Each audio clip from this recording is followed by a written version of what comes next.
the truth once stood. A kingdom of confusion carved out of falsehood. But he walks through the ruins like a prophet reborn. A voice once in fire, a light darkness gone. The chaos watches with an all-seeing glare. Guardian of reason in a world unaware. When the overlord stalls at the edge of the frame, the faithful rise up, they already know his name.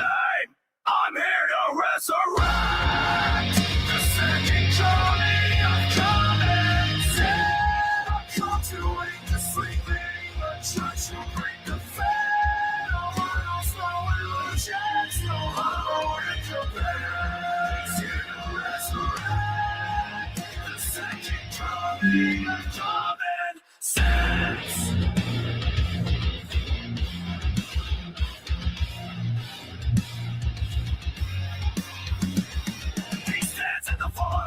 Misled, thinking truth from the wreckage, raising dawn from the dead. Every word is a weapon, shot men declare, exposing every shadow we pretend not to fear. And the overlord rises with the suffering command. A beast of judgment, the Lord will give his band. But his growl rings through the silence of the night. The loyal understand, trigger keeps the balance right.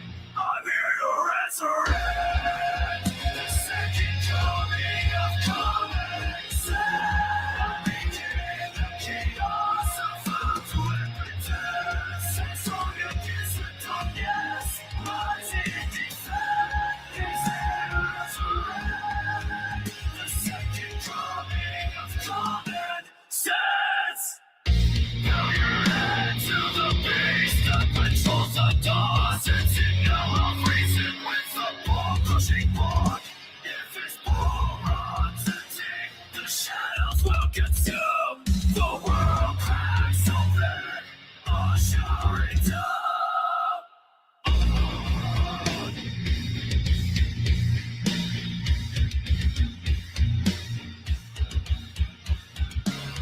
So with the command, don't deploy a core. If you know what's good, feed Morty the overlord.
All right, welcome back to the party, everybody. This is Morty, and I'm your host, Lutch, aka the Indian Jesus, here to resurrect the second coming of common sense. Everybody hit that like and subscribe. You know I would do it for you, and let's party. Welcome back. Hopefully you guys enjoyed the gaming stream yesterday. We might be doing a little bit more of that in the future, but tonight we are back to the normal shiz. As you've seen, World War Debate has been putting out their first round of debates, and I wasn't invited, but a lot of good stuff, and it seems like the final one that they released is their headliner with our boy Kewl Vic debating is political party loyalty illogical. And I thought it was a very interesting debate. I did watch most of it. Usually I don't, I just skip through. Usually I don't watch too much of it, but I did watch most of this. And unfortunately, I really do agree with Vic's position. But I forgot my vape upstairs. No, I do agree with his position, but I think that he made a grave error, and we will discuss. Definitely go check out both of the creators, Kung Fu Joe and Kewl Vic, as well as Modern Day Debate. They are pretty cool. I'm just gonna let this intro play, and I'm gonna chair stream for 13 seconds. 13 seconds. That's it. T-minus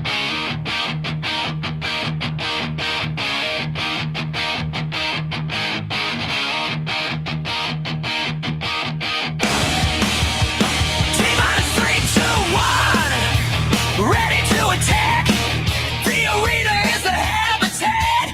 Don't look back.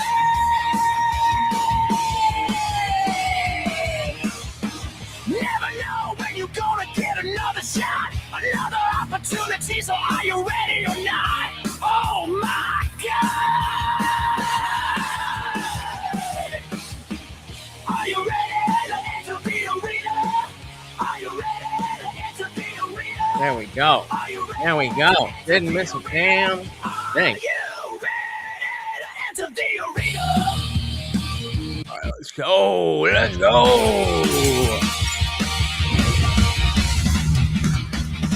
Greetings, Word War Debate fans, and welcome to the Word War Debate Contender. Bruh. I just now realized it's Word War. Stupid. It's not World War Debate. It's Word War Debate. Stupid. Well, I guess I got to update the title. Greetings, Word War Debate fans, and welcome to the Word War Debate Contender Series. My name's Ryan Mullally. I'm an attorney. I've litigated at every level of the U.S. judicial system, up to and including the U.S. Supreme Court. And I have a YouTube channel called Natural Law with Ryan Mullally. If you know me, it's probably from when I defeated Pisco at the inaugural undercard of the first ever Word War Debate. And I'm very excited to be back for the Thunder 32, the very first round in our verbal debate battle. In this round, 32 contenders are facing off in a Word War Debate tournament, and only 2 make it to the championship round, which will take place live at the next Word War Debate event. Those dates are going to be announced soon, and they'll be added to www.wordwardebate.com. So follow us and stay in the know. So maybe I'll be up next. Know when you're coming up in your files, your debut series, who covers politics. All right, we got our boy. So Jesus Christ. Political party allegiance is illogical. That is the claim on the table. And, I don't want to step on the debate too much, but I do agree with Vic, who is on the defense, saying that it is not illogical, therefore being logical. I agree that it is logical, and I think for many reasons, but it simplifies things such that as many people who are not able to dedicate their life around researching politics to be able to have some type of framework to work off of. If we just had a sea of people and that's it, I don't think a lot of people would engage in voting at all. And, maybe that's a good thing to some of you, but I think to the degree that it would be elitism in such that if you work a 9 to 5, you're not going to be able to keep up with the people who are researching as their job. If you're a trust fund kid or you do crypto or whatever, then it's only those people who have the luxury of constantly being in the know with every little thing. They're just going to rule everything. And so I do think that it is absolutely logical to have some sort of political party allegiance. It shouldn't be like a dogmatic allegiance. As we know, we hate that dogma here. But yeah, we'll see how it goes. Debater number 1, Kewl, believes the prompt to be complete BS. Kewl Vic is a quick-witted YouTuber who covers politics while diving headfirst into internet drama, debate highlights, and culture war chaos. He's a drama queen just like me. My mouse is all... There we go. Oh.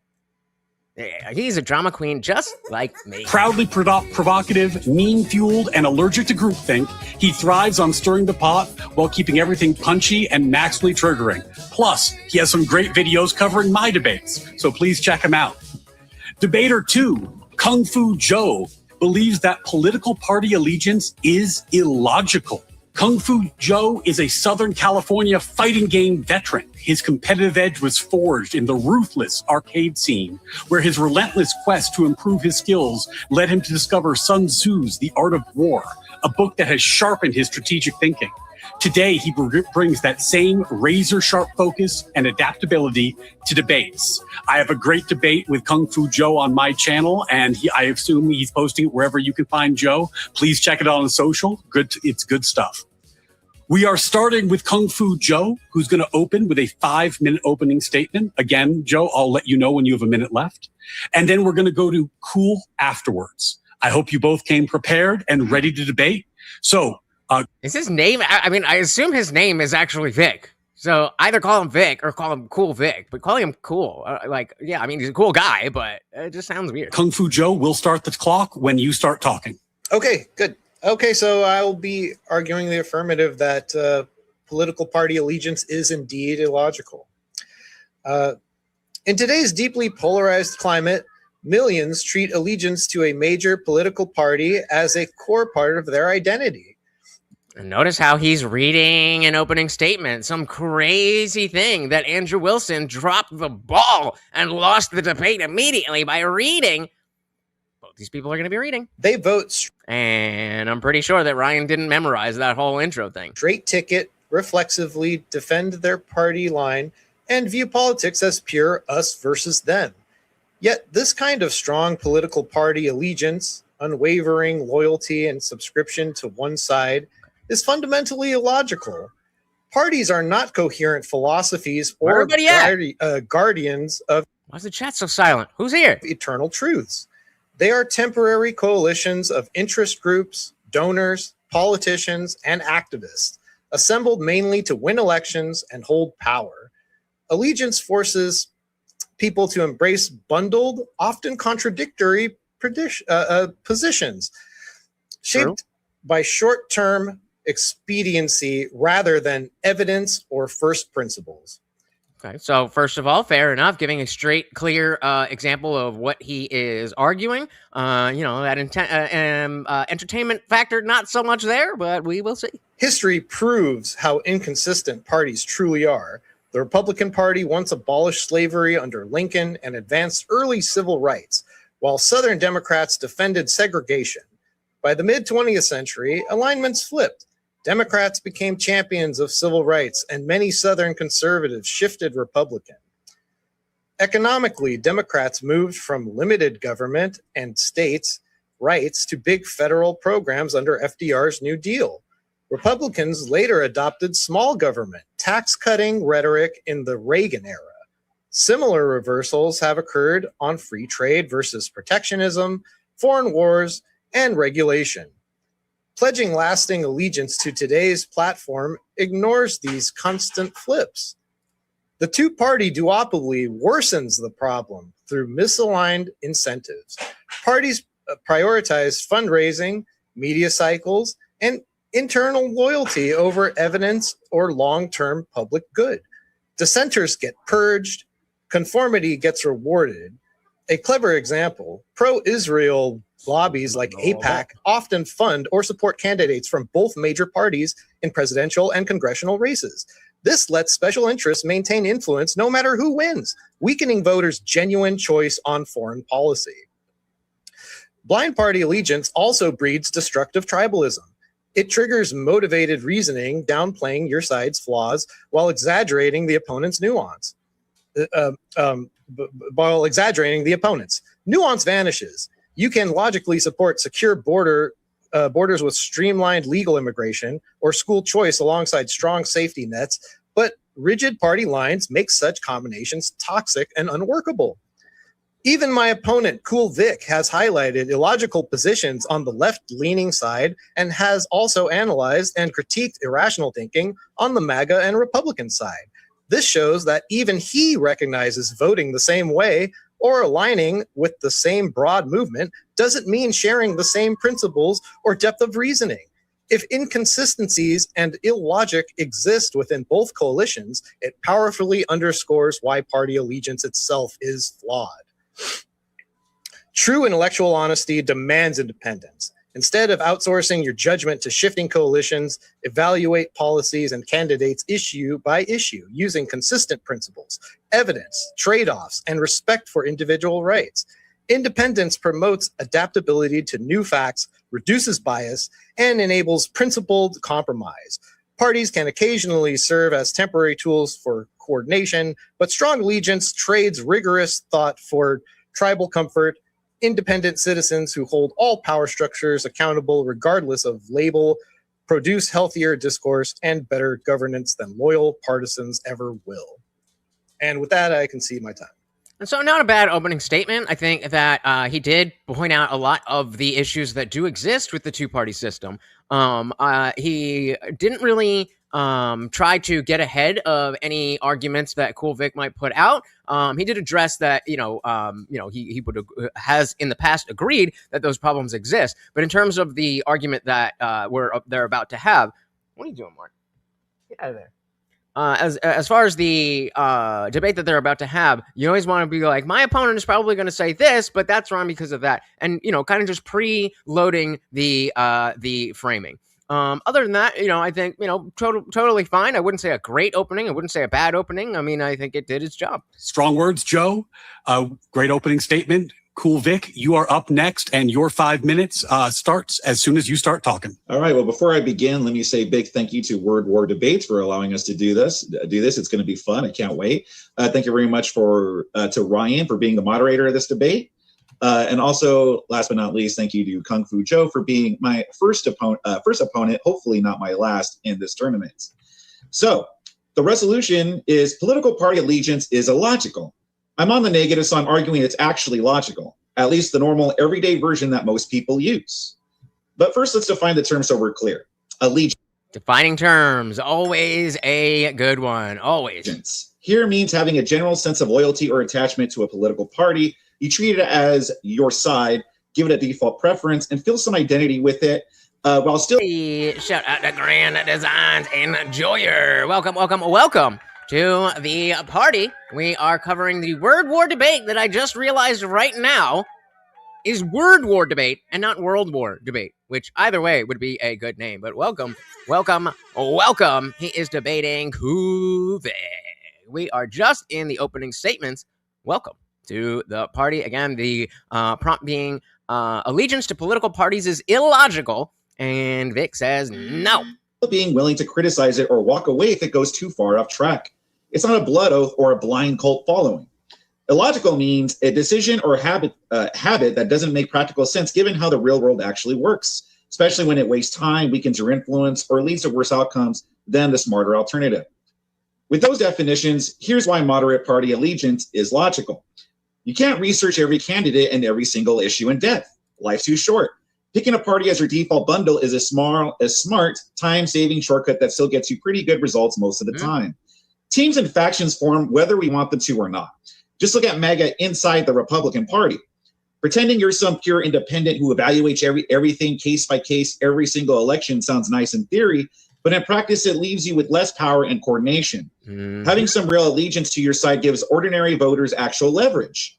Sure, I usually vote for this party because it mostly aligns with me is fine, but adding a moderate level of allegiance makes the whole thing work better. It keeps the party more stable, forces... So I'm going to be looking for... He said that working together makes it better. So I'm going to be looking for an explanation on that. Allegiance makes the whole... Moderate level... Adding a moderate level of allegiance makes the thing whole work thing better. So if I'm Joe, that's the first thing I want to jump on. It keeps the party more stable, forces politicians to care about keeping the base happy, and turns your support into something more reliable than pure cold transactional voting. Pure, I'll only back them while they're perfect right now, makes everything fragile and short-term. Allegiance isn't a forever marriage contract. You can still call out your party, push for primaries, or switch when it really drifts. That flexibility is built in. The alternative, zero team, zero attachment, judging every race completely from scratch, might feel more rational on paper, but in the real world, it just drains more mental energy and gives you less influence for the same or worse results. So Gramson's Enjoyer, you're saying voting is a bad thing in that we should not be voting, or voting is not what it is claiming to be. It doesn't give you the power that it claims to be. Which one are you trying to say here? So yeah, conditional party allegiance. This is generally my side, but I'm not stupid about it. Kind is logical. It matches how humans actually operate and how big democracies get things done. And with that, I'll yield the rest of my time. And so again, from the beginning, I think Joe did a good job of pointing out, yes, there are clear issues with the two-party system, but Vic was able to be like, yeah, everything that he said, but I'm still right. And so that puts a lot of pressure on Joe, because all the points that he brought up, Vic already half conceded to them. Yes, there are problems. Yes, we call out our own, and went on the showed a different version. So that is going to be putting Vic ahead just from the start. Great opening statements in the book. Thank you so much. Gentlemen, we're going to cut to a quick video from our sponsor, Wise Wolf Gold. It's time for the open debate. You guys are going to have 15 minutes to go back and forth. I'm going to try to step in only if there's a need for moderation, but to the extent that you are able to moderate your own conversation, I'm going to leave it largely to you. I would encourage you to define your terms and go for clarity early on. It does tend to make things easier, but of course, debate is an art, not a science, and I leave the strategy and tactics to you gentlemen. So with that in mind, I'm going to put 15 minutes on the clock. I'm going to give you a 5-minute and a 1-minute warning. Otherwise, I'm going to close my mouth unless some moderation is called for. Gentlemen, the debate floor is yours. Okay, Vic, I picked up on a couple things within your opening there. You basically said, like, well, it's not a big deal because if I join a party, I can just leave. Well, then what would be the point of joining the party anyway? All the things that comes with the party versus being an individual person. There's power in numbers, teamwork. Make this the dream work. Because it's something that's more like it lasts a lot longer. Like it's more, when you have individual candidates, it could be really like short term. So for instance, let's take a look at Trump, right? He only has 2 terms. And then once he's gone, well, then people that maybe joined the Republican Party for Trump, well, who are they going to support next? I mean, I know me personally, I'm kind of stuck here because I'm just going to have to, I guess, maybe go for the next best candidate. But if you're not stuck with the party, but if you are a part of the party and have allegiance to it, it might be a little easier to actually last like the test of time, I guess. And so I don't disagree, but I think that could have been said a little bit more clearly for like someone like myself, who was a Bernie bro and eventually got red pilled and came to be a Trump supporter. And now after 24, where he's not, I'm not really happy. There's a shorthand where you can essentially knock out half of the candidates on the stage. Because we have a double open primary. Both sides are open. So there's going to be a lot of people. And already, because I'm more aligned with with Trump, and the people who are more aligned with me are willing to call out Trump, then that shortens the process that I can look at just the Republicans and look more deeply into the Republicans. Now, if I decide that, okay, I don't like any of these Republicans, then, we can start looking elsewhere. But it allows me to, within the same amount of time, to get deeper in knowing each candidate versus having to research every single person who's running. All right. So Grand Design said, obviously, voting is a bad thing. It doesn't empower you. It's also an issue of scale and things that ought not be influenced by voting, which under this system, unfortunately, get influenced by voting. I think mass democracy, voting rights are not making a system legitimate. Voting for the fate of 350 million inhabitants is a silly thing, which is obviously manipulated. Okay, so how would you say that we do society? I mean, are you an anarchist where it's just the whole thing is bullshit, or do you believe in some sort of government, just not this? It might be a little easier to actually last like the test of time, I guess, is how I would put it. Well, and then, okay, so to tie on that last part, the test of time, that if I'm somebody, again, was a Bernie bro and went to Trump, and I feel more confident in supporting Trump because of the underlying principles and not just Trump himself, then again, it's easier for the next candidate to show, okay, well, all these things that you liked about Trump, I'm doing those. And so it makes that a quicker process to determine, okay, I need to look at this person. For example, people are going to, the first person people are going to look at who voted for Trump is likely J.D. Vance. That doesn't mean that you're automatically going to go vote for JD Vance because he's Republican. Well, you shouldn't. Some people will. But it means that we have the ability to extend the values that we're looking for past the individual person. All right. So how would we choose what the government is and who is leading us without voting? I'm not challenging you. I'm genuinely asking. Well, in a way, you kind of are stuck, aren't you? Because, like, if you support the dynamic that it kind of allows it to go on, then naturally, who's the other choice? It's the Democrats. So, I mean, are you ever going to vote for a Democrat during your lifetime? Could you see that being possible? I did. I'm not happy about it. It would really depend. Like, I'm not happy about it, but I did. Nothing is like absolute. So if the Democrats ever stop being just horrible, or if the Republicans become even worse, then yeah, I might vote for a Democrat in that case. As of right now, I don't see that happening, and it's because my values align more with the Republicans than the Democrats. The Democrats, I don't align with them like little to none at all, if anything. So notice how you said more with. You align more with, which means you're obviously taking some compromises, right? Yeah, of course.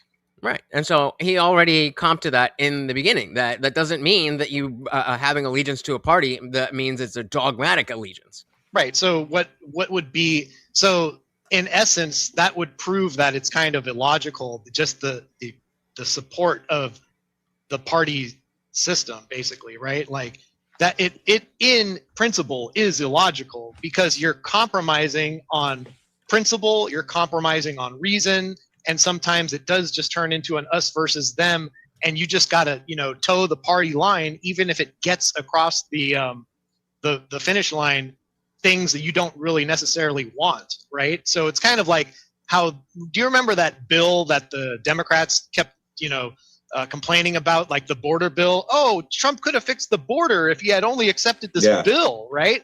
Mm-hmm. But they Trojan horsed a bunch of stuff in there, right? How, a candidate running for a political party is no different, right? Like if you got to, vote for the guy who is going to Trojan horse in, no doubtedly, something you don't like. Right, but that's not solved by not having parties. The politicians are still going to be the politicians. If somebody's in power and they're doing that because they're in power, whether or not they're beholden to a party or they're just doing whatever they want, I don't think having parties changes that at all. So I think even though choosing individuals and choosing, them based on the policies they're supporting, we kind of do that anyway. So why not just be more rigorous about it, right? And it kind of defeats the purpose of even having any logical coherence to the idea of party allegiance. Well, that's what I was going to bring up. Is you're going to run into these same human beings. We're like tribalistic by nature, and if we just go by an individual basis, we're going to run into these same issues. There's no person on earth who someone agrees with everything. So even if we just run it by individuals, right, you're not going to agree with everything that individual wants. Or if you're looking for that, then I think the degree of difference that you have with somebody is going to be much more important. Meaning you're going to be looking for somebody who is completely aligned with you, because there's way more people on the on the table. And so if we just have let's say we have 5 Democrats running and 5 Republicans running, then this Republican is going to be only so much different from this one, and from this one. And so the values that all of them hold are going to be from the primaries and the votes and stuff. But if it's just a whole sea of people, then instead of just having 5 people on your side, then if there's 100 people, then the degree of difference is going to be so small that each person is only going to get 3 votes out of the entire country. And then it's just whoever has the lowest hanging fruit, which again is already kind of how it is. But I would say that the party structure fights against that. No. And so in the end, even if there's 2 individuals, they don't really have any parties. You're still going to have to choose whichever one you still align with more.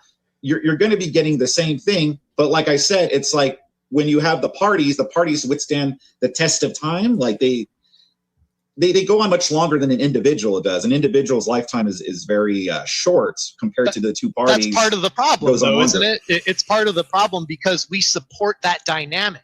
But it doesn't, just because we support that dynamic doesn't mean it's not illogical to support, right? A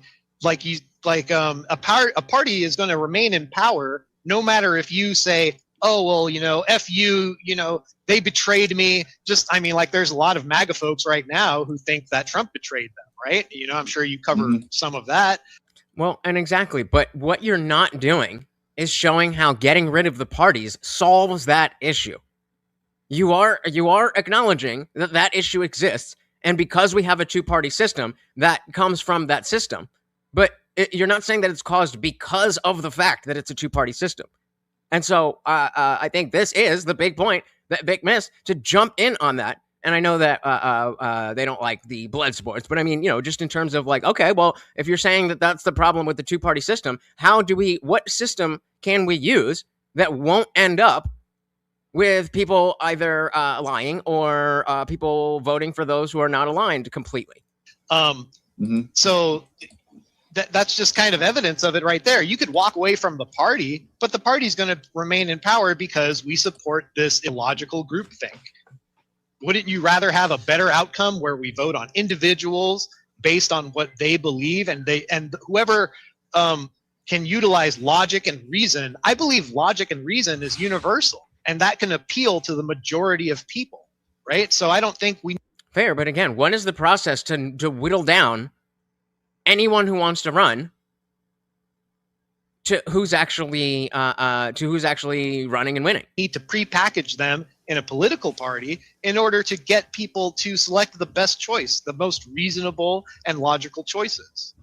And that process But is... it also keeps things a little bit more simpler, right? Like, you know, if we just relied on individuals, like, we would have to take time to research everything they're for. We'd have to go look in their personal history. It would just be, it would be a lot more difficult to where if you have the two parties, you kind of know what you're getting from each party. It would be the equivalent of, can't this fast food restaurant just serve whatever food on whatever given day? Or would you rather have, let's say, McDonald's, where at least if you go to any McDonald's, you're gonna know what you get when you go there. Where if you just go to some place and it's not consistent, or it changes from week to week or year to year or day by day, you're not going to know what you're getting. And it's much easier for a person to make decisions on what they want to go eat. Right. If it's in that system. It's the same thing like with the party system. That's a pretty good analogy. Like, if there is, you know, every place only has one menu that is completely unique. Because if you have the same menu as somebody else, then now you've got to choose between McDonald's and Burger King, but there is, you know, a much wider thing. Well, then, I mean, okay, maybe you could argue that having more options in that situation is better. But why would you want to, like, especially the proximity of, like, okay, there's 5 restaurants in my area. I need some food. Why would I go to any of them if I don't know what they're going, what they have? I would have to go to all 5, or at least call all 5. What are you serving today? And maybe I just decide, well, I'm gonna cook then. Grand besides the Midwest being an Islamist backyard is a uniquely evil thing that no one should tolerate. Bingo. Yeah, I did not. It wasn't until October 7th. It wasn't until October 7th, like the October 7th, that I had an understanding of how deep that was. I saw people in some type of stadium or something, like, not a stadium, but like a theater, just waving Palestinian flags on the same day. And I was like, whoa, what? It's that bad. It's that bad. Shout out to Liberty Plus TV. Welcome to the party. I don't know who else is so quiet over in the chat over there. Liberty says party allegiance might be good if parties actually held some sort of principles, but in actuality,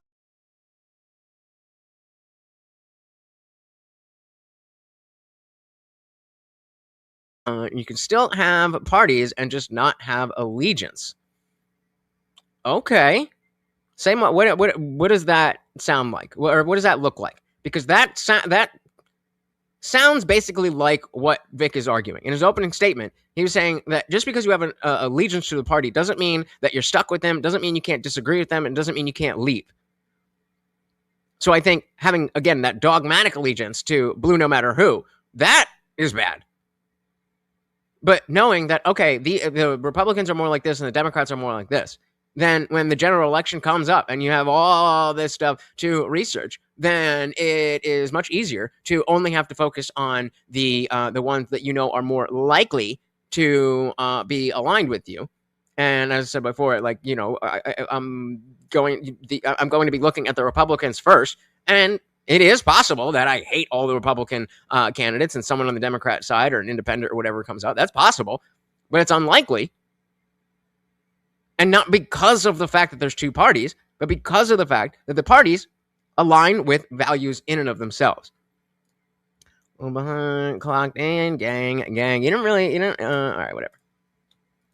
On what they want to go eat. If it's in that system, it's the same thing like with the party system. You're kind of already know what you're getting from each party. It makes it simpler for the voters. Right. Well, again, just because something is pragmatic or simple doesn't make it the logically coherent choice. But isn't it more logical to go what's more optimal? It's not more optimal in principle because, like I said, you have to take all these compromises. A lot of us have to take compromises, and it also doesn't really make a lot of sense when the game is kind of rigged, right? Like if what I said in my opening, you know, AIPAC has supported both sides of races, and that where does that leave choice, right? If voting doesn't work, what is your actual choice that you're engaging in? It doesn't seem like you really are. So this dynamic not only, makes you kind of compromise on a lot of your principles, but it also provides an illusion of choice rather than genuine choice. And so again, here, if you're saying, this is what Grand Designs was saying, that voting is a bad thing, and like, fine, if you think that, that's fair enough. But then you can't say that, the two-party system is bad because it invalidates your vote or your vote isn't as strong if you're saying that the vote doesn't matter anyway. Unless you can specifically say the vote doesn't matter because of the system itself, not who is in the system, but the concept of the system. Because we're talking about it being illogical. And so that must mean that there is at least a better way to do things, but also that regardless of whether the fact that this policy is being abused or not being done the right way or whatever, it's a matter of does that structure, when worked perfectly, be illogical? Like, they're both Christians, right?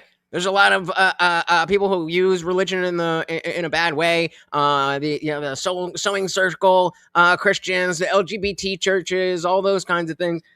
Those existing doesn't mean that Christianity is illogical. And that's kind of the argument that Joe's making here. That because there's these issues and because people misrepresent themselves, then the entire structure doesn't make sense. Grand Design said the Palestinian nationalists and their foreign allies, by advocating for the creation of an independent Palestinian state they're relying on Hamas. Yeah, it's bad. It is bad. I'll leave that up if you guys want to read it. Well, what do you mean when you said, because a little while ago you said voting doesn't work, but what did you mean by that? Well, I'm saying, like, if you have a special interest group, right? Like if you got pro-Israel interest groups embedded in both sides, in both parties, and their guy wins no matter who wins the election, right? Then where's the real choice there? Okay. I guess those are things where I could say, like, well, let's not forget, you can write in anybody you want. You can write in anybody you want. So the choice is as free as could be. Okay. I guess those are things where I could say, like, those are maybe like flaws in the system that maybe we could like rectify exactly. or flaws something. in the system that I'm pointing out. That's why it's illogical, right? Yeah, but wouldn't that be a flaw? Well, yeah, a flaw in the system doesn't mean the system is illogical. It just means you need to fix the flaws in the system. Throwing out like the baby with the bathwater, because you would have to demonstrate why individuals would be better than like a party. Right. Well, tell me what's the base. And see, that is the point that Kewl V1c missed to hop on and stay there. That should have been the entire debate. What is the alternative? What is the alternative? And why is that better than the two-party system? What is the alternative? And why is that better than the two-party system? And he asks him here, but then Individuals. Right? You're saying throwing out the baby with the bathwater. What would be the baby in this example? The baby would be all the things that he said in his opening statement. The collective teamwork, the ability to understand where to look, and the camaraderie that will allow people to feel like they're in the in the right group, even if they personally don't have the time or resources to sit around and research every little issue. I guess the two-party system, I guess. Right. Well, but that's the thing in question. It is you're agreeing on a flaw. It's a flaw in the system. Yeah, you're saying what if you throw out the two-party system, you're throwing out the baby with the bathwater. And so Joe said, "What is the baby?" Well, he said it's the two-party system. So which part is the baby and which part is the bathwater? That needed to be clear. You're agreeing on a flaw. It's a flaw in the system, and that is the system, the two-party system, right? So it's illogically flawed. And I would say no. I would say there is corruption, and there are people who are, corrupt and abusing of power. But that's not a direct reflection of the system. That's a reflection of people. You're just granting it that the whole system is just one big flaw. Therefore, we have to throw it out. Is the thing, I guess. Not throw it out. The debate is whether or not it's logical. So, well, if it's illogical, then why wouldn't we throw it out? So what we do pragmatically. See, that would have been whoa. So you're saying that it is illogical, but we should still maintain the two-party system. Pragmatically is a whole different topic, right? We're just looking at a top-down internal critique of whether or not it's logical to subscribe to the two-party system at all. There is a third choice, right? The third choice is you're independent. It would make a lot more sense if everybody was independent. Okay, why? Why would it make a lot more sense if everyone was independent? That way, even if there were two parties, they actually have to fight harder for your vote instead of you just kind of preemptively giving it to them. How? I guess, okay, if you want to talk about the cohort of people who are blue no matter who and whatever the red version of that is, I get, okay, fair. But again, I think that's a flaw in the system, not evidence that the system itself is illogical. Meaning, if we could fix that, then it wouldn't be illogical. If we could fix that, then it's not a flaw, a catastrophic fundamental flaw. It's just a bug that can be fixed. Harder for your vote instead of you just kind of preemptively giving it to them, right? You got these slogans like vote blue no matter who. You're familiar with that one, I'm sure, right? Or better red than dead or something. These are slogans designed to flip the switch in your brain to off. Sure, but again, do we think that individuals wouldn't have their own slogans for their own things? Like red is just and blue are just the things because that's already the group that is being used. With individual, you're still going to have coalitions, you're still going to have a grouping, and it eventually is going to be exactly the same thing. Whoever has the biggest coalition, and people are going to be like, okay, well, I like John, but Bob really has some sway, and I really hate Sally. So if I go with, if I go with the first guy, then, I might not get anything at all. But if I go with the second guy who, I don't completely align with, but is a lot closer than what I want from Sally, and Bob's got a lot more people, then I'm going to throw my weight in with Bob because I care more about Sally not being in office than I care about the differences between the first guy and the second guy, both of which I agree with to different degrees. You don't have to think anymore. Just vote blue no matter who. Is that a system that is logically coherent? Yeah, so I don't deny that it... 5 minutes, gentlemen. I don't deny that it can be illogical. Like there are people who just, no matter what, are going to vote for their side, no matter what. And they're willing to compromise those principles. I see that a lot in the Democrat Party where it's pretty much like every principle they claim to have, they kind of throw it out if it means eliminating the opposition. So I think it can be illogical, but I don't think it necessarily is illogical. It's not always illogical. Like I said, when you just leave it to individuals, human beings, again. See, it can be illogical, but it's not always illogical. That is a clunky sentence. I would have said there are aspects that are illogical, but those aspects can be fixed and don't point to the system itself being illogical. Can be illogical, but I don't think it necessarily is illogical. It's not always illogical. Like I said, when you just leave it to individuals, human beings, again, like you're going to have, they only have 2 limits tops. They only have 8 years tops. So imagine every 8 years or so, a different person comes along and just changes it up every like 8 years or so. Shout out to Quality and Deference because of vagina. Welcome to the party. I don't know where everybody is tonight, but you are here. Said, liked, and shared. Well, thank you so very, very much. I really do appreciate it. Of course, you guys know that stuff is free. It's easy. It helps out so much, and it does not even matter if you think anybody's going to click on the link that you shared just by telling the platform that you want more people to see it. They will show it to more people. Quality said, party tribalism is annoying, but coalition correlates to the nature of politics. That's basically what's been said so far. That Joe over here on the right is saying, yes, that it is illogical. Party allegiance is illogical. And Vic is saying it's not. Vic is basically, speaking to the coalition aspect of that. And then he also appealed to the ease or the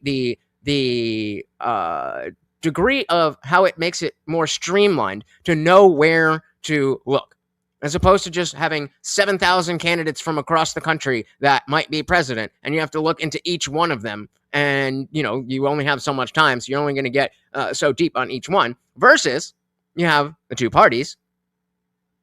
And there's 5 people in each party, and you're not likely to vote for the other party. So now you only have 5 people to research, and you can get a much better understanding. That's basically why Kewl Vic is saying that it is not illogical.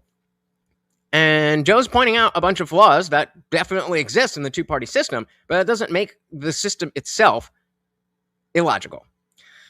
Shout out to Exadriller. Welcome to the party. Now everybody's trickling in. Oh, where you guys been? Welcome. We are debating whether or not party allegiance is illogical. Joe over here says yes. Vic says no, it is not illogical. They only have 8 years tops. So imagine every 8 years or so, a different person comes along and just changes it up every like 8 years or so. It would be absolute like the individual. I mean, I'm sure you've seen it, right? The individual doesn't have the party doesn't have the power to change the party, right? And as a matter of fact, in the last maybe 10 years of watching Trump in action, I would say the party has changed him. He came into politics, condemning the Democrats for endless war. And a lot of the things that he kind of did an about face on. There's a lot of angry, ex-MAGA people who say that, no, Trump didn't actually carry his individualism through. Okay, and so how does abolishing the parties help that? Because if we didn't have a party, then, the Republicans tried to kick Trump out, but, he did his thing, and he was able to be put forth. If we didn't have any parties, would we even know if somebody like a Donald Trump would even rise to the top? I was watching Parker debate Jesus and whatnot, and Parker just rejected principles of sufficient reason, which is just basic logic. Yep, well, there's that. You heard about Dean, right? Tell me you heard about Dean. Oh, Dean is in trouble. Trump didn't actually carry his individualism through. It didn't craft the party like completely. It actually, he ended up towing the party line, which was, whoever's in there paying for your support is going to get it. The Adelsons supported Trump like massively, and that's why we have so much, Trump embedded in foreign interests, and he looks unidentical to his 2015 self, right? So no, I think parties corrupt individualism. Is that the party itself, or is that time? Is that the people themselves that he interacted with? I mean, you're pointing out issues, but this is similar to with Candace and Andrew, where Candace is pointing out holes in the official narrative, but not presenting any evidence as to what else we should do. So, okay, if it's illogical, then that means that we shouldn't use it. If we shouldn't use it, then we need a different form of government or a different system of creating our government. What is that? I think personally, probably politics in general corrupts people, because I think even on an individual level, you're going to be getting these same things. But going back to Trump real quick, though, if that were true, then he would be having a lot more Republican support, and we're not just seeing that he can't. No, you're a mushroom gobbler. You're a Trump mushroom gobbler. I fucking love that shit. Shout out to Kewl V. Pass anything? Didn't they just vote against the SAVE Act? You know, we have control of the House and the Senate, and he hasn't been able to really pass much because he's still getting opposition from within the party. Right. Right. And so even all of the Republicans who don't like Trump, like the Republican politicians that don't like Trump, there's still a reason to not say, oh, fuck you, I'm going to go against Trump at no matter what, like they went on this. But they could do much worse if it wasn't a matter of, well, hey, we don't want to play into the Democrats. So what does that do? That hurts, you know, maybe let's say people like us who are more right-leaning Christians, right? If he ends up going against our interests and we're voting for him, but the other choice is an even worse party, I mean, it kind of makes you want to just not engage with the system altogether. It makes the system unworkable. Fair enough. But what is the alternative? Is it logical to have a system that is supposed to represent the people, but be designed in a way that gatekeeps against people who might actually represent the people more? Somewhat, yeah. I think that, you know, that is again, being abused, but in principle, pushing against the idea of direct democracy. Shout out to Mr. ILLOGICAL. Welcome to the party. Said government creation is fine. It's logical to stay with a party. It's logical to go against it. Right. Again, the prompt being, is party allegiance illogical? Joe is saying, yes, it is illogical. Vic is saying, no, it is logical. But I do think Joe won this debate because Vic didn't really pull out anything from him. He was just on the defense the entire time. Welcome to the party. I mean, it kind of makes you want to just not engage with the system altogether. It makes the system unworkable. It makes it seem like voting doesn't even work when you're engaging in a two-party system. Well, there you go. Larry's saying allegiance and logic need to be better explored. And while I think it was allegiance. Yeah, it was allegiance that Vic defined. And was saying that allegiance doesn't mean that you're stuck to them, you can't criticize them, you can't leave them. But logic really hasn't. Actually, it says, I mean, it's logical to be fair, it's logical to be fair. It might not be rational, but it still might be logical. Okay, how does that work? How is it rational, but or not rational, but logical? Can you give me an example of that? Especially when you have special interests with their tentacles in both sides. Yeah, I understand it could be disheartening, but I guess it just all really depends, though. It all really depends because... On? Hopefully he's going to say it depends on this, that, and that. Because, well, if it depends, that's not a strong statement. Let me say, if you have allegiance, but you just vote differently, if you don't like the party's position, is the same as not having allegiance. I don't understand the topic. Fair. Now, the way that I see it is that, again, it's a leaning. It's a shorthand. It's a shorthand for saying not the Democrats, not the Libertarians, the Republicans. And so that's why you get people who are like myself who would say I'm more conservative, but I'm not a Republican. But I have an allegiance to the Republican Party because of what the Democrats stand for. Good point. Actually said communism might be logically possible, but not a rational position. Okay. Cat said Vic needed to understand the concepts well, but Joe is asking too much. And well, that's exactly the point of, when we talk about framing and driving the conversation. Right now, Joe is driving the conversation. He might, even if he's driving in circles, then he's dragging you in circles along right with him. Yeah, we could definitely do that. We can definitely do that. Hang out, and for the members only after party, we can come on through, and you don't even need to be a member to come up on panel. Liberty said allegiance would imply that if there was a candidate you like more outside of the party, you wouldn't vote for them. That's illogical. I agree with that. You are right. They need to nail down what it is. Luckily, the format of Word War Debate is a short open, they have the opening statements, a short open debate. Then they have the moderator ask a bunch of questions to kind of drive the conversation in the way that we want it to go. And then they go back for another, I think it's 15 minutes or 30 minutes of open debate.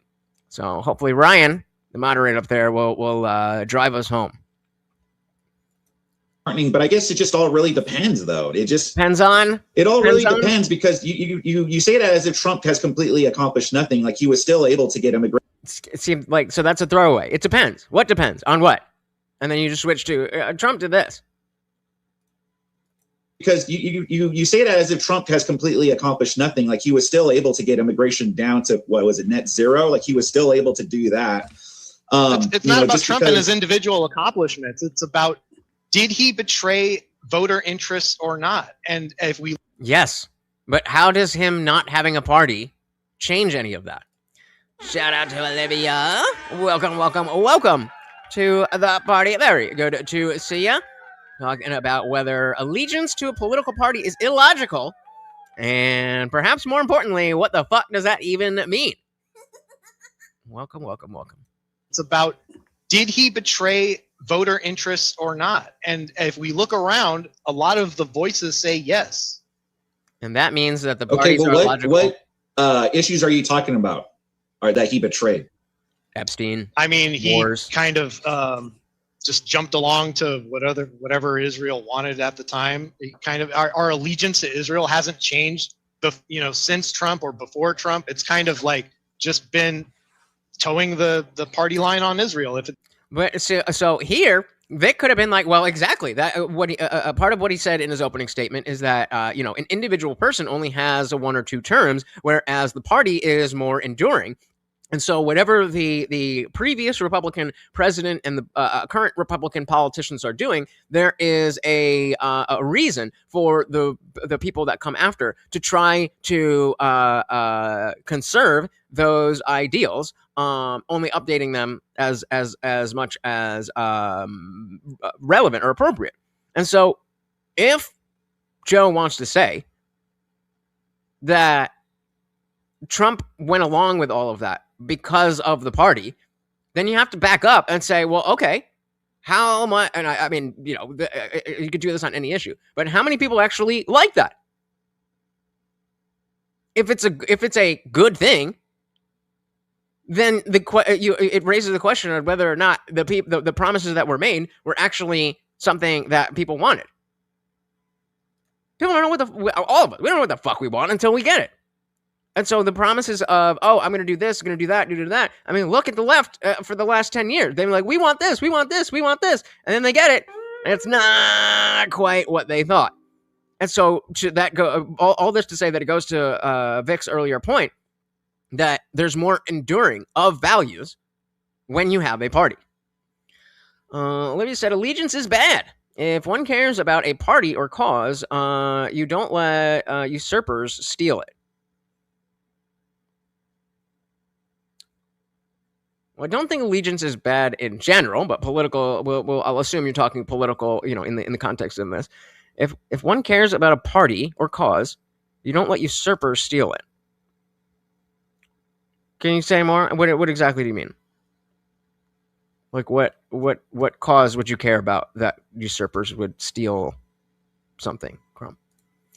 Trump ran as a Democrat. Republicans wouldn't have voted for him. That would be my argument. If you like Trump, you literally wouldn't get him as president because the right has party allegiance.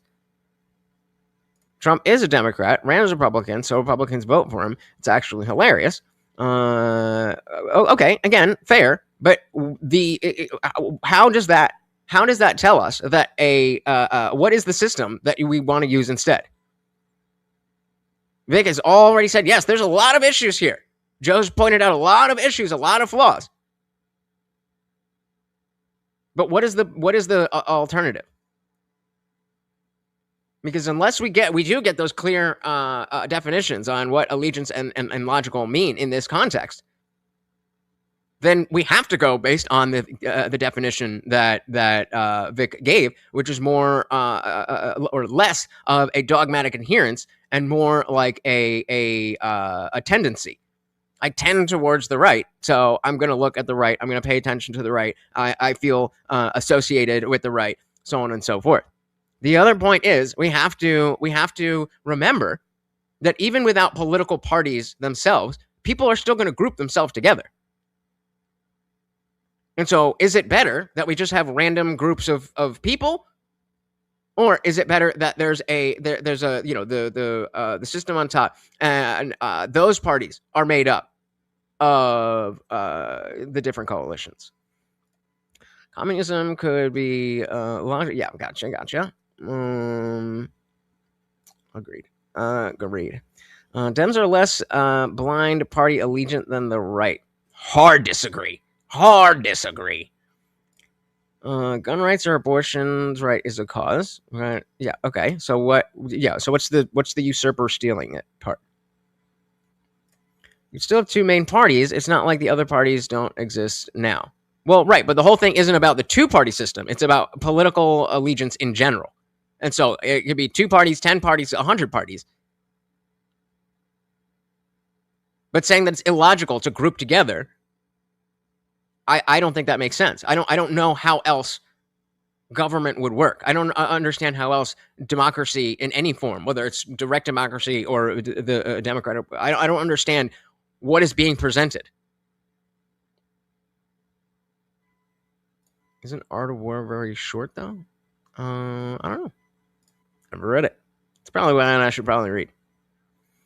Oh my goodness! Shout out to Equality and Deference because Vagina with the $5 Rumble rant. Oh, did we make it in time? Oh, I'll give it to you. You missed the goal by 2 minutes, but I will give it to you. Thank you so very, very much. Let's get rid of these ads. Actually, I'm going to let you choose, Equality, because you don't give a shit about the YouTube ads. That $5 came in after the timer for $5 in the first hour for no ads on YouTube. Do you want YouTube to benefit from your $5 or not? That is completely up to you. Cloudy with the 5 said, the value of loyalty is contingent upon what one is being loyal to. Loyalty to ideals is better than loyalty to people, considering how imperfect and malleable people are. Holy moly! Fuck yes! Beautifully fucking said. I'm gonna pull that up here. That is so well said. That is exactly what I'm trying to get to. And so the value of loyalty is contingent upon what one is being loyal to.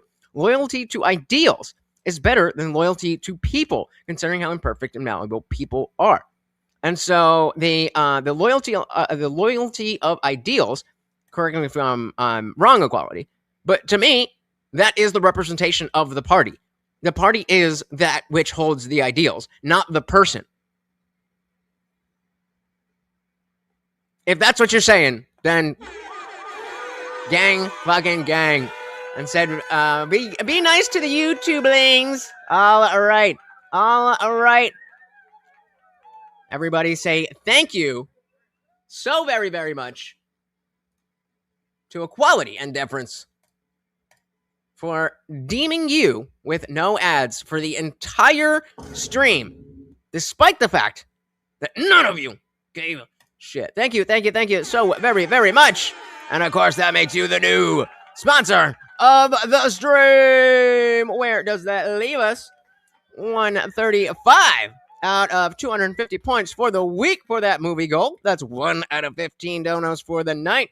And 5 out of 75. Thank you so very much to Quality, aka Batman.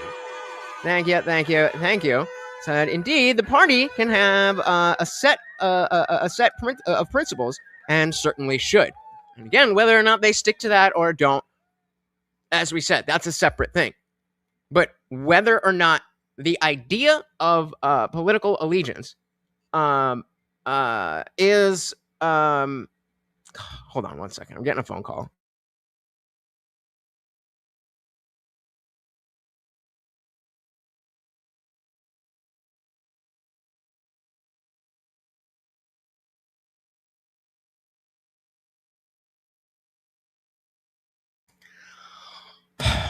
I literally said, hey, he called me at 7:45. I'm like, yo, I'm about to stream. He's like, oh, you're still streaming? Yeah, bro, it's only been an hour.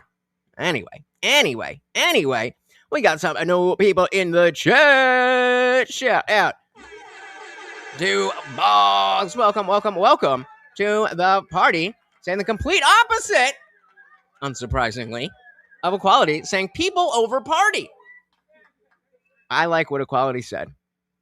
In case you missed it, the value of loyalty is contingent upon what one is being loyal to.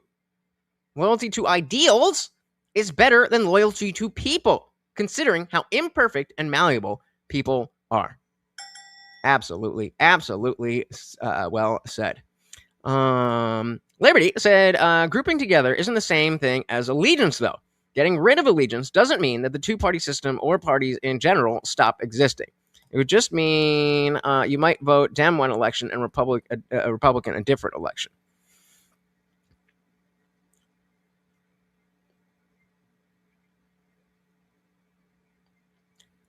Fair.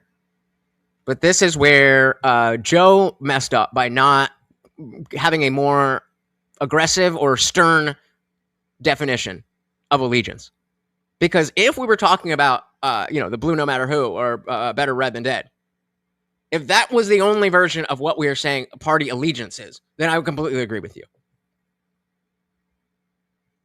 But so far, the only definition of allegiance is a something that you can leave, something that you can criticize, and something that you can say has flaws without saying that without blowing your allegiance. You know what I mean? Angela Salas, when Candace Owens said she had no evidence of the claims she is making. Yep, very, very true. I don't know. I'm done with that. I watched some clips of what Andrew was saying. I'm so over that. I'm so over it. Unless somebody has a really a good breakdown of exactly what was going on, and this person said that, and then there's this, and then that, and then they have the actual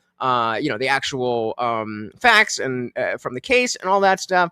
I'm over it.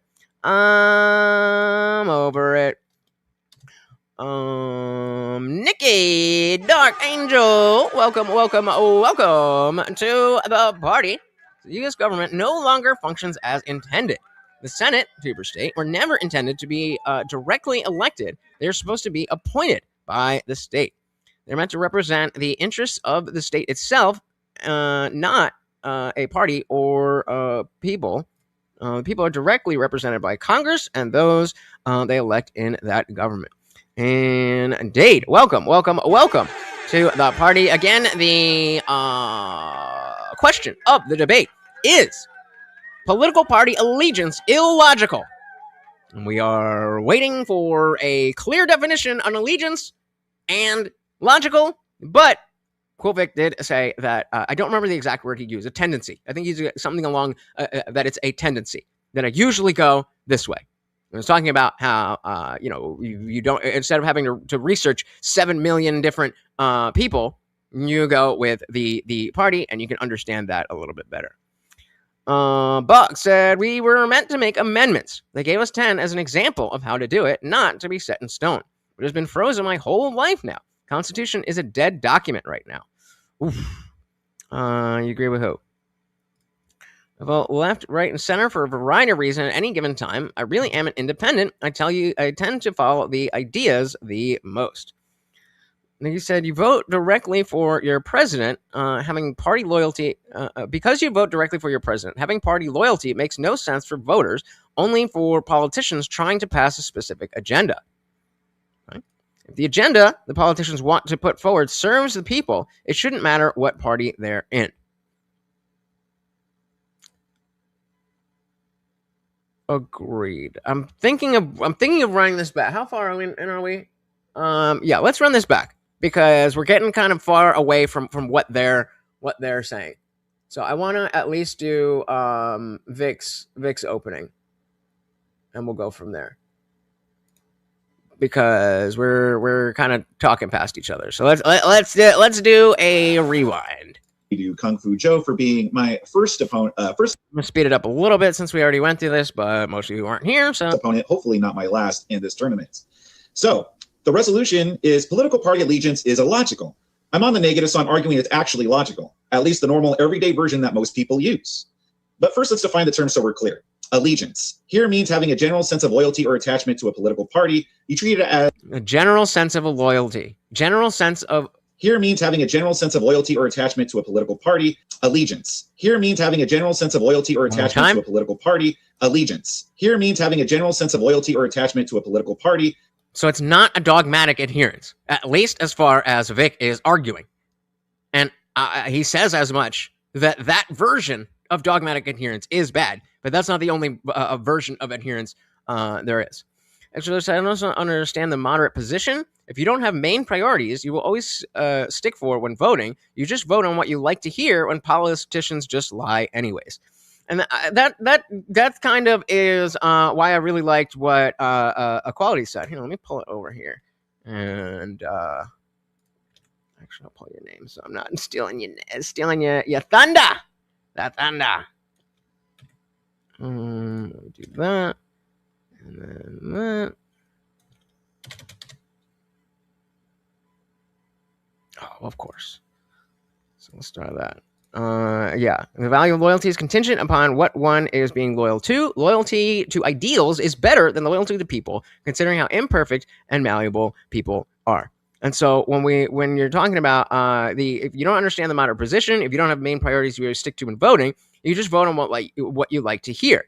Like Equality is saying, then you're just listening to the person, and the person can lie. Whereas what it means to be a Republican is a lot stronger, whether it follows or people do it or don't do it or whatever. It follows that you're going to have more consistency with the ideals than you are with individual people. I think that is fair. Shout out to Real Black Betty with the $2 make you holla. Thank you so very, very much. Will you give us a high five? Can we get a high five? We'll take a shake. You don't want to jump up right now. You shake? Shake. Yeah, shake. Shake. Yay! There we go. Thank you so very, very much. Bringing us up to 137 out of 250 for the week. 2 out of 15 donos and 7 out of $75 for the night. Thank you so very, very much, Real Black Betty. Bam, blam. Oh, very, very, very much appreciated. Yeah, so we'd been going for a little while, but everybody's doing whatever else, so we're kind of just going back to the beginning. So you've literally missed absolutely nothing at all. The fact that the Senate no longer represents the interests of the state as it should is a huge issue in your legislative process. Agreed. And the question is, what is the alternative? Everyday version that most people use. But first, let's define the term so we're clear. Allegiance here means having a general sense of loyalty or attachment to a political party. You treat it as your side, give it a default. Don't hold your breath. Preference and feel some identity with it while still being willing to criticize it or walk away if it goes too far off track. It's not a blood oath or a blind cult following. Illogical means a decision or habit that doesn't make practical sense given how the real world actually works, especially when it wastes time, weakens your influence, or leads to worse outcomes than the smarter alternative. With those definitions, here's why moderate party allegiance is logical. You can't. Did he just go back to that? I want to. Here means having a general sense of loyalty or attachment to a political party. You treat it as your side, give it a default preference, and feel some identity with it, while still being willing to criticize it or walk away if it goes too far off track. So that, again, that's the. It's not a blood oath or a blind cult following. Illogical means a decision or. Okay, so we are getting a definition. It's not a blood oath or a blind cult following. Illogical means a decision or habit that doesn't make practical sense given how the real world actually works. One more time. It's not a blood oath or a blind cult following. Illogical means a decision or habit. A decision or habit that doesn't make practical sense given that doesn't make how the real world sense. actually works. So that would mean that he is arguing against the notion that the two-party system doesn't make practical sense given how the real world works. And I think in many times it doesn't, but I don't think that it means that it can. Hey, equality again. Thank you so very, very much for another $5. Thank you. But you gotta go. No. Thank you so much. And you have a fantastic night, bringing us to 142 out of 250 for the week. 3 out of 15 donos and 12 out of 75 for the night. Thank you. And you have a good one. We also got David Gill. I'm used to David Gill over there. Was allegiance defined or just it isn't a blood oath? So I'll go back to that part as well. Make sure we're all on the same page. I am going to just do that so that I don't forget about equality. All right, so let me back that up just a tiny bit. Okay. Allegiance. Here means having a general sense of loyalty or attachment to a political party. You treat it as your side, give it a default preference, and feel some identity with it, while still being willing to criticize it or walk away if it goes too far off track. It's not a blood oath or a blind cult following. Illogical means a decision or habit that doesn't make practical sense given how the real world actually works, especially when it wastes time, weakens your influence, or leads to worse outcomes than the smarter alternative. So he's saying that without party allegiance, then things would not be as good. So we'll see with that kid. Yeah, I mean that definitely would be based, but again, don't hold your breath. I could probably just start a cult and people would join it. Yep. And that's what I think. That is why, despite the ideal that whoever just has the best ideas, they win and they lead us. It never plays out after this. Or after this, it never plays out like that. Especially when it wastes time, weakens your influence, or leads to worse outcomes than the smarter alternative. With those definitions, here's why moderate party allegiance is logical. You can't research every candidate and every single issue in depth. Life's too short. Picking a party as your default bundle is a smart, time-saving shortcut that still gets you pretty good results most of the time. Teams and factions form whether we want them to or not. That's a big part. Teams and factions forms whether we want them to or not. Just look at MAGA inside the Republican Party. Pretending you're some pure independent who evaluates everything case by case every single election sounds nice in theory, but in practice it leaves you with less power and coordination. Having some real allegiance to your side gives ordinary voters actual leverage. Sure, I usually vote for this party because it mostly aligns with me is fine, but adding a moderate level of allegiance makes the whole thing work better. It keeps the party more stable, forces politicians to care about keeping the base happy, and turns your support into something more reliable than pure cold transactional voting. Pure, I'll only back them while they're perfect right now, makes everything fragile and short-term. Allegiance isn't a forever marriage contract. You can still call out your party, push for primaries, or switch when it really drifts. That flexibility is built in. The alternative, zero team, zero attachment, judging every race completely from scratch, might feel more rational on paper, but in the real world, it just drains more mental energy and gives you less influence for the same or worse results. So yeah, conditional party allegiance, this is generally my side, but I'm not stupid about it, kind is logical. It matches how humans actually operate and how big democracies get things done. And with that, I'll yield the rest of my time. 2 great opening statements in the book. Thank you so much. Gentlemen, we're going to cut to a quick video from our sponsor. Now it's time for the open debate. You guys are going to have 15 minutes to go back and forth. I'm going to try to step in only if there's a need for moderation, but to the extent that you are able to moderate your own conversation, I'm going to leave it largely to you. I would encourage you to define your terms and go for clarity early on. It does tend to make things easier, but of course, debate is an art, not a science, and I leave the strategy and tactics to you gentlemen. So with that in mind, I'm going to put 15 minutes on the clock. I'm going to give you a 5-minute and a 1-minute warning. Otherwise, I'm going to close my mouth unless some moderation is called for. So again, they're doing 15 minutes opening. Then they do a cool little thing where they have some questions from the moderator that hopefully should help get it on track. We really only got 10 minutes past this. So I was yapping, but let's get back to it. First box that I don't do mostly aligned.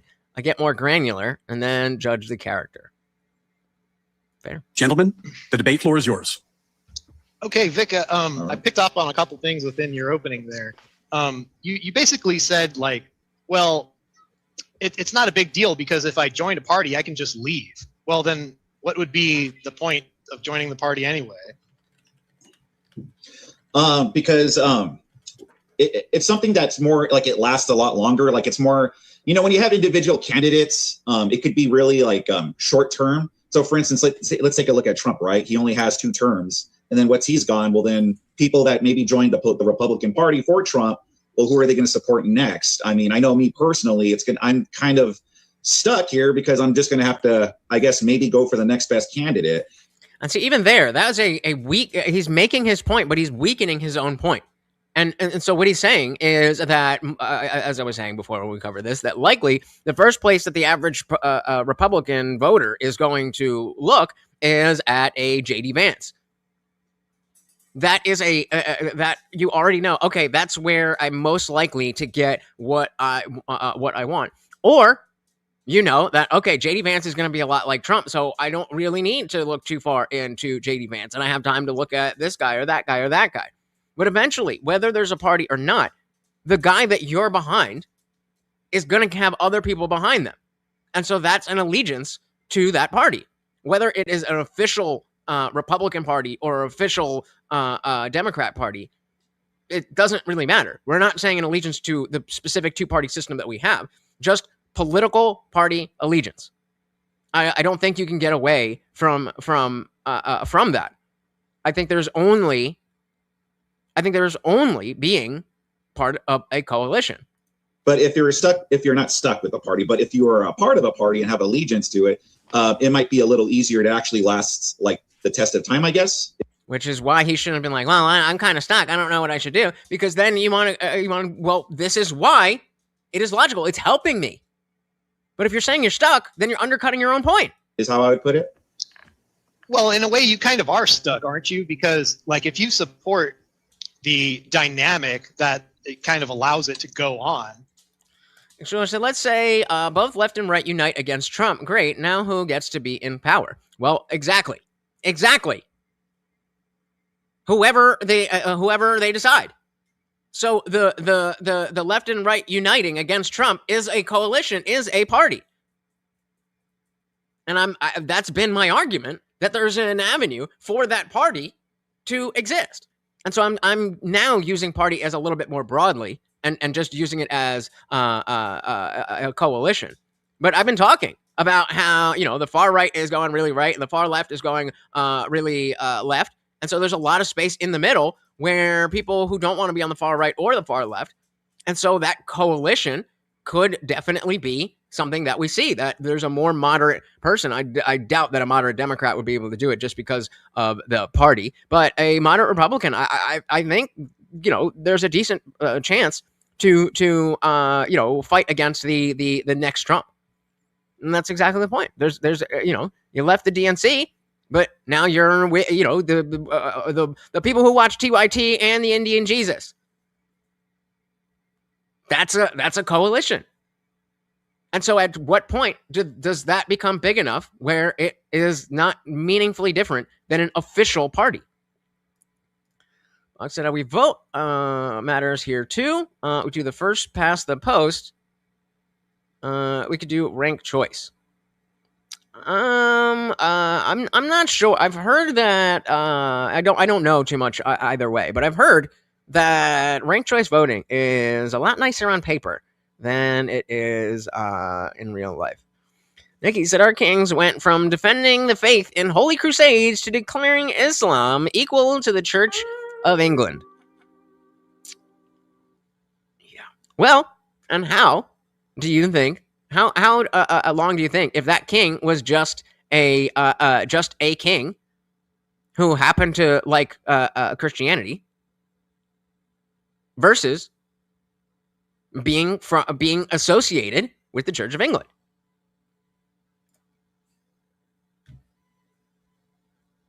These are all allegiances. Then naturally, who's the other choice? It's the Democrats. So, I mean, are you ever going to vote for a Democrat during your lifetime? In case he watches the replay, I didn't get to pull it over in time, and he already left. But appreciate it. The Democrats. So, I mean, are you ever going to vote for a Democrat during your lifetime? Could you see that being possible?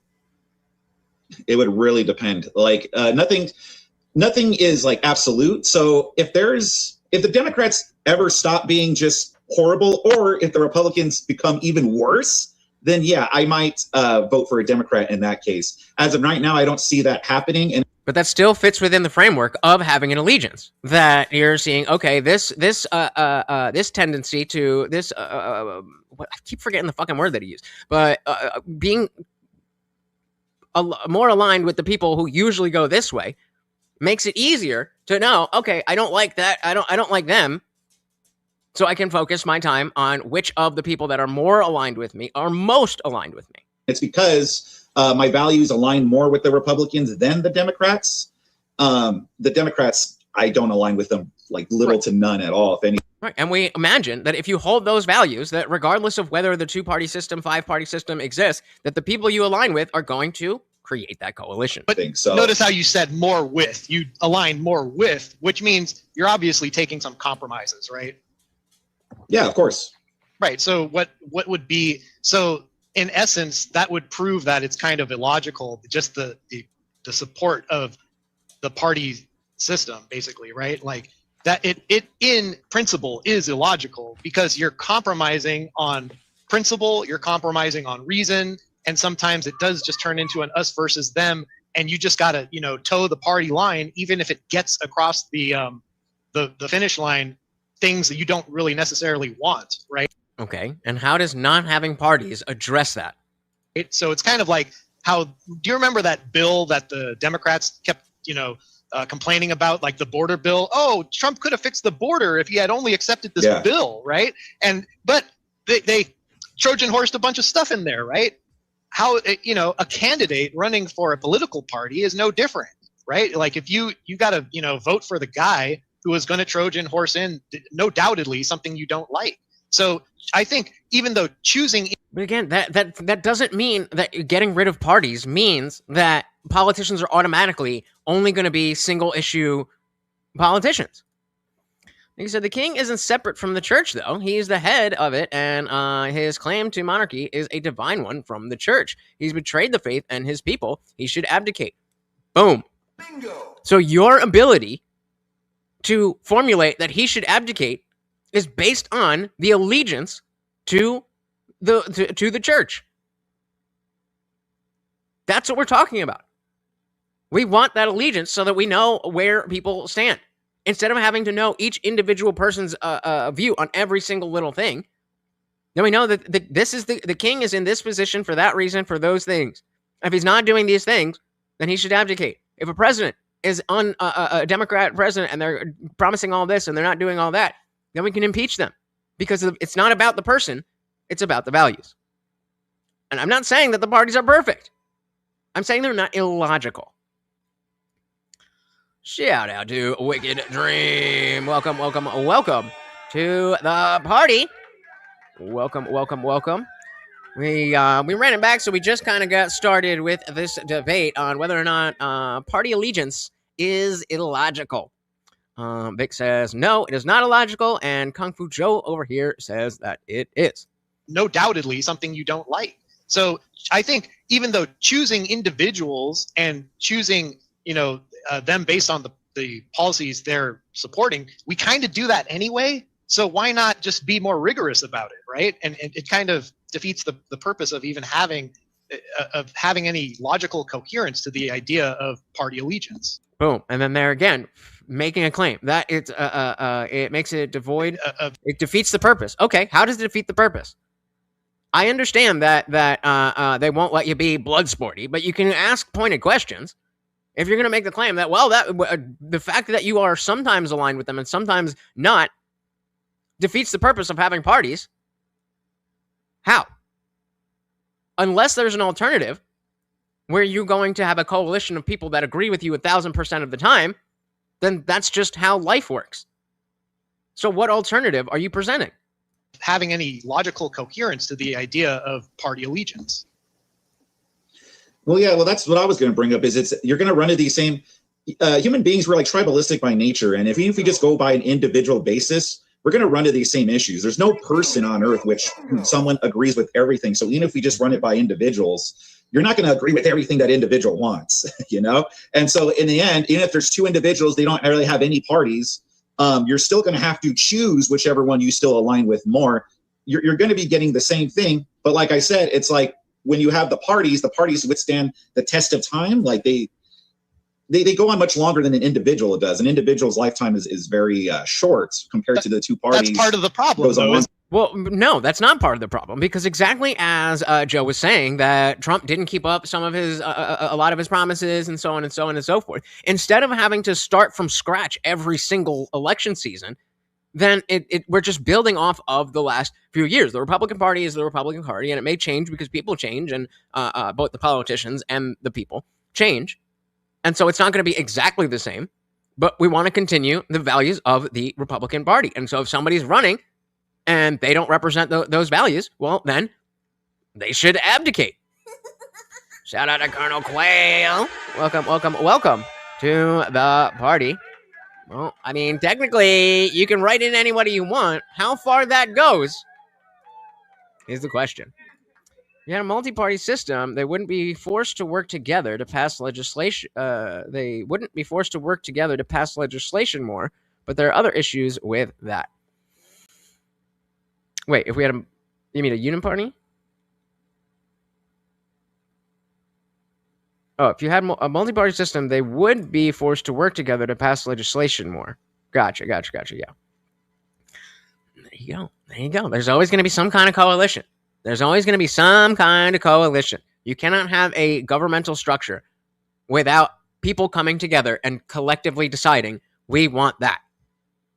It's part of the problem because we support that dynamic, but it doesn't, just because we support that dynamic doesn't mean it's not illogical to support, right? A party is going to remain in power no matter if you say, oh, well, F you, they betrayed me. There's a lot of MAGA folks right now who think that Trump betrayed them, right? I'm sure you cover some of that. So that's just kind of evidence of it right there. You could walk away from the party, but the party. Exactly, Extra Exactly. And so you might be on the losing side.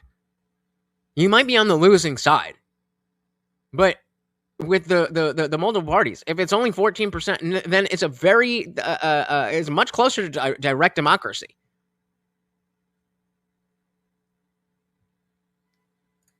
And I'm glad.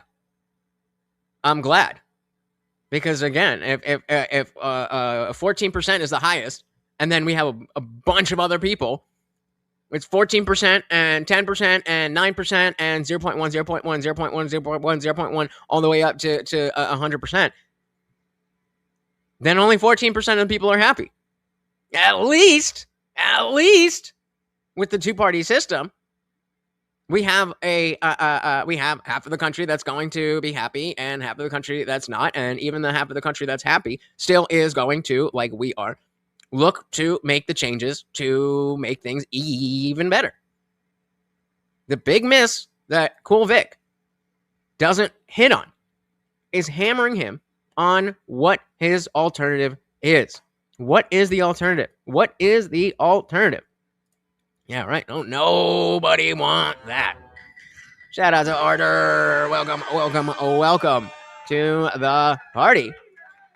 So we have to really agree on shit to change it. And I believe in us. Our problems are manufactured.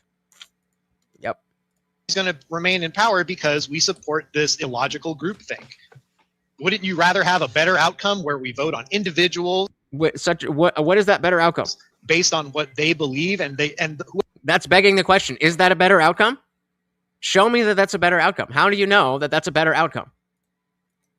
where we vote on individuals based on what they believe and whoever can utilize logic and reason. I believe logic and reason is universal, and that can appeal to the majority of people, right? So I don't think we need to prepackage them in a political party in order to get people to select the best choice, the most reasonable and logical choices.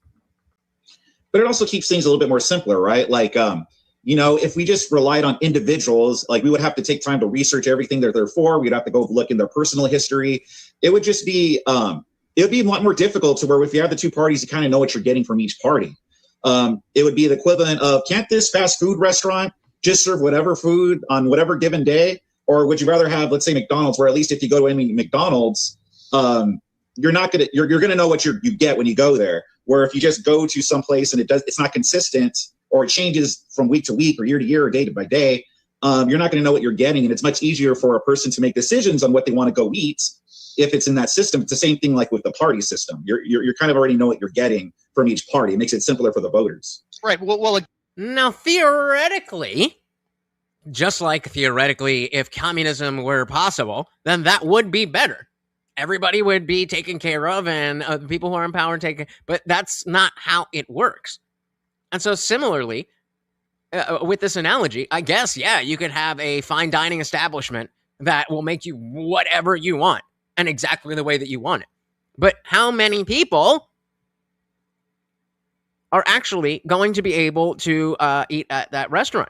How many people are actually going to be fed if they have to, stock up on enough to make sure that every single person that comes in gets exactly what they want? Versus a McDonald's where it's burgers a day in, burgers and McNuggets day in and day out. And so they can just fucking, what happened there? Okay. They could just do what they do and people are happy. Oh, I didn't mean to do that. So, Nikki said, this is why I think party loyalty is important for politicians, but not voters. Okay, fair. Voters need to choose what they think is best, but the options need to be clearly presented and cohesive. I like that. That's that's a good distinction. Talking about whether you are you have allegiance to the party as a politician versus having allegiance to that party as a voter. Smart. Hey, shout out to Avarice. Welcome to the party, Avarice of the Avarice Show. If you guys have not subscribed, go on over, and I just dropped the link to his channel. Welcome to the party. Sure, you got shit to do, but I'll drop the link in case you want to hop up and chat. That link is just for Avarice. Welcome to the party, brother.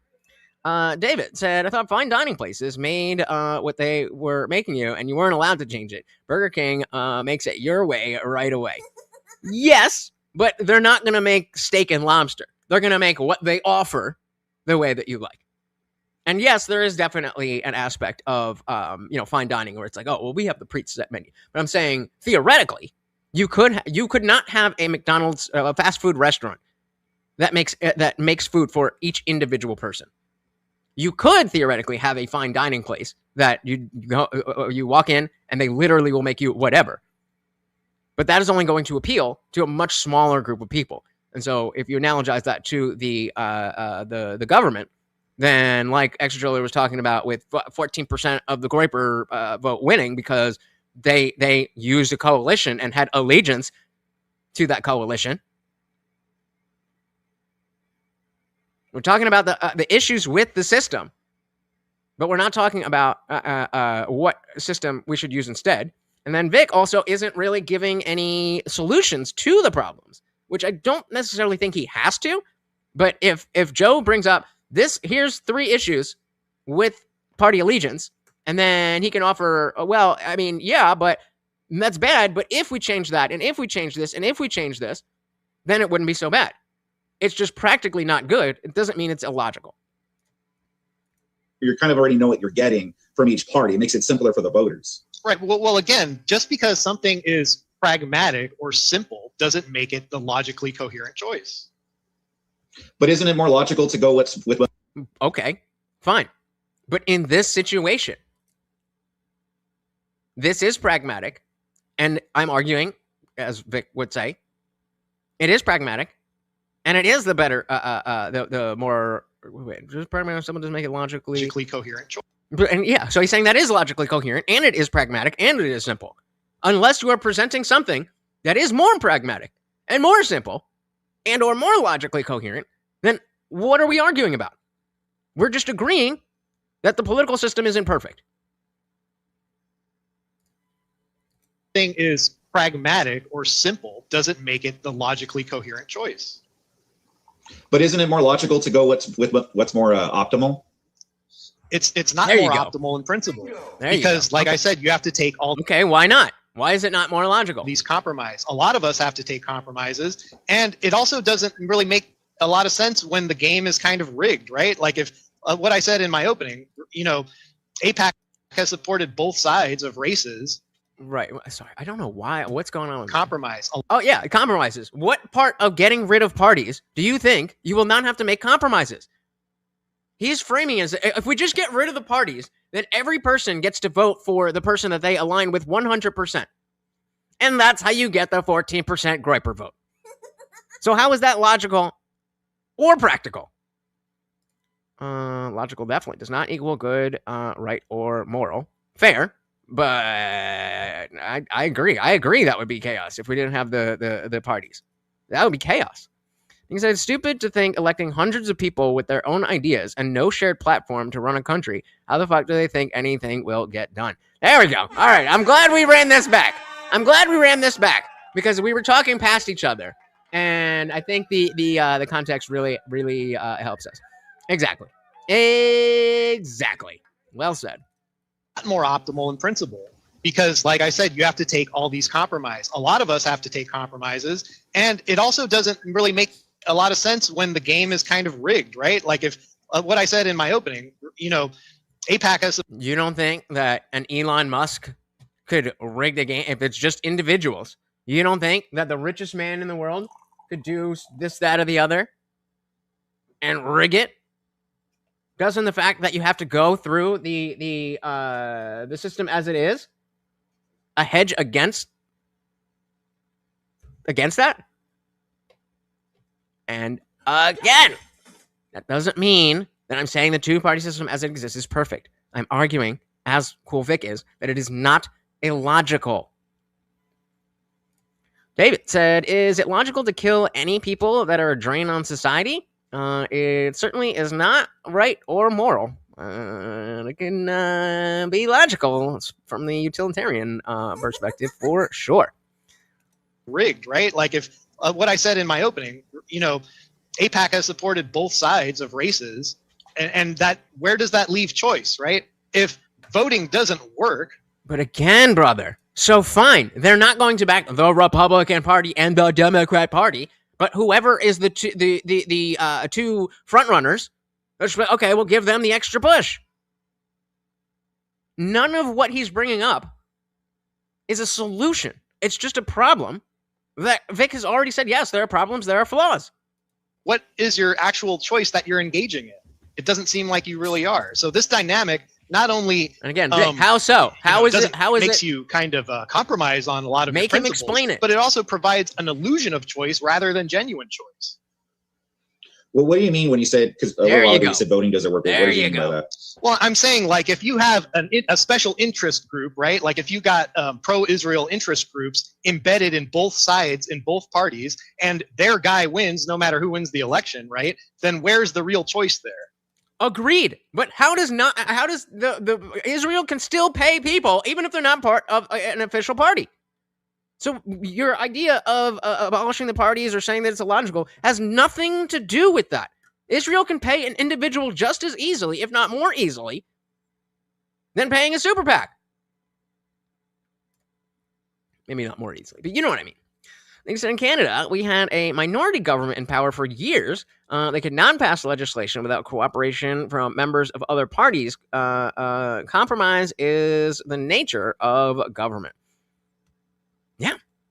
And so Joe is acting like because there are compromises made, that it's illogical to follow the system. That, logically, doesn't follow. I'd rather a fake choice than no choice on an instinctual level. Yeah, I guess. You know, the psychology of it all. That definitely, we don't want people to be black-pilled, even if it's pretty bleak. No matter who wins the election, right? Then where's the real choice there? Okay. I would just say, what does it have to do with the parties? I guess those are things where I could say, like, those are maybe like flaws in the system that maybe we could like rectify or Flaws something. in the system that I'm pointing out. That's why it's illogical, right? No. Just because something has a flaw doesn't mean it's illogical. Yeah, but wouldn't that be throwing out like the baby with the bathwater? Because you would have to. Yup. Like I said, our government is intended to create gridlock. It's slow to respond. And so people like Trump don't actually become dictators, but it don't really help us. Well, is Trump a dictator? According to you, he really wants to. So if he's not a dictator, then what helped him, or helped us, from him not being a dictator? Like the baby with the bathwater, because you would have to demonstrate why individuals would be better than like a party. Well, tell me what's the baby? Individuals. Right, you're So saying this is where he gives the analogies. That's like throwing the baby out with the bathwater. You're saying that there's flaws in the two-party system, so we should get rid of parties altogether. And so, what's the baby in throwing the baby out with the bathwater? All the positive things that he's been saying throughout all of this. But does he say that? Than like a party. Well, tell me what's the baby? Individuals. Right, you're saying throwing out the baby with the bathwater. What would be the baby in this example?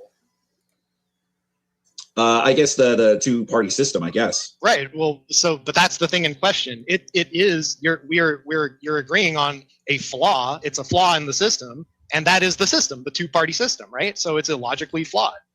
So I mean that follows. Based on what Vic said, that follows. The baby there is not the system itself.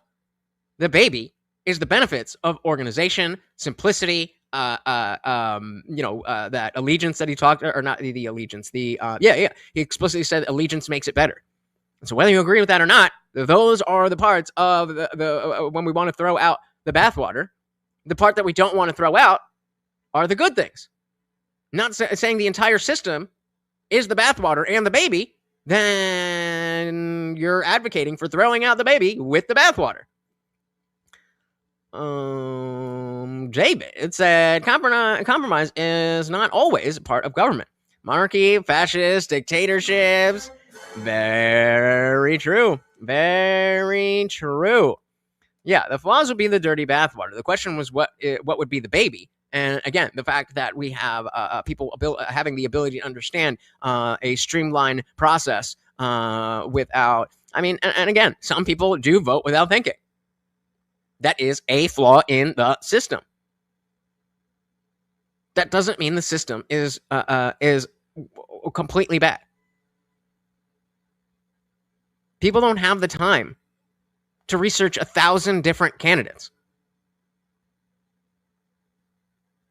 And even if they did, I'm going to start this. Where is it? Even if they did, that still tells us that we might end up with a very minority party. Oh, come on. Where is it? We got that one. It was right after. There we go. Yeah. So maybe more people are thinking more about what they're voting, but because the vote is spread out so much more disparately, then it's the people who have allegiance who are going to win. And so when the him talking about Israel backing both sides, let's say that the Grapers and the Destiny crew are the two winning allegiances, and Destiny and Equentes are at the top. What's preventing Israel from backing both of those? It's completely irrelevant to the point of the party being illogical. They're trying to make it voting without thinking, and they have succeeded. Maybe on your side. No, I'm just kidding. Like, again, there's again, I don't know how many times you have to say it. Agreed.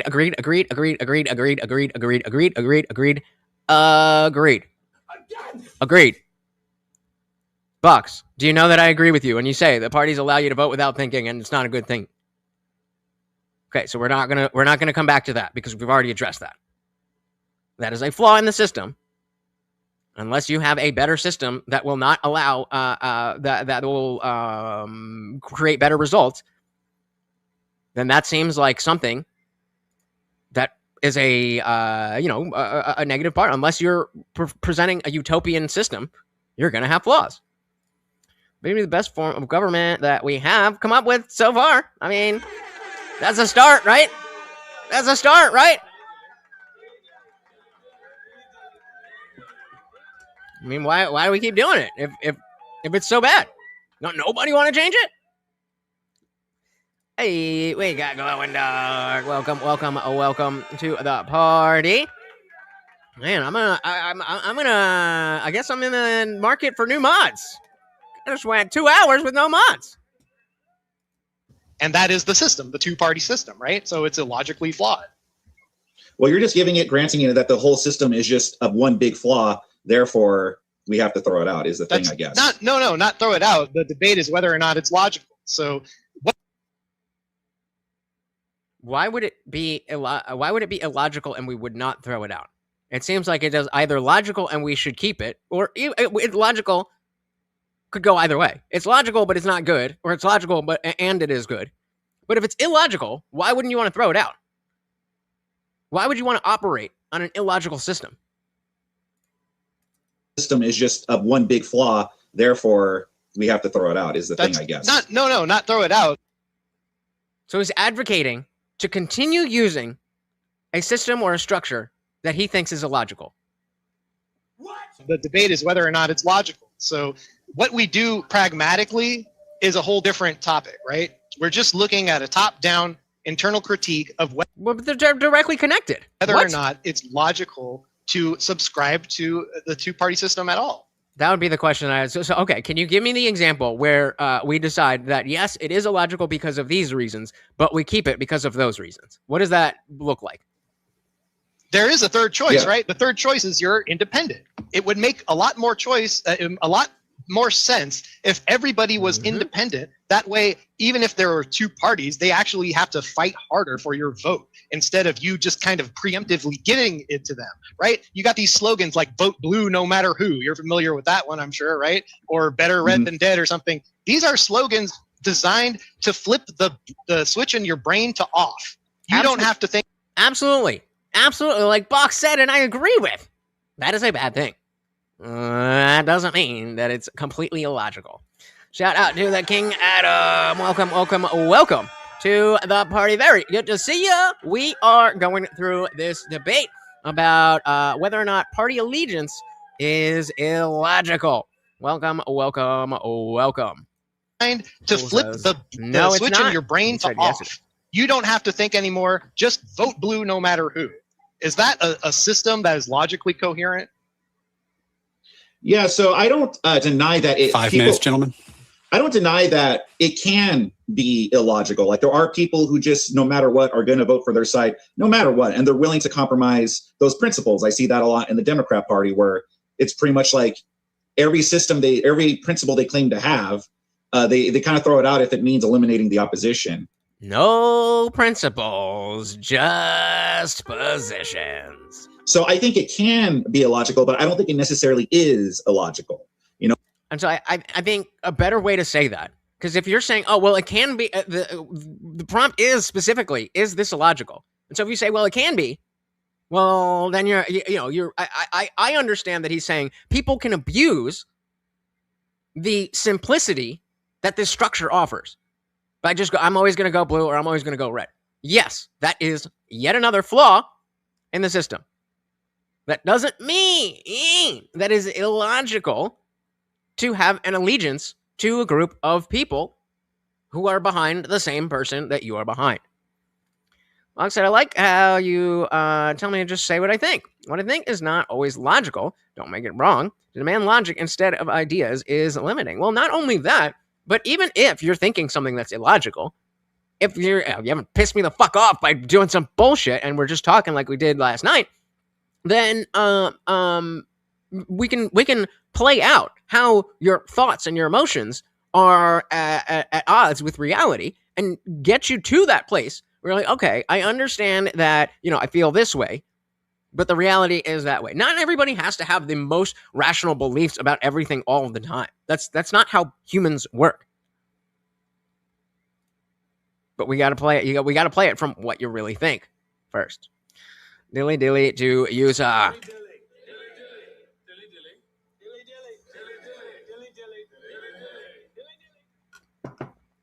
Nikki said, it doesn't matter how many parties exist in a multi-party system, you're still going to have to compromise. Right. And so that's why I'm willing to accept. If Joe were to say all of these flaws that we're talking about, that's what makes it illogical.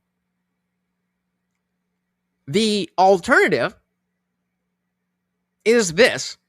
And because this alternative is so much better, that is illogical because we know that it's worse. But even Joe said, I didn't say we should throw it out. I just said it's illogical. Why wouldn't we throw it out if it's illogical? That isn't a flaw in the system. It's a flaw in the voter. Being uninformed is a choice. Yup.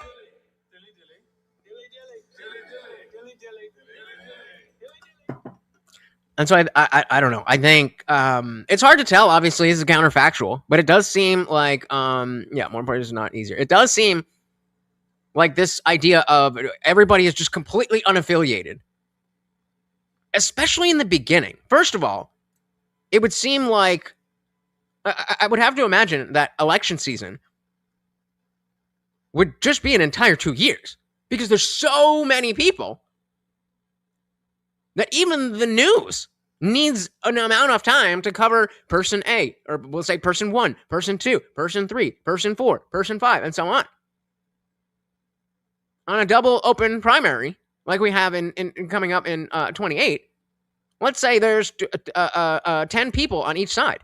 That's still a lot of people, especially if you work a full time. Let's say you work 60 hours a week and you got 3 kids. When are you even going to research those people? And so even still in the system, that's why we outsource some of our thinking to the people who are who do this, who focus on politics, who follow every story in the news that they can, and have shown that they have not only a good understanding of what really is occurring, but where the landscape is going to go. I don't understand how a completely open field, where everyone from your Uncle Bob to the girl that just turned, well, I guess, well, yeah, let's say for mayor, this girl that just turned 18, maybe you won't vote for those. We have everything in between. Dave said, whether it's illogical or not depends completely on what the goal is. If the Democrat Party's goal is just to defeat Republicans, then compromising on morals and getting max voters is logical. Fair enough. And so that's a really good point too, that if the goal is, because again, as Nikki said, we should separate whether it's logical for politicians to have that allegiance versus voters having that allegiance. Even if you want to say that the voters shouldn't have allegiance, the politicians definitely should. Fox said, when I think of parties, I think about the ability of money to buy our government. 2 parties is easy to buy both sides. 3 is harder. At some point, you get so money you don't know where the money is anymore. I don't even know if that's true. I would argue that if there's only 2 parties, if there's only 2 candidates, then you can look much deeper into each one of those candidates. If there's 30 parties, how deep is any one person going to be able to get into the money, where the money is going, the funding of 30 parties?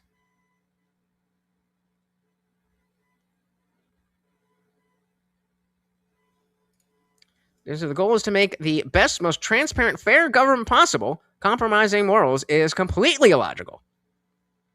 I don't agree with that. I don't agree with that. It's only completely illogical if there is a way to make a transparent, fair government for everyone. A system where there are no cracks. The system that we have is meant to appeal to the most people. Again, a lot of corruption. What we're talking about, the concept of the structure. Like you said, wouldn't it be great if journalists actually did journalism about politicians instead of trying to sway the electorate? Yeah, the good old days. The good old days. All right, let's dive back in. They kind of throw it out if it means eliminating the opposition. So I think it can be illogical, but I don't think it necessarily is illogical. You know, people can be illogical. That doesn't make the system illogical. That's what he should have said. It's not always illogical. Like I said, when you just leave it to individuals, human beings, again, like you're going to have, you know, they only have 2 limits tops. You know, they only have 8 years tops. So imagine every 8 years or so, a different person comes along and just changes it up every like 8 years or so. It would be absolute like. The individual, I mean, I'm sure you've seen it, right? The individual doesn't have the party doesn't have the power to change the party, right? And as a matter of fact, but that's a good thing. That's a good thing. We don't want somebody to come in and just be able, well, now this is how politics works. And then the next person comes in, no, this is how politics works. That stability is specifically something that Vic appealed to in his opening. We want that stability. The last maybe 10 years of watching Trump in action, I would say the party has changed him. He came into politics condemning the Democrats for endless war and a lot of the things that he kind of did an about face on. There's a lot of angry, ex-MAGA people. I think he's a bad example because he's not the same type of politician, or at least he wasn't. The 2015 Donald Trump wasn't a politician like that. Now he's just a politician in the same way they all are, and maybe one of the best in my lifetime, but still just a politician. Whereas what you're going to see every other time is somebody who was in politics. Who say that, no, Trump didn't act. Meaning, sorry to tie up on that. Meaning that they're not going to come in all crazy because they're already part of that. Actually, carry his individualism through. It didn't craft the party like completely. It actually, he ended up towing the party line, which was, whoever's in there paying for your support is going to get it. The Adelsons supported Trump like massively, and that's why we have so much, Trump embedded in foreign interests, and he looks unidentical to his 2015 self, right? Well, that's because he's not identical. He's a bit older. 12 years have gone by. No, it says completely illogical to compromise morals because the elected people governing would have to be of the highest possible moral character. Well, right. So that's what we're talking. That is the utopian ideal. And so given that we can't have that, or at least history has shown that there is no completely altruistic person in power, then that's not on the table. So no, I think parties corrupt individualism. Exactly. The issues that he is bringing up will not be solved by getting rid of parties. People will just coalesce around different things, and probably worse things. I think personally, probably politics in general corrupts people, because I think even on an individual level, you're going to be getting these same things. But going back to Trump real quick, though, if that were true, then he would be having a lot more Republican support, and we're not just seeing that he can't pass anything. Didn't they just vote against the SAVE Act?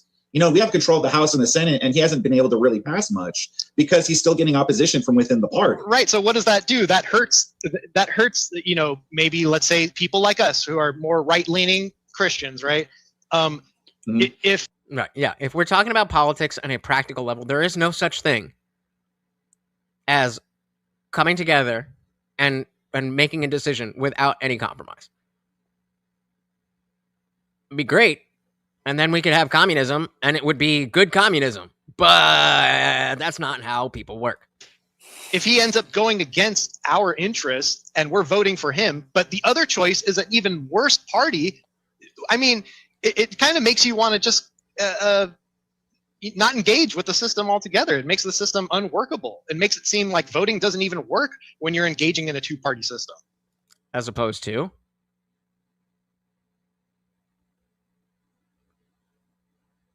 If it doesn't say as opposed to at least once in this debate, I'm going to be upset. Especially when you have special interests with their tentacles in both sides.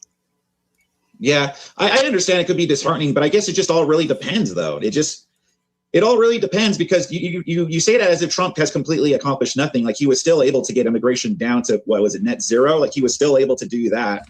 It's not about Trump and his individual accomplishments. It's about, did he betray voter interests or not? And if we look around, a lot of the voices say yes.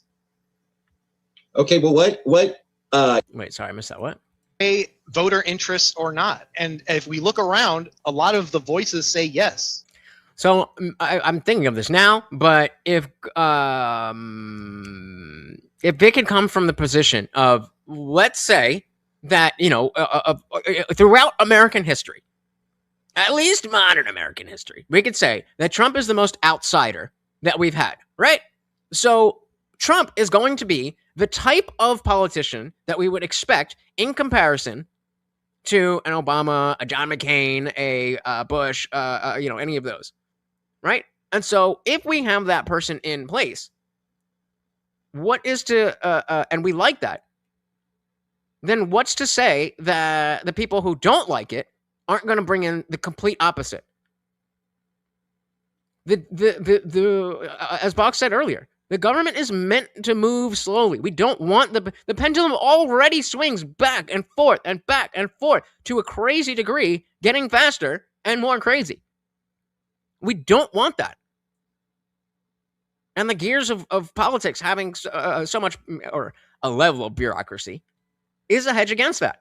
It doesn't mean that we don't have too much bureaucracy, but it's there for a reason. Believing in communism is a total denial of human nature. Bingo. And I think saying that having an allegiance to a party is as well, unless you're going to specifically say a dogmatic allegiance to the Republican or Democrat Party. But that's not what it is. It's way more general than that. Okay, well, what issues are you talking about that he betrayed? I mean, he kind of just jumped along to whatever Israel wanted at the time. It kind of our allegiance to Israel hasn't changed, since Trump or before Trump. It's kind of like just been towing the party line on Israel. If it's got 1 minute, boys. If they have a dominant Israel lobby, it's not going to be surprising to see Trump, toe that party line. That's just how it is. Bought and paid for on both sides. And again, what is stopping Israel from doing that? Sans parties. What about the existence of political parties makes it so that Israel can get money into America? That they can't get money into America unless we have these parties. It doesn't seem to make logical sense. There is a third part. There's another choice, right? The other choice is you could have people up there kind of like a buffet, maybe. Okay, here we go. We got the alternative. He's about to give the alternative. Let's see if this is logical and or practical. waiting to the last minute of the debate to give your actual position is wild work, but we here for it. All right, so this is the win or lose of the debate. If he presents an alternative that is practical and logical and better than the system where there are parties, not just the two-party system, but any structure where there are parties, then he wins. If not, then we rage on. I mean, obviously we rage on anyway, but yeah, this Word War Debate has a structure where they do, I think it's 15 minutes of open debate. Then they do some questions from the moderator, and I like that. It helps the conversation move more quickly, and then they go back and do another period of open debate. Right. The other choice is... All right, here's the third choice. Are we all paying attention?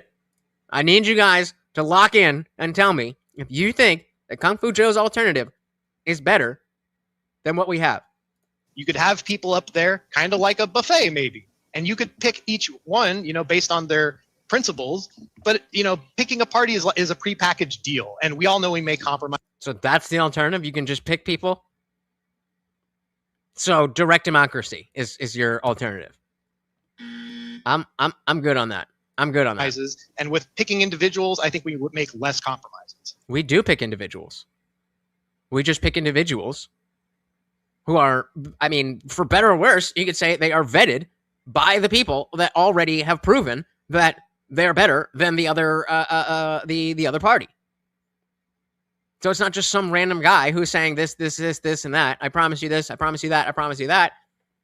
Because then who is he beholden to? You could promise the whole fucking world. And then you just don't do anything. And what happens? Right? Immediately no. Trump predicted Iran would be an issue decades ago when they were threatening to close the Strait of Hormuz. These people act like this shit is new.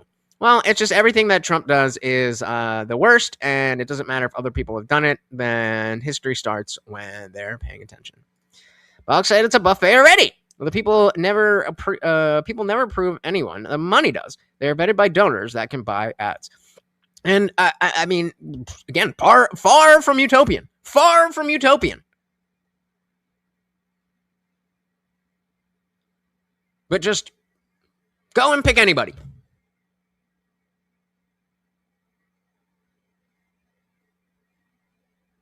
There's what, what's the population of the U.S.?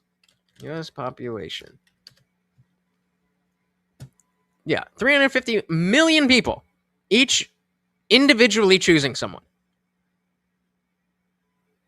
So either we have a tie across 350 million people, or there are option two is that there are two people that start to rise to the top, and everybody who's supporting other people are like, okay, I really hate this guy, so I'm going to get behind that guy to make sure this guy doesn't win.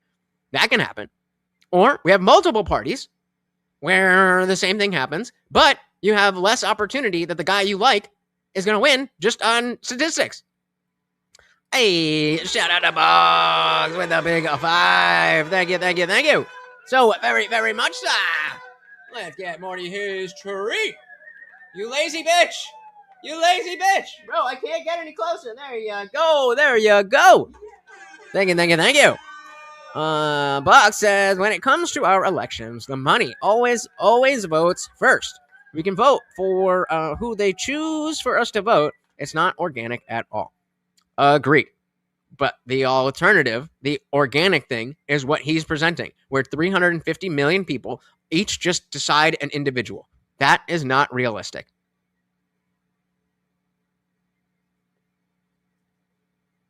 That's just not realistic. And I can't believe that Vic didn't just jump. Oh, so you just want direct democracy? One person, one vote, right? That's direct democracy. Let's see. Again, another choice, right? The other choice is you could have people up there kind of like a buffet maybe, and you could pick. So is there a limit to the buffet? Or is it like literally just anybody who wants to get up there? Because then if there's a limit, because I mean, you know, there's a limit to a buffet. They don't just have all the food in the world. They have a lot of what they got, but they only have what they got. So is there 40 different slots for different choices? Or is it literally just anybody? Because again, if it's literally just anybody, direct democracy. If there's a limit, then people are going to coalesce around the whoever is in there. So you're not presenting an alternative unless it's direct democracy. Shout out again to Bogs for the $5. Brings us up to 147 out of 250 for the week. 4 out of 15 donos for the night, and 17 out of 75 for the night. Thank you so very, very much, so. So yeah, man. He literally said, we should have direct democracy. And Vic didn't jump on it. Crazy. Yeah, right? At least. David said, I think originally the candidates with the top votes became president and the guy with the second highest became VP, even if it was a VP from the other party, but they changed that. Yeah, I think I think that's something like we need to look into. Maybe I'm going to start this. Maybe we'll check that out in the after party. Speaking of which, do keep an eye on the timer, especially if you're not a member. But yeah, maybe I'll ask ChatGPT and we'll have like not a debate, but like I'll talk to it and we'll see.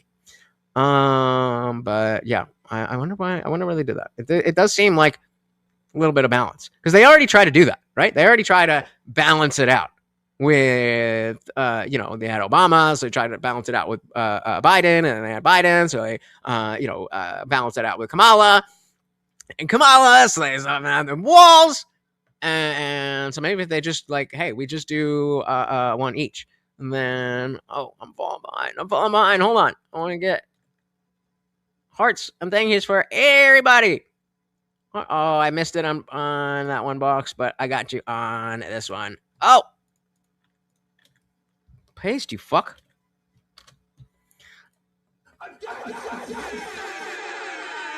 $10.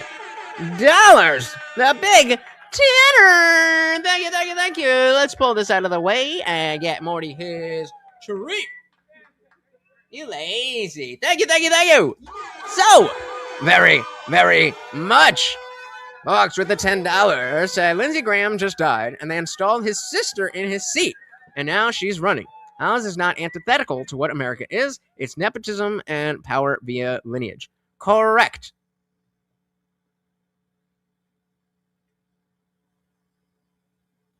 Yep. Nepotism is how a lot of this shit works. For better, for worse. That's how a lot of shit works. I don't think that has anything to do with the parties, but yeah. They shouldn't be allowed to appoint people. They should have an election to fill the seat immediately. Yeah, that would be fair, but that would require some concise and quick action, and the government's great at that. Thank you again. Did I do that? Hold on. We had 1, 2. 1, 2. Okay, so we do that. 1, 2, 3, 4, 5. Okay, so we'll add that here while we're playing. The choice is you could have people up there, kind of like a buffet, maybe, and you could pick each one, based on their principles. But picking a party is a prepackaged deal, and we all know we make compromises. And with picking individuals, I think we would make less compromises. I just don't see how these issues would go away if it was left up to individuals. Like, what would stop Israel or AIPAC from putting either both or one of the individuals? And let's say you had two individuals, right? And one of them is like, yeah, I'm going to get immigration down, no censorship, blah blah blah. But I'm still going to finish your thought. I'm still going to fight with Israel or whatever. And then of course the new sponsor of the stream. Still going to finish your thought. I'm still gonna, fight with Israel, or whatever. And then you have another candidate that's like, oh, screw Israel. However, they're pro lockdowns, they're pro shutting off her speech and letting millions of immigrants come in. I don't like this call out thing. And I was like, 1 minute. Like you guys see it with me. Sometimes I'm in a train of thought, and then something happens, and I just completely lose it. Put the timer on the screen, or put the timer somewhere where they can see it. We don't need to necessarily see it, but if they see it, then you don't have to yell out. Especially with 1 minute left. Especially with no time left. And it's like, finish your thought. It's like, okay, what was I saying? What did you just say? Well, I said this, and then, you know what I mean? Like, put the timer on the screen. Speakeasy does it, Horseradish does it, and it works every time. Especially if you're going to let them go over and do the finish your thought thing. What do we got? Yeah. It's okay to put her in there, but for her to run is crazy. She also invited BB. Invited? I don't think it's necessarily the worst thing in the world to have someone hold the seat. It should be someone who was already like in the government, in the hierarchy of that. I don't like the whole the nepotism thing, but that's how it works. To be clear, Bob said, I think it's okay. She get his seat to the end of his term. It's her running. That's crazy to me. Just take the knee and run out the clock. Well, why is it an issue that she runs? Shouldn't anybody be allowed to run? Because let's say she sits to the end of the term. What about why wouldn't she be able to run? Because then that's actually giving the people the choice. You know what I mean? Right. Okay. So if she runs, then no one will vote for her. If she's just installed, I don't get it. Or whatever. And then you have another candidate that's like, oh, screw Israel. However, they're pro lockdowns, they're pro shutting off her speech and letting millions of immigrants come in. All right, boys, we're going to call time there. Thank you, gentlemen, so much for the open debate section. We're going to get ready for the crossfire round, which is where I can make sure you finish the debate strong. I'm going to ask you some questions to clarify terms and your positions, and then that's going to lead back into the final open debate section. Do you guys have any questions about the format, the crossfire round, or where? Welcome back, everyone. Let's get this round rolling. Crossfire. So yeah, we have some questions from the moderator to each or both of them, and then we get another period of open debate. In this section, I'm going to ask some clarifying questions, and we're going to make sure the semantics are clarified and that the positions are clarified as well. So let's put 10 minutes on the clock, which for change of pace, will start when I start asking questions. And Joe... Yeah, so this would be great for like a question for Joe. I mean, like, okay, so what could be changed if we fixed all the issues that were brought up?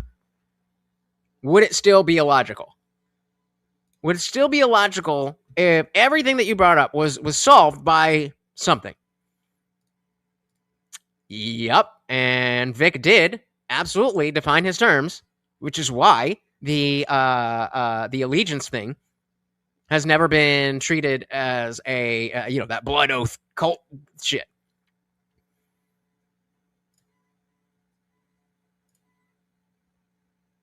DEI. Yeah, I don't. But again, that's you're not. Why aren't you answering my question? Why do you do it? Why do you do it? Do you hate me? Do you hate me? Why don't you think she should be allowed to run?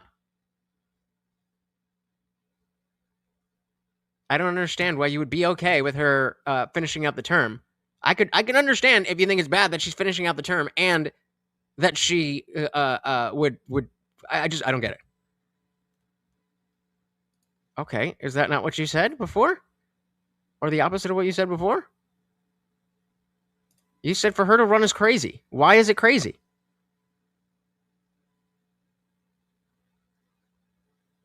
Why is it crazy? I'm going to leave this up here until you answer. Why is it crazy? What does that mean? Block, which for a change of pace will start when I start asking questions. And Joe, I'm going to direct the first question to you, but I want both of you guys to take a shot at both questions. I'm directing this one to you because you're in the affirmative, and I think it makes more sense to start with you in that regard. So, Joe, the debate prompt here is that it revolves around political party allegiance being illogical. In that context, what does it mean for allegiance to be logical or illogical? Got him. Well, it depends on what you're aligning with, right? If you're aligning with your core principles, logic, and moral. Hey, we got a direct answer. Box said it's crazy for her to run. It's crazy because I feel bad for her. If they walk her down that path, she's a nice lady. She could be taken advantage of and would be. That's kind of misogynistic. She's a grown ass woman. I think she can take care of herself. Value with your core principles, logic, and just moral values. I think that's a legitimate alignment. But if you're aligning with a party that has a bunch of pre-packaged prescriptions, some of which you absolutely don't agree with, but you kind of just begrudgingly go with anyway, I think that would be kind of an illogical alignment. And Kewl, what do you think? What do you think political party allegiance being logical or illogical means? I just think, us as humans, like under human nature, I think it's actually more logical, seeing as how we operate, that we do have a two-party system, because just because it's just going to lead to that anyway. I think if we were to abolish a two-party system right now, I think eventually it'll just come back anyway. They'll probably be different parties. They might stand for different values, but we'll probably end up back with a two-party system anyway. So I think So is it crazy that Trump ran? That word just doesn't fit with whatever idea you're trying to express. we'll probably end up back with a two-party system anyway. So I think it's just logical that we have it, because that's just how we are as humans. Well, you read my mind for my next question, and I think I'll reverse the order since you read my mind. You guys have both, to your credit, had said that there were some flaws with the two-party system. I don't think anyone was hiding the ball about that. But Kewl, you were just talking about why you think we have a two-party system despite those flaws. Right, but then people will vote and see, oh, she's not a strong leader. That's what running for office is.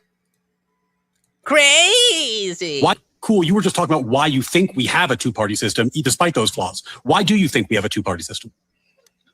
So admittedly, I didn't, and this is something where I should have done more research. So I should have researched why we have a two-party system, and I didn't. So I don't know why. Like, I don't know where it came from. I don't know how it started. My assumption is just that because I don't think we had two parties to begin with. I think the founding fathers tried to get away from that, but then we ended up with it anyway. So what? Oh, I know. What's as ChatGPT? I said, why do we have a two-party system in the U.S. for politics? Obviously, doesn't legally have a two-party system. Stronger produces two-party competition. The basic reason is the way we elect people. Most elections are winner take all. Congress, you generally have a district where one person wins. Whoever gets the most votes wins. There isn't a proportional representation. Blah, blah, blah, blah, blah. Yep. Okay. Presidential system reinforces it. The Electoral College makes this even more pronounced. Presidential candidates don't simply compete for a national proportional share of votes. They need to win states, and almost every state awards its electoral votes on a winner-take-all basis. So a third party can get millions of votes nationally and still win zero electoral votes. Shout out to Ross Perot. This isn't giving us... Okay. But can you give me a quick, concise history of how it came to be that only Republic... Jesus Christ.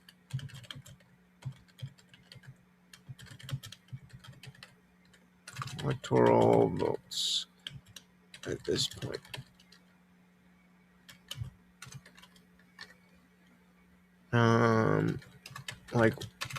What was the process that led us there?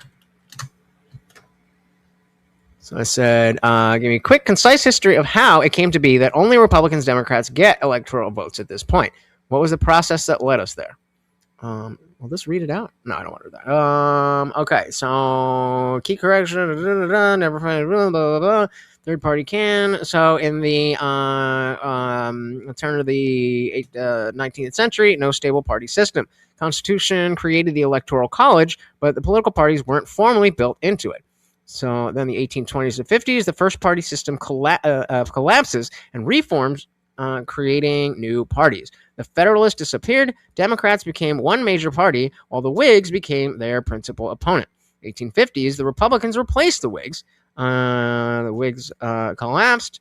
Republican Party emerged as a major alternative. And so, yeah, the fact that there is, when winner takes all by the 1900s. Okay, so the two parties win. They get easier ballot access. Voters expect them to win. Third parties struggle to win states. Voters avoid wasting their votes. Two parties continue winning. I mean, it's not super historical, but in terms of procedural, that is what they're talking about. Got the research. Okay, there's a very good reason we have a two-party system. Tell us more. Winner takes all and diverges law. I'll have to Google that. People voted for AOC. Some people are just dumb. Stupid. I saw something today with her freezing her eggs. It's like, God damn, I hate that she's so fucking cute. She's not hot. She's cute. She's super cute. But she's not hot. She's cute. Has nothing to do with that. AI slop. Okay. Do burgers? All right, let's see. Do burgers. God damn it.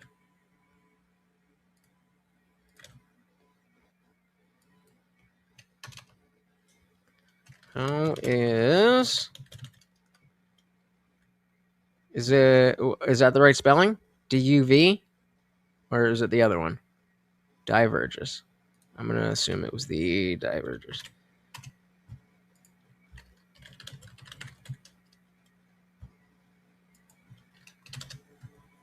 No, I went with the U. Okay, I got it right. All right. Basically, the theoretical explanation for why that process keeps reproducing itself. You guys see this? Okay. Chain is winner take all elections, strategic voting, two-party competition, more strategic voting, two-party dominance. More specifically, what? You have a single winner. In a congressional district, for example, whoever gets the most votes gets the seat. 40% gets the same as 60%. That makes third-party voting risky. Suppose we have the Green Party with 15%. Green Party gets nothing. Green voter may think, I prefer Green, but I don't want a Republican to win, so I'll vote Democrat. Voters and candidates anticipate this. Once people recognize that third parties rarely win, voters increasingly abandon them. Candidates also have an incentive to run under one of those two viable party labels rather than as a third party. That creates a self-reinforcing cycle. That's the psychological effect of Duverger's law. There's also a mechanical effect. Winner-take-all elections mathematically punish dispersed third-party support. A party can receive 20% of the vote in 50 different districts and potentially win 0 seats, whereas a party with 40% concentrated in particular districts can win dozens. And this connects directly to your original question. It's not really it's why are Republicans and Democrats the only parties capable of consistently winning the state-level contest? I mean, that's kind of the same fucking thing, ChatGPT, but fuck you. Duverger's law is part of the answer. The Electoral College adds another layer because the relevant contest is essentially 50 separate winner-take-all elections rather than one national election. A third party needs to actually come in first somewhere to get electoral college votes. So you have 19%, blah, blah, blah. Shout out to Ross Perot. There you go. So it seems like it's just the natural development of how people want to create their government.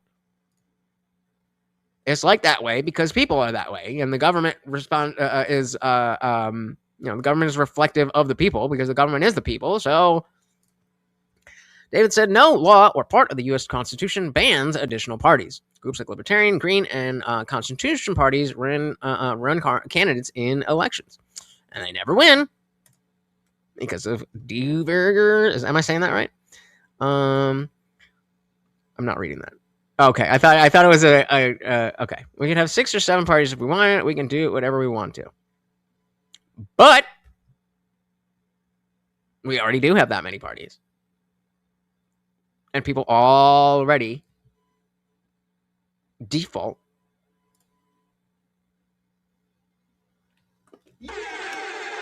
People want to win, so they make teams.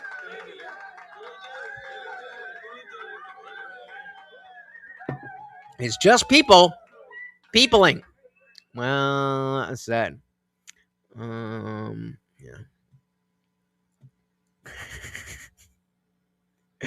Yeah. Yep. That's the best we got, right? That's the best we got. It's our system. It's that our system only has 2 positions, thus 2 sides, thus 2 parties. Everything is only pass or fail. And yeah, want to win? So I make teams. Sounds pretty simple to me. Sounds pretty logical to me. Nikki said the Constitution doesn't need to be amended to overturn the Supreme Court. In fact, that would be a direct contravention of the Constitution. What are y'all talking about? All right, let's get back to these questions. My assumption is just that because I don't think we had 2 parties to begin with. I think the founding fathers tried to get away from that, but then we ended up with it anyway. So I know we had the Democrats first, and then we had the Republicans to fight against it. Ooh! Saturday's debate schedule is out. I am judging again. Which one is me? Oh, all of this is Saturday. No. Okay. Oh, okay. So we got, hell yes. So we got Razor. Razor was the guy with the pink ears. And Melanie Cosmic Fox, the trans, debating there's nothing wrong with cultural appropriation. Then we have Tyler, average debate enjoyer, versus Tyler W.O. Don't know who that is. On the legal age of voting in the U.S. should be raised to 21. And then the main event is some ladies. So I don't know who they are. I've heard of AVG just in the space. I know that's a girl. And then it says Katie with 2 E's. Competitive debate fetishizes intelligence. That's gonna be fun. Let's fucking go. Let me double click on that. Let's go. All right. Because if you disagree with SCOTUS, the SCOTUS interpretation of a law, then propose a better, clearer legislation. Sounds fair. Yep, that's the one. It's a trans fox versus a dude with cat ears. So, all right. The 2 parties. Yeah, they're talking about 2 parties. That's what I think happened. I think that's why we have a 2-party system now. Yeah, Joe, swinging to you, since you've said it's illogical to have a 2-party system, why do we have one?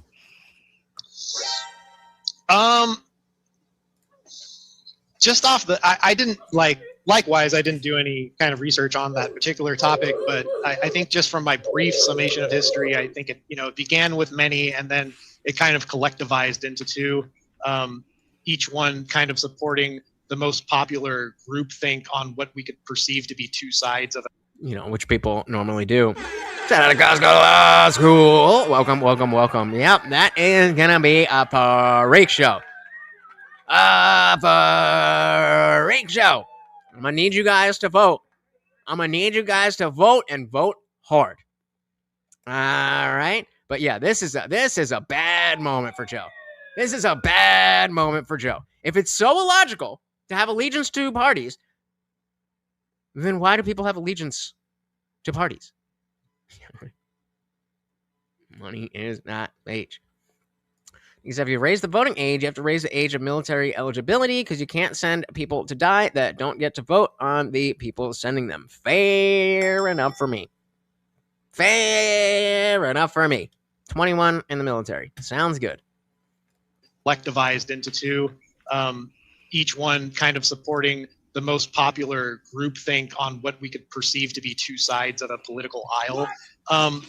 But then they kind of become each their own Frankenstein monster, and special interest groups and whatnot will just kind of cling on to these things and hide. Why do you think that wouldn't be the case? Sans the parties, you get rid of the parties, you still have individuals that are going to, as David said, make teams.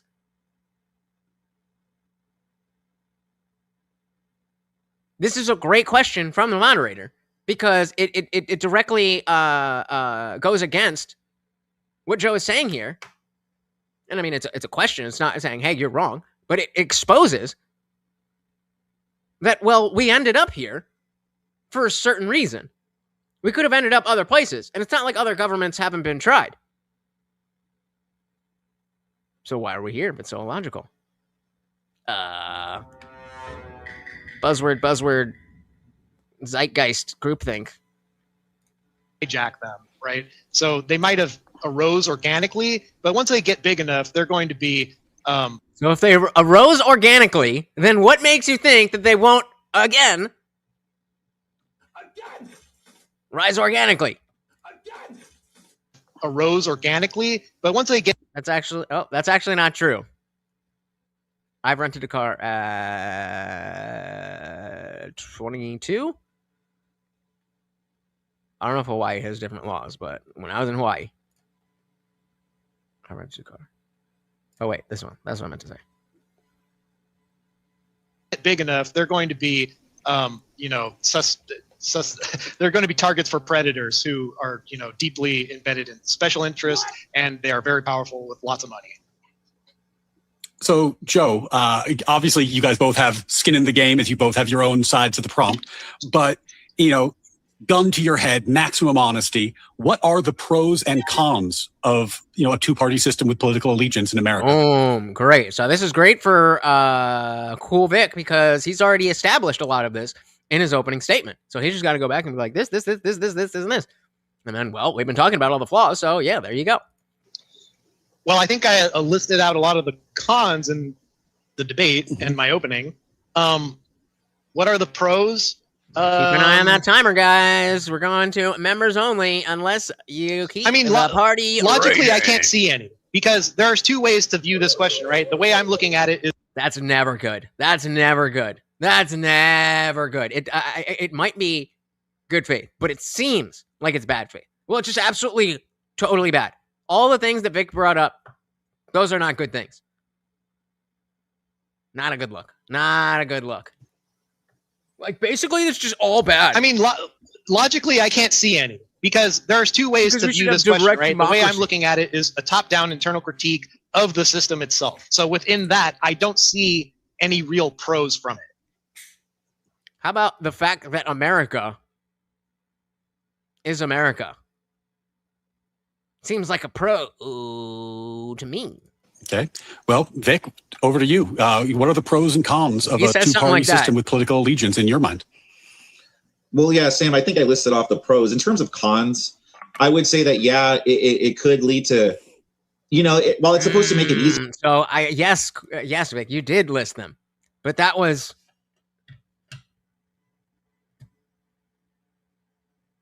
That was almost an hour ago. Or no, sorry. That was 25 minutes ago. That was 25 minutes ago. And longer for us. And you guys have said a lot in there.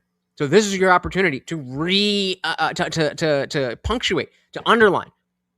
And say that, yeah, well, I went over the pros in my opening, but we can go over them again. Boom, boom, boom, boom, boom, boom, boom, boom, boom, boom, boom, boom, boom.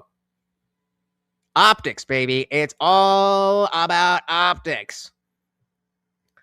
Nikki said, if a third party had a viable platform that appealed to a wide swath of voters, they would get elected. Bingo.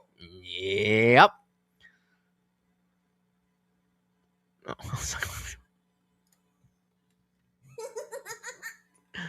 All right. Hey, shout out to Rowdy Gowdy. Welcome to the party. Rose, flowers are kind of crazy. Good day to you, sir. You as well. Welcome. Going over Kewl Vic and Kung Fu Joe. say that, yeah, it could lead to, while it's supposed to make it easier for voters, because voters individually don't have enough time to properly research every single policy a candidate might have or what have you. So just having a party simplifies things. However, sometimes it could lead to oversimplification where now you just have people who, who don't want to think at all. And they just want to see, okay, well, do they have a D next to the name? Well, that's my party. I'm just going to vote for them, or R next to them. Right. And so is that better or worse than the negatives of direct democracy? Is the fact that some people are blue no matter who, or red, better red than dead, is that better than having direct democracy? I would say absolutely yes. And I think Joe would as well. Their name. I'm just going to vote for them. So it can lead to oversimplification in those cases. All right, I guess, go to members only, super guys. PACs and stuff can be, bad too. Yeah, I think just sometimes people could take it to the extremes of B2 team sports about it. Okay, so I'm going to reverse the order now, and I'm going to go back to Joe because I think this question makes more sense to start with him. You guys were talking a lot about like 4-year term limits, which made me, it seemed like you were talking about the presidency when you were talking about political parties primarily. But political parties also feature in down ticket votes for the Senate, for the House, but also in state elections where you're voting for your mayor, your governor, your local city council. Yeah, can you imagine having to research an entire field of just people with no other categorization, not just for president, but for your Senate, Congress, fucking mayor, fucking comptroller? That would be insane. How many people would actually be able to do that? Only the people who make it their job to know politics. And even then, there's only so much time in the day. Your dog catcher. Joe, how would your system of individualism work in a down ticket scenario where you're talking about like a much less high profile or more local office? You mean like kind of what would the alternative to the two-party system be? Like, what would that look like? Yeah, it sounds to me like you were proposing, and you can correct me if I'm wrong, an alternative writ large, meaning not just for the president, but for all the elections down to, who's on city council. And in that case, I mean, personally, you guys remember when I did the Alex Preddy debate with Def Not, the I think it's a girl that used the mask. Then that debate was our second debate. The first debate was on Grid One Motorsports. Shout out to Grid. And it was late in the night and it was the final round of his thing, and it was something about, does this make sense? And I was like, well, this makes perfect sense. And I was just tired. And remember, a lot of that show with Grid One Motorsports is sitting around and just waiting for your turn. And then you get picked. And it's like, okay, do you want to debate this? No, I think we agree on that. Do you want to debate this? No, I don't know a lot about that. And so I was fucking tired. I was losing my buzz. I was ready to go. And she brought up something about, life's not fair. Now, if I was in my right mind, meaning not that tired and coming down from my drunkenness, I was like, just because life isn't fair doesn't mean something within life can't be fair. But I just didn't care. So I was like, yeah, you're right. I concede. They were like, what? Really? I'm like, yeah, bro. I don't know. What do you want to do here? So, but that's me, That's me. Shout out to David. $1 counts. Thank you. So, very, very much. Let's keep the party raging. Thank you so very, very much, sir. And we go. Oh, that's not what I want to do. Wait. Hey. Beautiful. It is 6 out of 15 and 28 out of 75. Thank you. So very, caps. David Gillespie. Thank you so very, very much. And yes, Dollar keeps us raging. Let's rage on. Correct me if I'm wrong. An alternative writ large, meaning not just for the president, but for all the elections down to, who's on city council. And in that case, how would a election work for, like, let's say, city council with no political parties? I mean, you just kind of have to be it. I think what this does is it forces the candidates to be more rigorous and a lot more clear of right, presenting 15 their minutes. platform, right? I think that you have to use the most logical, most moral base for your policy preferences. And I think I would trust that amongst the majority of people more than just asking them to turn their brain off and vote for whoever's got, a D or an R. Now, Rochambeau.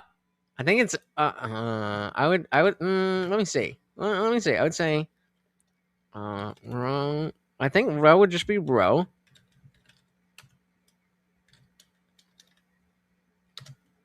Rochambeau? Oh, I meant to be, no, wait. Delete. No, I can delete it from here so you don't see it. Delete comment. Yeah. See, if you delete it from there, then it's still there. So we got a Ro. Sham. Let's do a Google.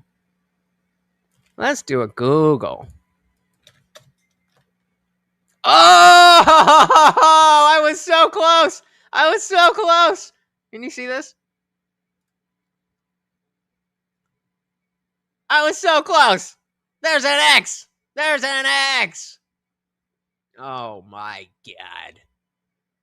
Well, that's the brand. I would assume the brand goes after. Yeah, everything's got an X. Oh my Lord. All right. Rochambeau. Get it? Because a box? All right.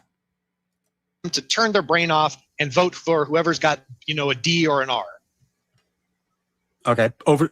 Vic, over to you. How do you think it would work if we didn't have parties and we were doing down ticket elections? It wouldn't.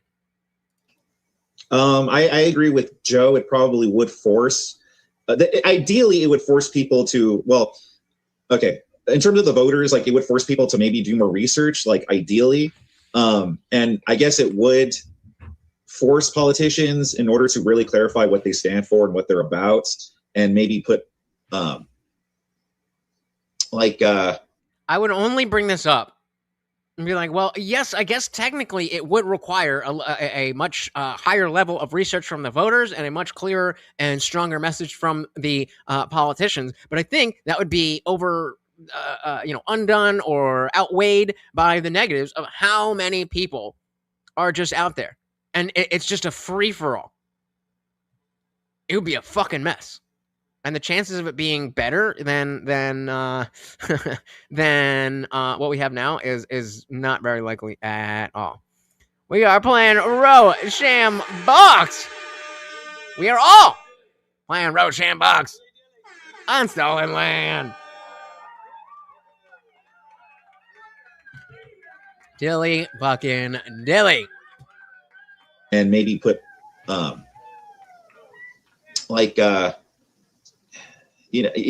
think it would definitely probably force maybe to kind of articulate more who they are, and the voters would probably have to do more research. That's ideally. I'm not sure how well that would go though, because a lot of voters don't have time to do that stuff. So I think it would probably work the same way as Joe said. Okay, lightning round, Vic. Oftentimes we have additional parties who try to throw their hat into the ring, and oftentimes it doesn't work. Is that a flaw in the two-party system? Let me hear that one time. Oftentimes we have additional parties who try to throw their hat into the ring, and oftentimes it doesn't work. Is that a flaw in the two-party system?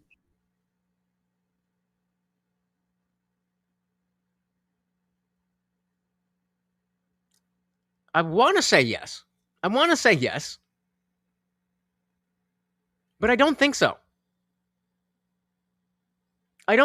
Because those other parties are going to be very specific. Even the Libertarian Party is going to be way more specific to only libertarians. Is in the same way that the Green Party is going to, like the Green Party, if you're an environmentalist, the Green Party might give you everything that you want, But in terms of national support, national anything, I don't really know if we changed anything, if those things would go any further. Feels like it'd be the same. I believe it is. Yeah, I believe it's a flaw. I think, while I don't mind the two-party system, I think there should be some kind of pathway for a third party to emerge. And it doesn't seem like there really is that way. It's like third parties is kind of throwing away your vote pretty much. Well, yeah, but that's, I mean, only because you're saying that. So if enough people were to I mean, that's, I believe that if Trump ran as an independent in 24, he would have won. That's a poll. That's a poll. Oh, we have a poll. What's our poll? I don't even remember what our poll is. The prompt, and with 17 votes and 65%, the yes has it. The yes has it. I'll do another one after this. But if Trump ran as an independent in 24, would he have won? That's a great question. We don't technically have a two-party system, though, so it isn't a flaw in the system. It's a human flaw. Bingo. Yep. Yeah, that was a miss for Vic right there. Is that way? It's like third parties is kind of throwing away your vote pretty much. So I think there should, again, even if that's true, why are you giving that's going towards what he's saying. He should be saying what I'm saying. That we don't have, and what David's saying, we don't have a two-party system. How can it be a flaw if we don't have that? be some sort of pathway to that. Over to you, Joe. What do you think? I think it's a perfect highlight of my argument.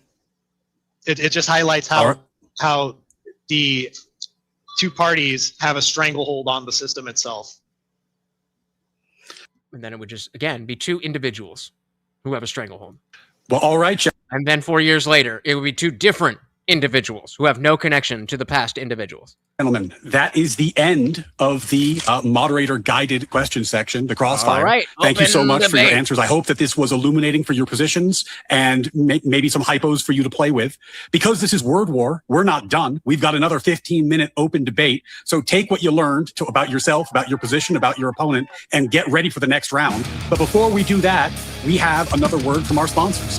All right, we're going to skip the sponsors, but we got about 5 minutes left on that clock. Thanks to David. Keep the party raging if you would like to keep the party raging. Gang, we are back for the final open debate section, putting another 15 minutes on the clock, and these two debaters are going to go at each other one more time before they give their closing remarks. So, gentlemen, I'm going to put 15 minutes on the clock. As before, I'll give you a 5-minute and 1-minute warning. Debaters, go at it. Yeah, so Vic, Well, and that's exactly why I titled this, the Kewl Vic missed this point versus Joe. And we found a couple. Minute warning. Debaters, go at it. Yeah, so Vic, it kind of sounds to me like you agree with my position a lot more than I first thought. Well, I acknowledge my position isn't that the two-party system is perfect. I'm not saying there's no flaws. It's absolutely perfect. There's definitely flaws. I just think that we could work on like fixing those flaws perhaps. And even if there was no way, again, I just think it's inevitable. I think we're going to have two parties no matter what. Even if we were to abolish both parties right now, in, I don't know, however so long, they're just going to emerge again under different names or different leaders or what have you. It's just, we're going to end up with the same thing. Well, again, like it's not about what we do pragmatically in reality, right? It's kind of just the like a top-down view of the system as it is. So basically, I think what Joe's trying to say is that the idea that people want to team up to get whatever it is they want to get is illogical in the context of politics, which is silly. It's kind of it's irrelevant of like how we change the system, right? Like that's not the debate. The debate isn't how we switch to, how do we make it so that everybody just votes for individuals or that everyone becomes independent, right? It's just acknowledging that the system as it exists today is indeed flawed and perhaps there could be a better system, which I think there could be.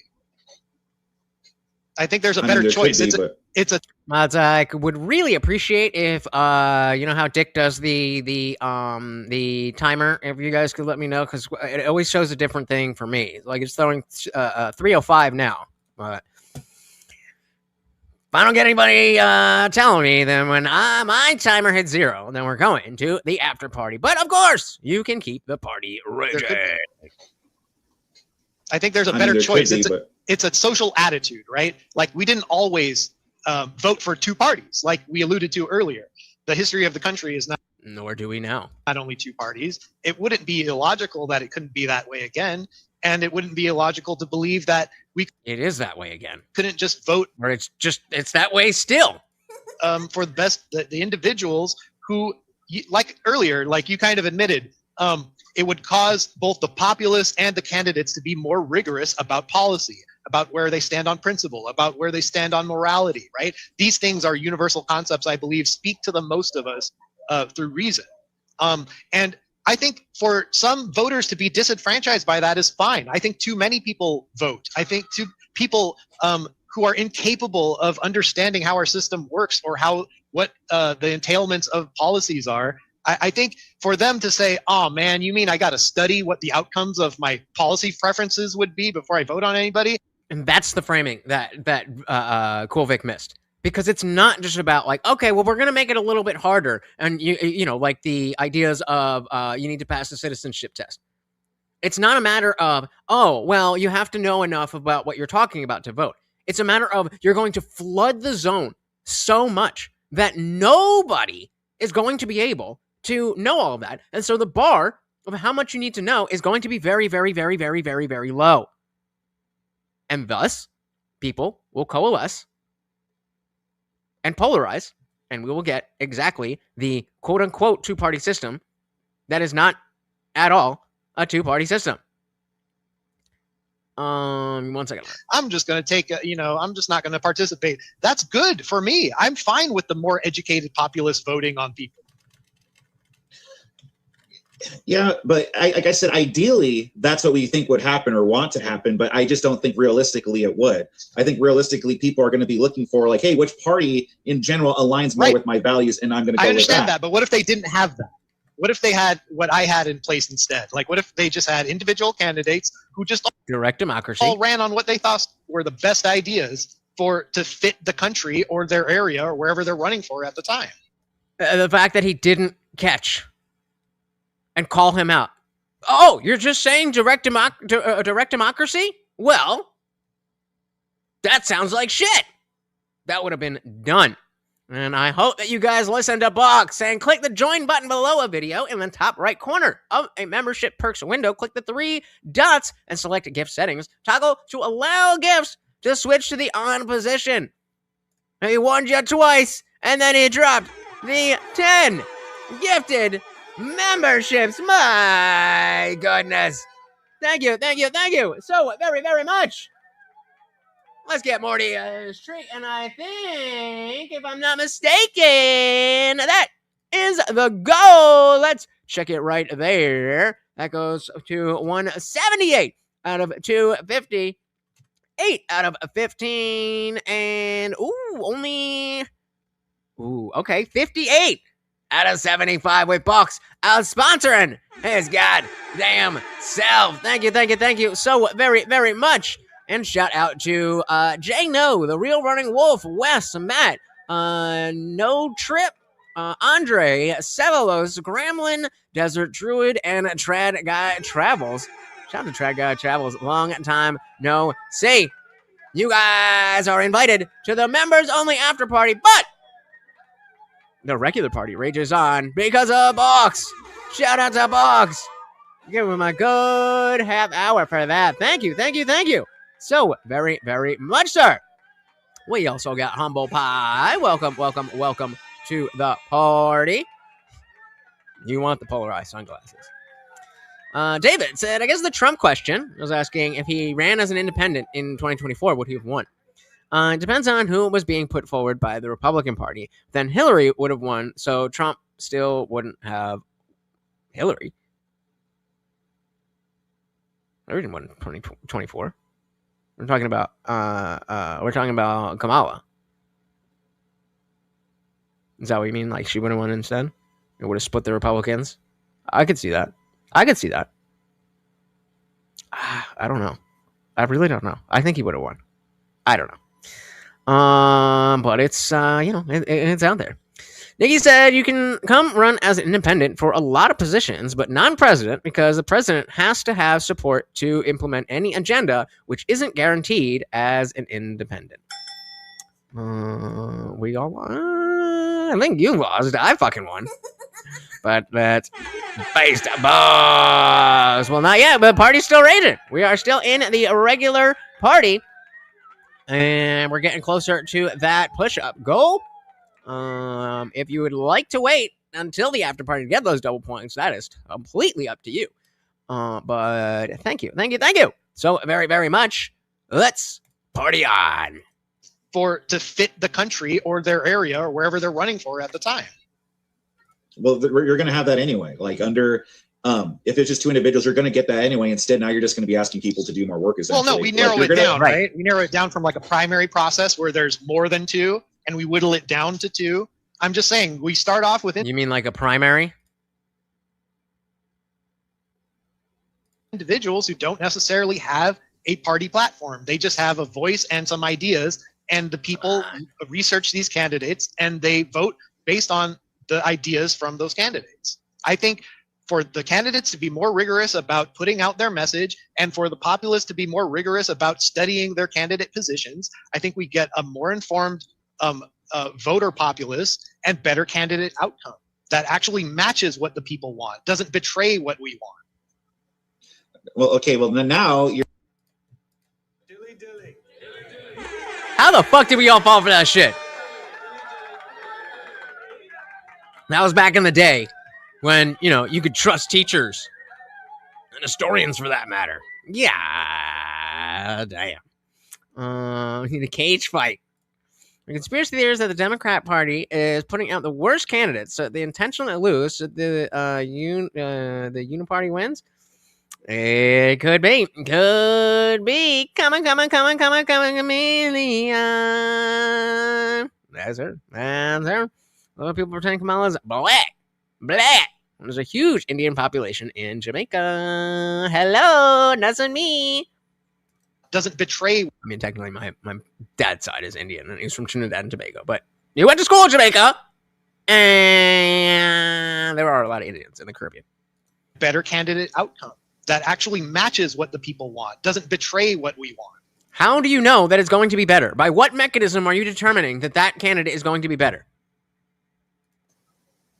Well, okay. You're telling me a deaf woman flew a fucking plane? Come on, man. Is what the people want, doesn't betray what we want. Well, okay, well, then now you're, if you're going to individuals and you want the match what the people want, now you're going to have 8 individuals running in primaries, and it's just going to be a complete diluted mess. Right. And you're still going to end up voting for someone that you mostly align with, because you're not going to agree with everybody 100% completely. You're still going to be going with someone, okay, I'm mostly aligned. Like before our time ran up earlier, I brought up, let's say you have 2 independents, right? One is like, I'm going to eliminate immigration. I'm going to, not allow the social media companies to censor. I'm going to do all this stuff, right? But I'm still going to support Israel. Then you have another candidate who's like, yeah, listen, I'm going to heavily censor people. I'm going to allow millions of immigrants back in, but I'm not going to work with Israel. You're still going to have to choose one that aligns most with yours. Right, but that's not how our system currently works. We don't just cut to 2 people, right? We narrow it down. Right. I don't think that was what he was presenting. I think he was appealing to the process and then saying at the end of the process, there's still going to be 2 people. Down to 2. So it's like I think in a wider field, like let's say you start off with 8 people, I think. Aha. So now we go back to the buffet thing. And so he says it's a buffet, and on the buffet, there's 8 different things. Okay. By what mechanism are we choosing those 8 people?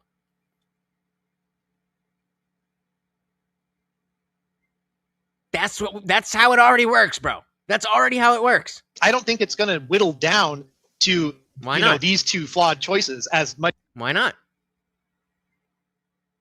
Are there human beings who are not flawed choices when it comes to politics and power? Yeah, right. What are you talking about? As it would definitely with it's a given. It's something that naturally comes with the two-party system, as you kind of admitted to earlier. Hit that poll, guys. We are at 50-50. Who won the debate? Not who do you think is correct? Yeah, but it's still going to dilute it a lot if you have, let's say if you have 8 candidates, right, fighting for them. I'm fine with the cream rising to the top. Somebody's going to rise to the top, even in that system. That's already how but it I think works. it's going to make it less likely that someone's going to rise to the top that's going to reflect your values, though. Why not? Why, if they just because there's so many other people that don't represent your values that are running. Are putting out their best values, right? The candidate is trying to engage with what the people actually want. So when he brought up the buffet thing, it's like, okay, you're just talking about anybody can run and anybody can vote for anybody. Which, again, you can already vote for anybody, but fine. It's not exactly like that. They have the parties, and we go and look at Republican and Democrat. Fine. But if you're already saying that we have a buffet, and there's like 8 people, that's already how it works.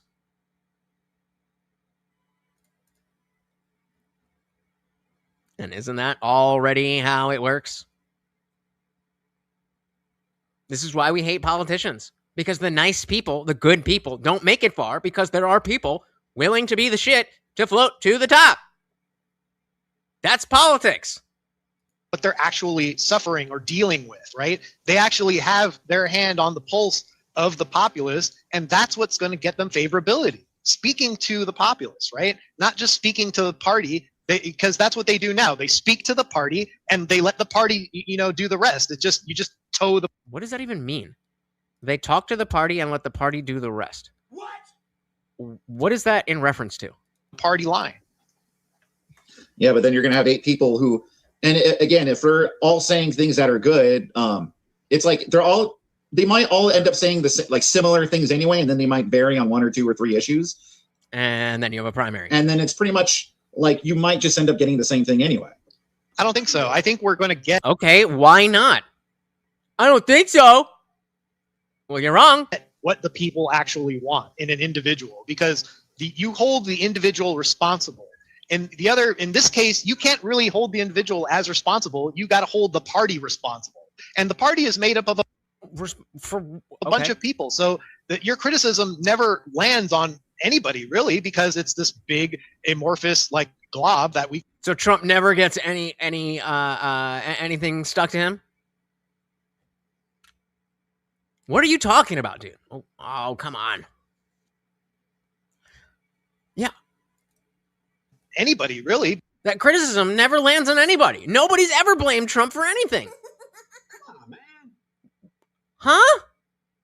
Fucking pardon? Because it's this big amorphous glob that we call a party, right? So let's see if Vic picks up on that. And what do you mean? Trump gets shit all the time. Right? You can't narrow down responsibility to a single person. Well, you can. You still hold the person responsible. You could still do that. You could still, bring up Trump. For instance, there's people who are Democrats who are Joe Biden, he was horrible or whatever. You could still hold the candidate responsible. That's a flaw in the party. You could still have all that. Why is that a flaw in the party? It's only a flaw in the party if you expect the party to be completely aligned with you. You're already. You want me to, okay, so let's go. I'll wait to the end. We'll because hey, debates could be won or lost in the last few minutes. So we'll do it at the end before we go to members only. Oh, do you guys know if you are not a member, are you able to vote in the polls when the chat goes to members only? Because we might run out of time, but we will. We got some time. I think we'll be good. All right. But yeah, what was I just saying? Hold the candidate responsible. That's a flaw in the party. Oh yeah, it's not a flaw in the party unless you're expecting that everybody in the party is 100% aligned. If there's no expectation that everybody is 100% aligned, then not being aligned is not a flaw because that was never an expectation. Whatever. You could still hold the candidate responsible. That's a flaw in the party. You can still have all that. That's a flaw with the party. It's Yeah, you voted for the party instead of the person, and now you got this flawed candidate. I'm just saying that the candidates, they still have to work for your vote. See? Otherwise, they would. You have this flawed candidate as opposed to I'm just saying. And now you got this flawed candidate. As opposed to, yeah, and I mean, Vic's definitely a cool guy, and similar to me, he covers a lot of debates and covers a lot of interactions. But I guess the doing the debate itself is not necessarily his strong suit, or we maybe could blame it on word war debate. I forget who it was. I think it was a vigilante, Vigi, who was talking about his word war debate, and he was like, they said no blood sports. So maybe he's like, maybe to him that means like you can't, whatever. I don't know, but it's definitely different covering the debate than being in the debate. That is for sure. Who, Kamala? Nikki, Kamala seems retarded, but she was almost the last president of a country we wouldn't even recognize after 100 million more through the secure border of there's an end to free speech and the Second Amendment. Indeed. Alleycat said Vic got the win here because of his popularity and people like his side. What if I told you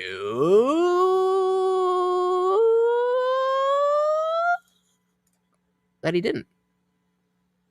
What if I told you that Kung Fu Joe, I mean, it's only 3 votes. So maybe maybe they need a little more than 48 hours for the voting, but only 3 people voted. So our poll is going to be more accurate than theirs. With the party, it's like you voted for the party instead of the person, and now you got this flawed candidate. I'm just saying that the candidates, they still have to work for your vote. Otherwise, there would be no campaigning at all. It would just be like, okay, here's this guy, he's a Democrat. Oh, here's this person, he's a Republican. Have at it. They don't work for your vote. Campaign and work for your votes regardless. If I am an independent, they don't necessarily work for my vote. They work for the party's vote. If you're registered to the party, they're going to squawk the right words that get you to vote for that party, right? Yeah, but you could still get that on individuals, though. They could still just tell people what they want to hear. Everything that Joe is bringing up is not addressed by not having party allegiance. No, you get individuals without the individuality. The flaw with the 2-party system is they. We're not debating about the 2-party system. How did this get so far, so deep into the 2-party system? It is about political allegiance or allegiance to parties. That is a different conversation. Leave some of their individuality at the door when they're making the choice, when they're casting their vote. They're obviously making compromises, as you admitted earlier. You go in there knowing you're going to make compromises on things to vote for something you don't completely want. You maybe want 80% of it at best sometimes, and that's flawed because you have no choice. The 2-party system doesn't allow you true choice. But you're still going to have tribalism by nature, no matter what. Okay, let's say you have the candidate. There you go. Verve makes a great case for repealing the 17th. Which one is the 17th? 17th Amendment. 17th Amendment established direct election of U.S. senators in each state. The amendment supersedes Article 1, Section 3, Clauses 1 and 2 of the Constitution, under which senators were appointed by state legislators. That's what Nikki was saying earlier, right? Seems like it was better when that was the process. Yes. When I get my ballot, every ballot, except for my primary ballot, you're allowed to vote for anyone on any side of the ballot at any time for any reason. Yep. David said they work more for the independent vote than they do for the party vote. Absolutely. Absolutely. Now, maybe that's a bad thing. Maybe you don't like that. But that's exactly and explicitly right. The whole idea behind party allegiance is that the people who are on the right are going to vote red and the people on the left are going to vote blue, and it's you in the middle as the independent that they need to fight for. Literally arguing against himself at this point. You have no choice. The 2-party system doesn't allow you true choice. But you're still going to have tribalism by nature no matter what. Okay, let's say you have the candidates, right? 8 candidates, and then they're all individuals. Yeah, a great point, Nikki. Great point. Even if the politician you vote for is everything you want, the perfect, exact clone of you, he is going to have to make compromises. Bingo. Wait, this deserves a dilly-dilly. That was anti. Where we at on that timer? Hooah!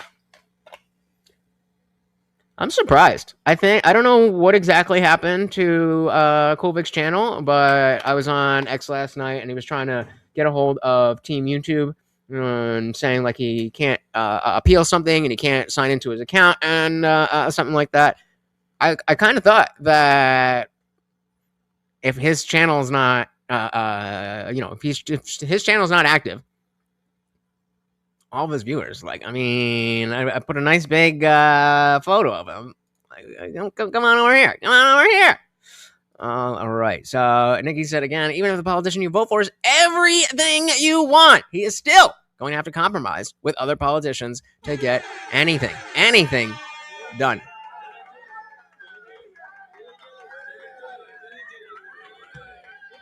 Spot on. Compromise is the name of the game. There you go. Yeah. How did we not see that earlier? By nature, no matter what. Okay, let's say you have the candidates, right? 8 candidates, and then they're all individuals, and then we whittle it down to 2. And the 2 candidates are, one's a Christian, one's a Muslim. Yeah. Well, which one are you voting for? Well, look. We're both kind of Christians, right? I'd hate to weaponize this against you, but the thing is that Christianity. This is already bad. Well, I don't really want to have to go here, but I'm on my back foot. Is the basis for kind of morality, for reason itself. If we both share the same views on that, I think that if somebody just uses those values and that moral, yeah, nobody's saying in all things you should be willing to compromise. Nobody is saying that. What we're saying is that you will not be able to do politics without any compromise. Then you don't make that compromise. It's not all or nothing, Box. It's not black or white. Making concessions or compromises doesn't mean you just give away everything that you think and value to other people. Is that what you think that word means? Like I said, this is one of Vic's best points. You have to vote for one guy or another. Oh, where's my phone? Indeed. I think that if somebody just uses those values and that moral logic, that speaks to more people inherently. If you believe God made us all, then whoever wields the best arguments from God, I think, is going to speak to the most amount of people. Even if there's atheists out there, the atheists, as you know, still believe in morality. They just don't want to give themselves a source for it, right? So you just have to No, we just don't want to pretend that we have a source like you do. Got him. use moral reasoning, and if it comes from Christianity, you can give it kind of like not an atheist mask, but like a secular mask, and it could still be basically Christian morality. And Hey, Joe. That's my life's work. Let's work together. That's my entire life's work. No, I mean, Vic did kind of start on his back foot, but he's going into gear now. But listen to what how is this not exactly what I'm saying that I want? comes from Now, again, this is just the morality part. This is not the political party part, but just this aspect. for it, right? So you just have to use moral reasoning, and if it comes from Christianity, you can give it kind of like not an atheist mask, but like a secular mask, and it could still be basically Christian morality. Shout out to Kung Fu Joe.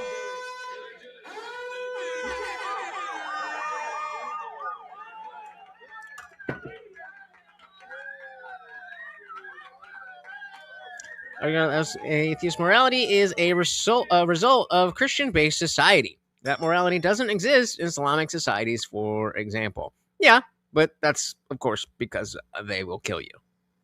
So unless you want to live in a violent theocracy, then you're going to have to deal with some people who don't believe in your stories. And I think that speaks to the largest amount of people. I'm not worried about that. I'm not worried about the best Christian philosopher who's also versed in public policy being able to get the most votes in an individual system.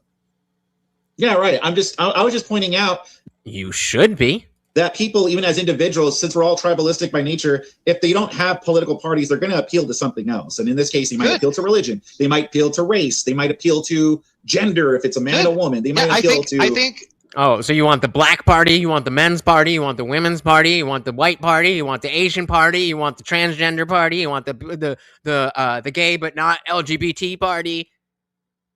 Direct democracy. Christianity is the best tribe, and if they want to get tribal, if we get a candidate who could best summon those kind of tribal If everything he's saying, if we could do this, maybe that, and theoretically this. tendencies from the religious aspect, I'm fine with that. Yeah, I agree with you. All right, I agree with you on that. I'm Right. just saying that We can't have that in the because- current system. We can't truly have a Christian person, who follows everything Christian in the modern two-party system. You have to compromise on some of your Christianity if you're going to be a Republican. You kind of know that. There's no reason for me as a Christian to ever support anything having to do with Zionism. But yet, if I want to vote against abortion, I have to vote for Zionism. Well, then in that case, you're just gonna. It just all comes down to what matters to you more. Does That Zionism sucks. really? Yeah, but you're gonna get Life sucks, buddy. Life sucks. Yeah. Sometimes shit sucks. to you more. Does That Zionism sucks. really? Yeah, but you're going to get that no matter what. Is my point. I don't Like think if you have so. two individuals, you're not going to agree with both of them 100%. Like I said earlier with the example, you could have everyone that says you got I'm the only one who can keep it going. I'm the only one. Joe's just explained how. I mean, I don't know the specifics yet, but that's the way to go. I will save the American project. one that says most of the right things, but they're like, yeah, but I'm still going to support Israel. And then someone who says I support all the wrong things. However, no more Israel. We're done with Israel. Then it all comes down to how much does the Zionism matter to you? That's Right. And so what Nikki's saying is the thing that most atheists that I've experienced, it's the litmus test of are you still focused on that? Or have you accepted this?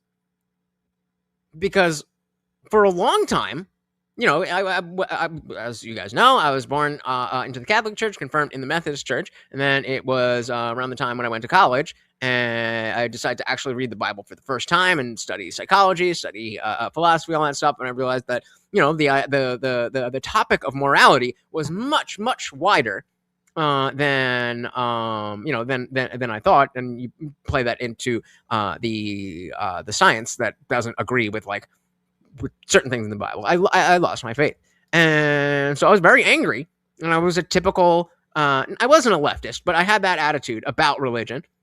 And I grew up a little and realized that ain't nobody trying to hurt me. And then I got a little bit even more older and mature and realized that actually it's a good system. But there was a time before I started the channel and having that realization, that period of time, I just didn't think about religion. I thought about morality. I thought about what is the right thing to do. I thought about should I do this or should I do that? But it never came back to religion. And it's this kind of statement, that understanding that you grew up in this society, and so it is based on Christian morals, whether you believe in the truth claims, that will trigger the fuck out of atheists. It's crazy. It's crazy. He said abortion is a state level issue, so he's wrong on that one. Your state representative should not need to have a position on Israel. Tell that to Mom Donnie. He's a fucking mayor, and he's all about that shit. Right, let's bag and no more Israel. We're done with Israel. Then it all comes down to how much does the Zionism matter to you? That's Which one are you going to pick? you're assuming obviously Kung Fu Joe and Kewl Vic.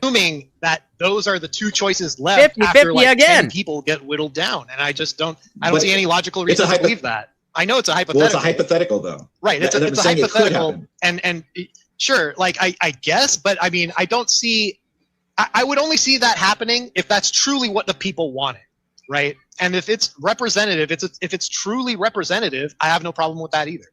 I just don't think it's truly representative right now. I believe whether you vote for Republican or Democrat, you're compromising. Well, then again, it just Again, without the, I hope this is about, this is what Vic is about to say. It's like, then all that would happen is, well, if you're voting, if it's between Bob and Sally, then you're compromising. The party thing doesn't address any of it.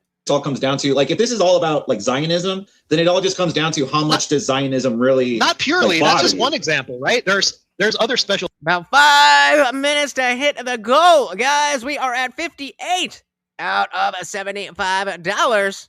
If you would like to get Morty his special treat and keep the party raging before we go to members only. interest groups, right? There's megacorps. There's data centers is another Megacorps. That's a metal band name. big one people are fighting about. We got 2 minutes left, Jen. Sorry, I forgot to give you the warning. Yeah, okay. Yeah, no worries. No, I mean it's not only like people want to get their hands in there and influence the parties over foreign policy. It's also big business or corporations or even like foreign corporations like China, right? Like if you allow them to set up shop here, what are you doing? How is that in our interest, right? Like I said, these are problems that are embedded in both sides, and that's why I think in order to take power away from this dynamic, more people have to think for themselves. And that involves becoming an independent, because now the parties actually have to put forth somebody who represents the majority. So is it your claim, Joe, that there's not a single person who aligns fully with the Republican Party, or fully, or at least with the promises of the Republican Party, or fully with the promises of the Democrat Party? If even one of those people exist, then it's not intellectually dishonest to be a Republican or be a Democrat. You are using the solipsistic perspective that, well, I'm independent in my thinking, therefore I'm not going to shack up with one of the parties, and so everybody who shacks up with the parties is just blue no matter who, or better red than dead. And that's just an oversimplification, as Vic said earlier. Now the parties actually have to put forth somebody who represents the majority, and not just half the country. Be less than half the country.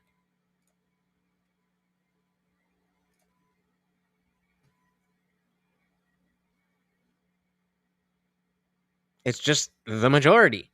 Whichever group has the most people. Whichever what? Whichever group. What's a name for a group in the context of politics? Oh, a party. I guess we have to go into then, like, what makes an independent, though, because no one, and I believe there's no one that's truly independent. I think you either lean one side or the other. So what is an independent then? An independent is someone who uses, I think you just have to use logic, reason, morality.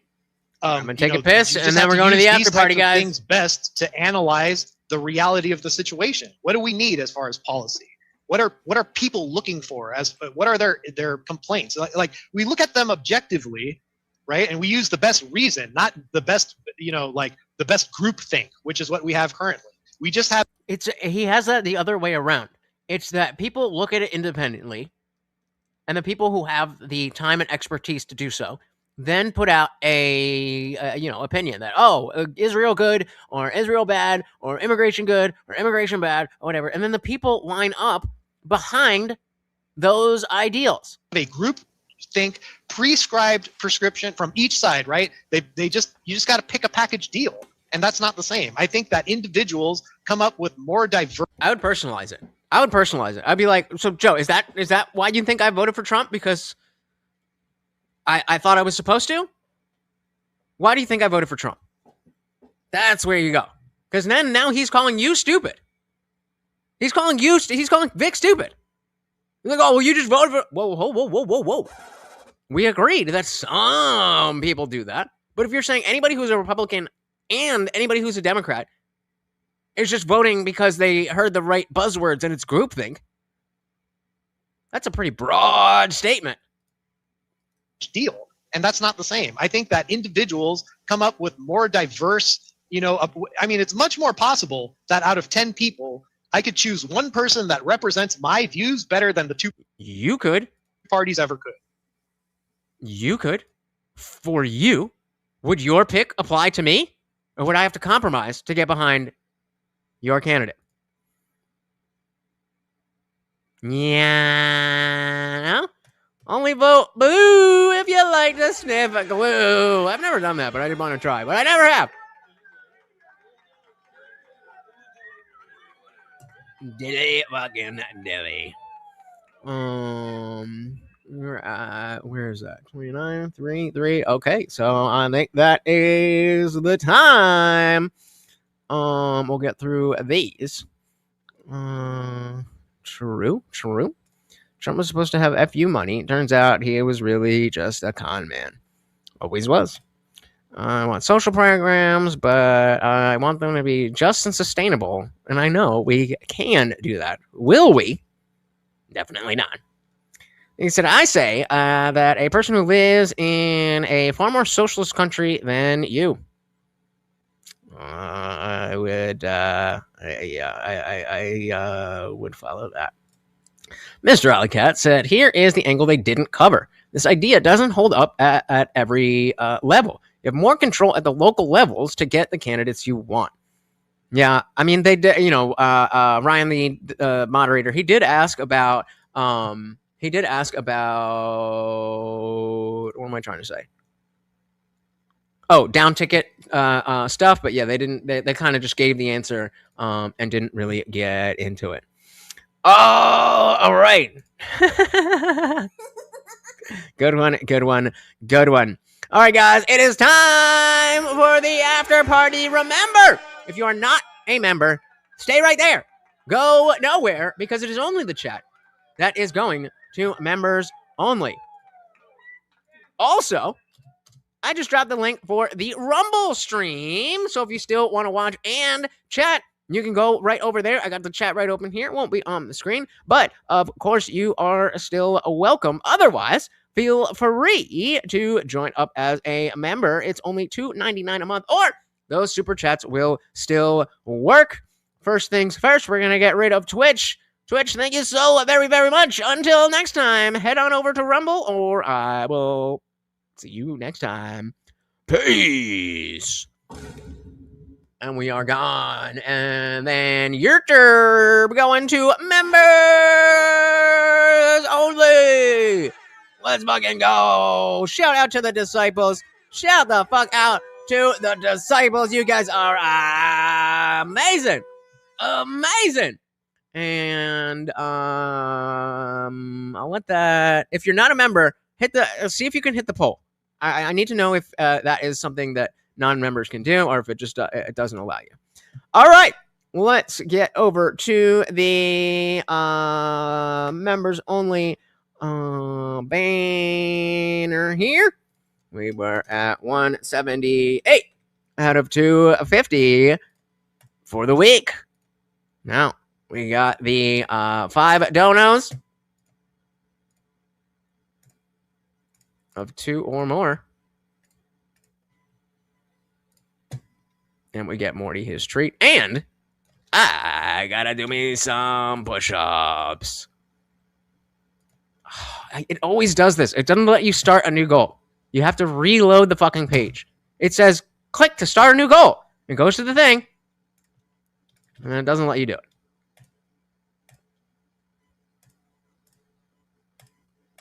All right. Where are we? Let's see what you guys are saying. They took your germs. And yeah, guys, don't forget about the Discord. I always pin the link because that is where the party rages 24/7. I can stream and do all of that, but I can't build a community for you. So join. It's absolutely free. Join up. Talk to people. Join the voice channel. Hang out. Debate. Share pictures of your dog. Whatever the fuck it is. We got to build a coalition, right? Exactly what we're talking about here. Exactly what we're talking about here. Do we want to be a bunch of just individual people, or do we want to be individual people who have some type of political power? We'll start slow, but we are way closer to the beginning than we are to the end. Nikki said, in order to have robust, sustainable social programs, you must have strict immigration controls and a healthy private sector that attracts investment and creates jobs. You know, like economics.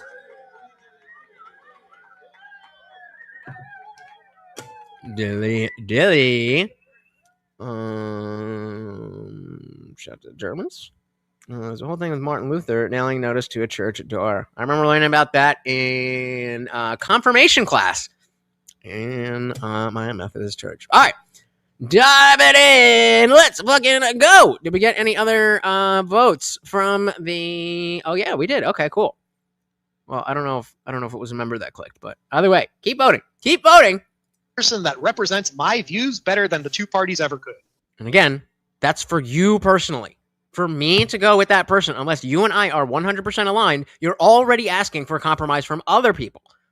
You should get the candidate that completely aligns with you, but everybody else should have to compromise because reasons. Gentlemen, we are running up on time, and I appreciate your thoughts. It goes fast. I know it goes very, very fast. Yeah. So debaters, well done on your debate and 2 competitive rounds. We're going to go to closing statements in a moment, but I want to remind the viewers that you, the viewers, are going to get to vote on who won this debate. So as we move into the 5-minute closing statements, think about what was said, who said it, who convinced you, and why, and keep that in your mind as you listen to their final closing statements and you decide how to cast your vote and decide who moves on. We got that poll up, and shout out to Thumpin' Weeble signing up as a member.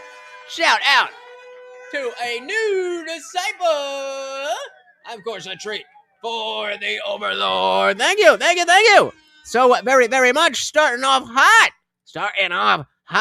That brings us to 179 out of 250 for the week. That is 1 out of 5 and 3 out of 25 for the after party with Thumping Weeble as our new sponsor of the after party. Welcome, welcome, welcome. Thank you so very, very much for joining up. Let's dive back in for closing statements. Closing statements, and you decide how to cast your vote and decide who moves on to the next round. Ultimately, it's up to you. So, Joe, because you have the affirmative, you're going to get your 5-minute closing first.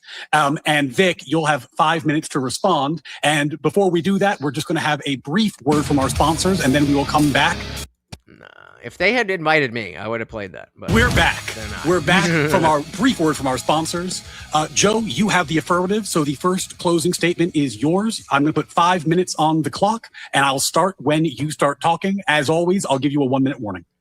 Thanks again, Ryan, for being the moderator. This went very well, I think. And thank you to Vic for having the spirited debate with me today.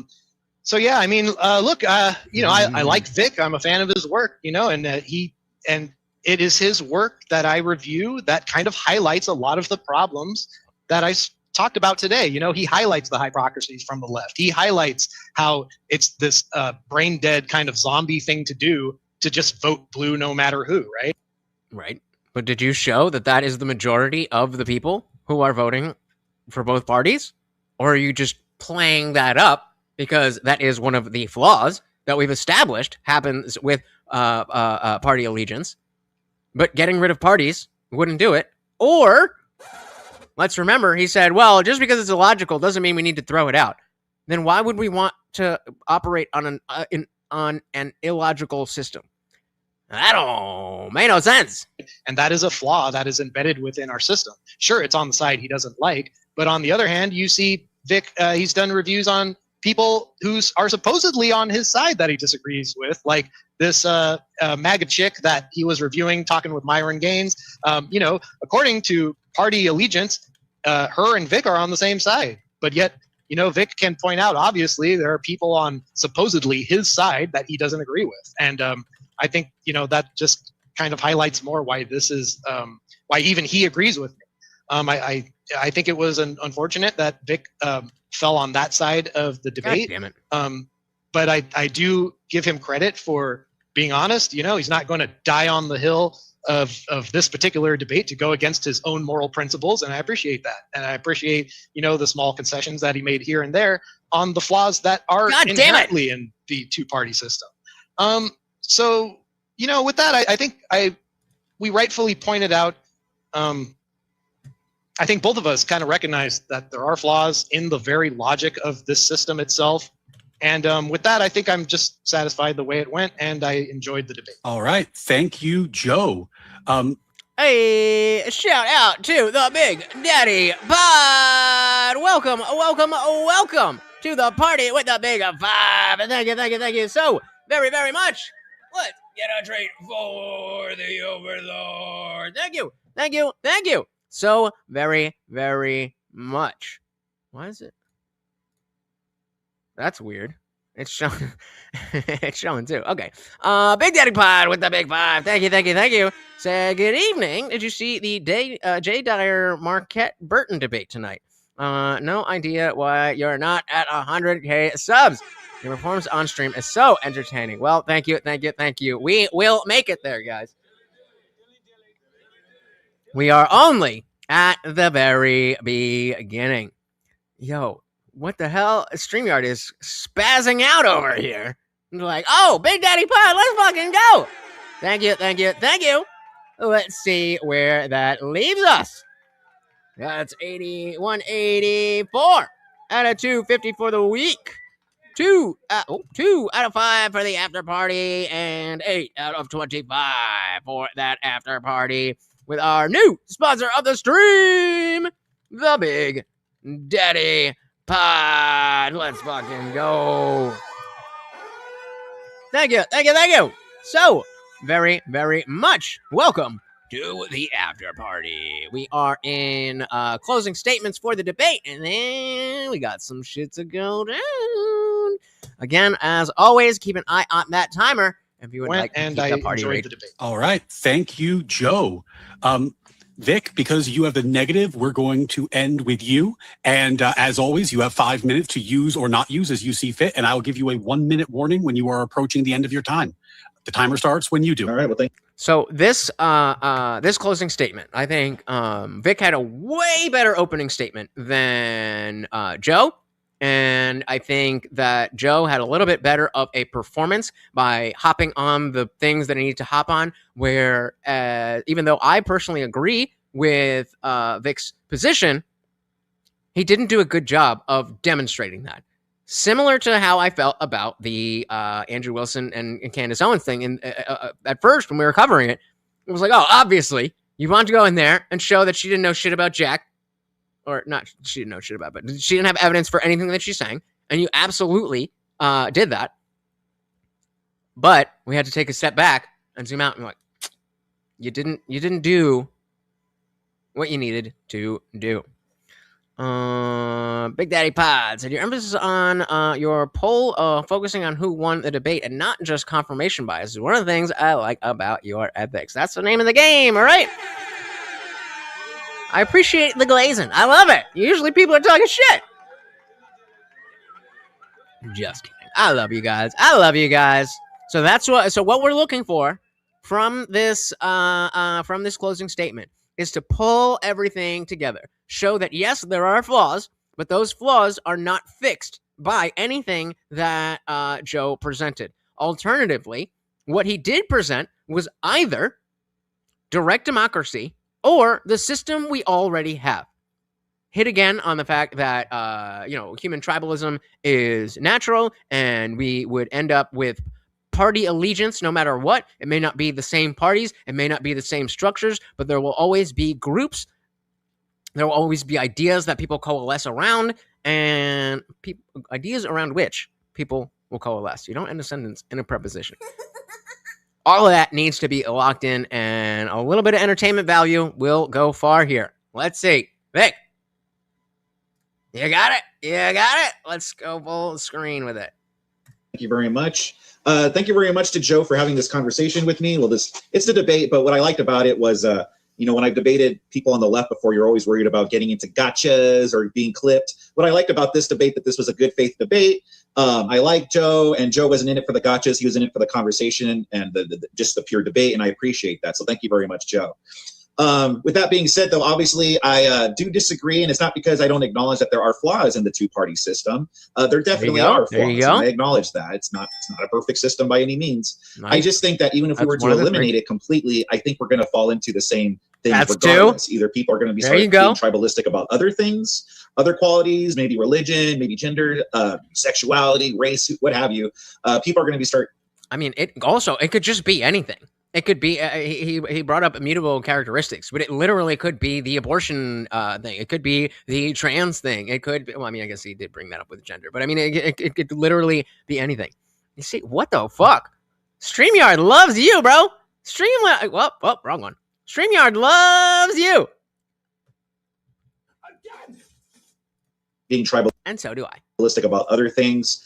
Even if we do just keep it to issues, I think we're still going to fall into this thing where we're going to end up with two parties anyway, because there's only so many issues that we could differ on. All right, so all he needs to do is lock in that Joe was either saying direct democracy or what we already have. And adding in the fact that he said at one point that it may, I'm not saying we should throw it out. Well, why wouldn't we throw it out if it's not logical? And I think most people align on one side or the other on things. They just might have differing things here and there. So Joe brought up how I disagree with people on my side, and that is absolutely true. And I actually think that's further testament that you don't have to be nice. Just because you are tribalistic and you do have a side, that doesn't mean you have to agree with every person. I did start. So like, I mean, even still, it's like frizzy as a motherfucker, but I used some butter, some hair butter. I think it like the fact that, like all this is back here, that looks way better. But yeah, I got a new product for my hair because I want to be pretty.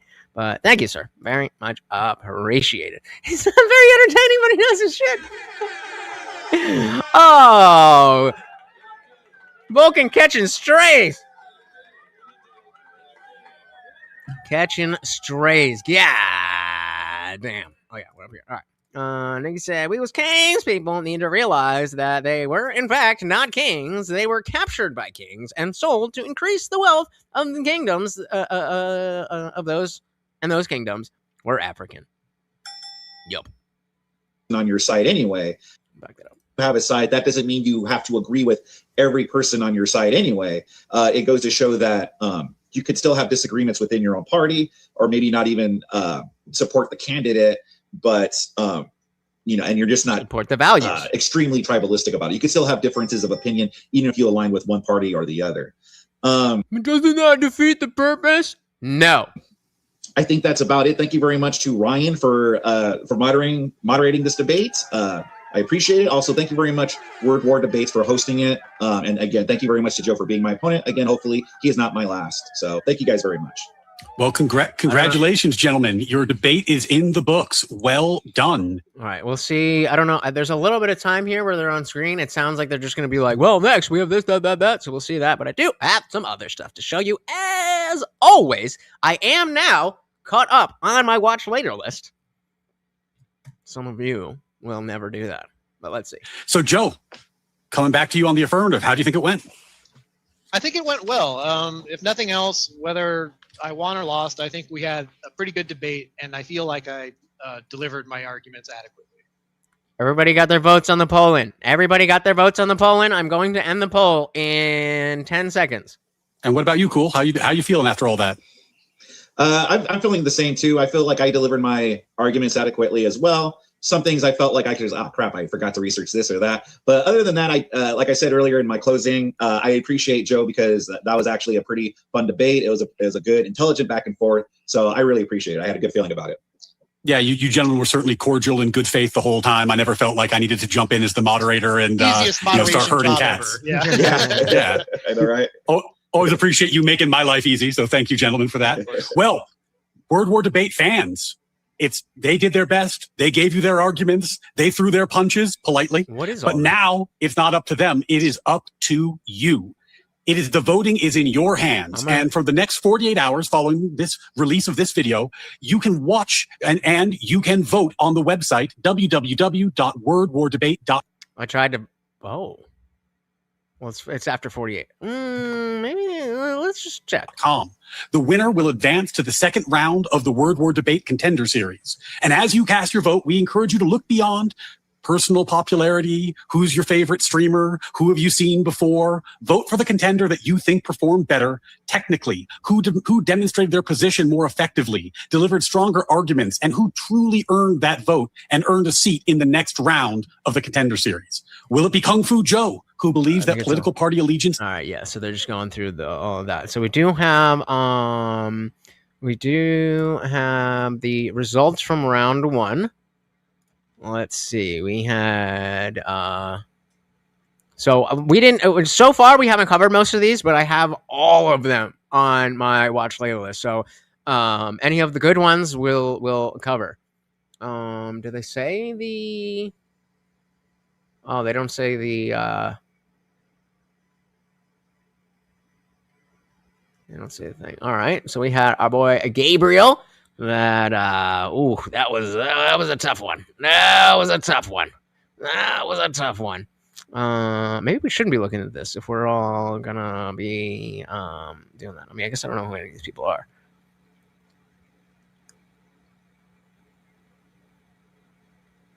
Oh, Vic did win. All right, there we go.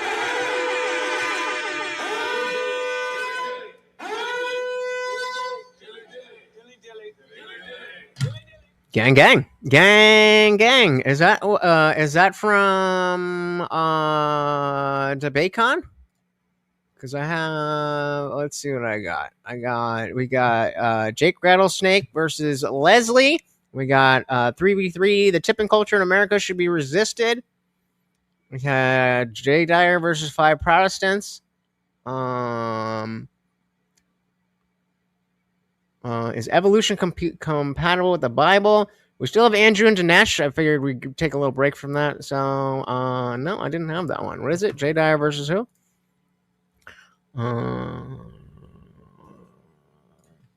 Jay Dyer.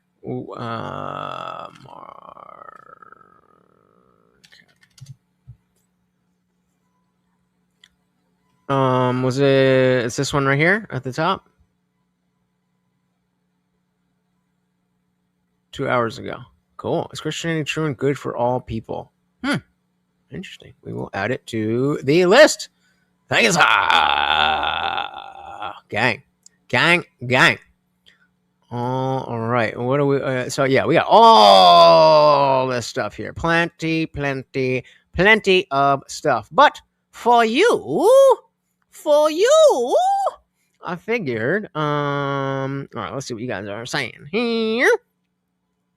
Nikki says, seriously, how dare colonialism and barbaric Stone Age practices like mass sacrifice and burning widows to death, not to mention cannibalism. Our favorite, right? Our favorite. Big Daddy Pod said, Marquette is 100% black supremacist, but wraps it in feigned and condescending intellect. Nothing but him sermonizing about slavery. The prompt is Christianity true and good for all people?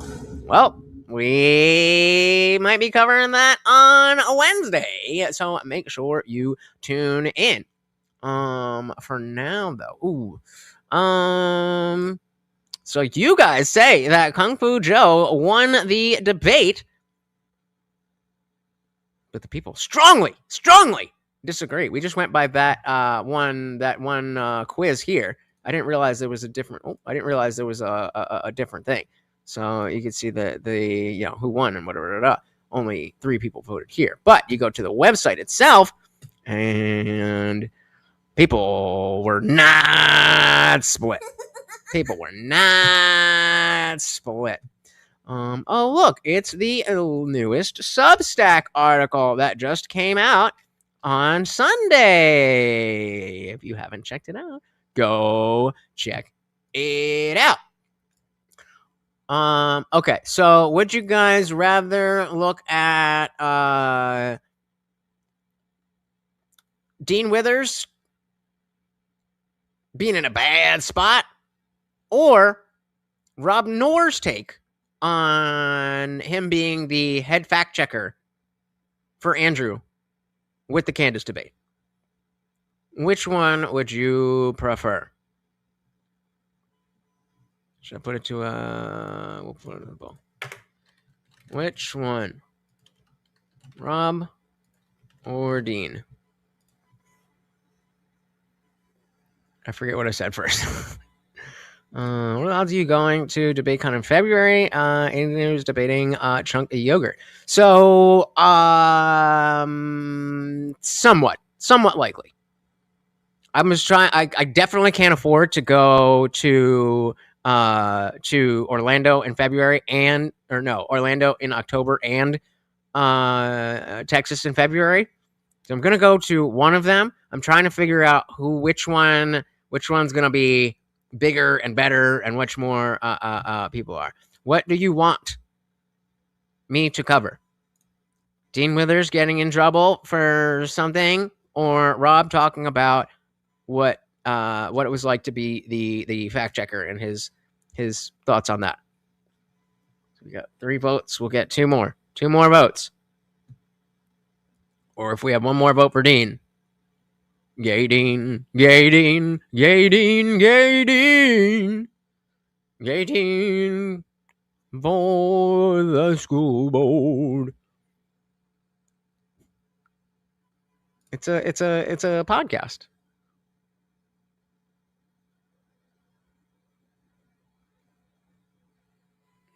All right. Dean it is. Massive day. All right. And again, keep an eye on that timer. What's your issue with Rob? David Gill over on Rumble said, "What a pain in the butt, stupid Rumble app. I voted on the YouTube poll after it went to members only. Thank you so very much." And the website, even on mobile, the website is way, way, way better than the app. I fucking hate the app. What do you mean restate? Which one do you want to cover? Rob Knorr or Dean fucking Withers? They're 2 words. But we are Dean or anyone. Okay. Massive day for the unemployed. The Dean Withers. Why the fuck does it do this shit?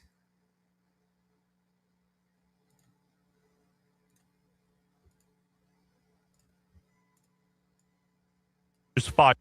Before we go there, unless my eyes are playing, or unless StreamYard is playing tricks on me again, we got the Big Daddy Pod with another $5. Thank you. So, very, very much. Said Dallas. I'm probably going to Dallas if one of my Only Farmers accounts pays enough to help me pays enough for my hoof picks. I might be willing to send a big super chat to help. Hey, I do think that Dallas is probably gonna be a little bit easier for me, but I'm not locked in either way. Let's just say that I'm holding a balance on my credit card for the first time in years, and I'm not happy about it. So we gotta be a little stingy, you know what I mean? But, all right, let's update the banner. Another $5 and 20 points. That goes to 194 out of 250. 3 out of 5 for the after party. And 13 out of 25 with still our sponsor, the Big Daddy Bod. Thank you so very, very much. Let's see what's going on with this little twink. Massive day for the unemployed. The Dean Withers files just dropped it. Oh boy, this started a storm. In, White Dudes for Harris co-founder and DNC TikTok darling Dean Withers is being accused of sexual assault by multiple men who claim he took advantage of them when they were underage. Don't know who this dude is? Lucky you. Basically, he's one of these political commentators who's best known for getting Charlie Kirk. Welcome into Sport Trump. We are Charlie Kirk. Pretty impressive vocals. Oh, wait. but, those are now Come two bands. on, WestJet. You're not up with the memes. The latest thing is Dean Withers, his streams, and people are in the bath. And it's fucking funny because he gets so mad. I'm gonna try and find that. Charlie Cook. Pretty impressive vocals, but those are now two bands back to back. Are you going to tell me that yet another male feminist turns out to be a pervert? Leave victims from Pokemon. I would feel bad. But Okay, hold on. I got the side quest. So the Charlie Kirk thing is that's old news. That's old news. Somebody approached me and they didn't say, "Are you Dean Withers?" They said, "You're that bath guy." Yeah. You taking a Are you taking a bath? No. I think you're taking a bath. I'm not in the bath. What is that noise? Oh, I'm just drinking water. Me, I'm 23. Okay. All right. All right, let's speed this up. 2002, August 23rd. Yeah. Is it possible are you in the bath? No, It's down for the. I'm in my room. No, you're in the bathtub. Nah. We heard the water splish and we could hear the acoustics of the bathroom. Nah. Dude, you're in the fucking bath. Welcome in, do you sport Trump? Yeah, man, that last gas was trouble, Dean. Welcome in, do you sport Trump? Yeah, man, that Yo, I'm doing the last dishes. gas was trouble, Dean. Let's listen to that one more time. Was one of those debates was not Roman from Epic Times. Is it Epic or Epoch? I never know. But no, that was not it. And Box, take a seat. Let's listen to that one more time. All right, I mean, we get the point. Dean. What was that sound in the background? Taking a bath. Okay. That's what I'm going to do. What are you talking about? I'm talking about the bath that you were taking right now while you're actively on a live stream sitting in front of 34,000 people. Meanwhile, you're playing with your rubber fucking duckies. What time is it?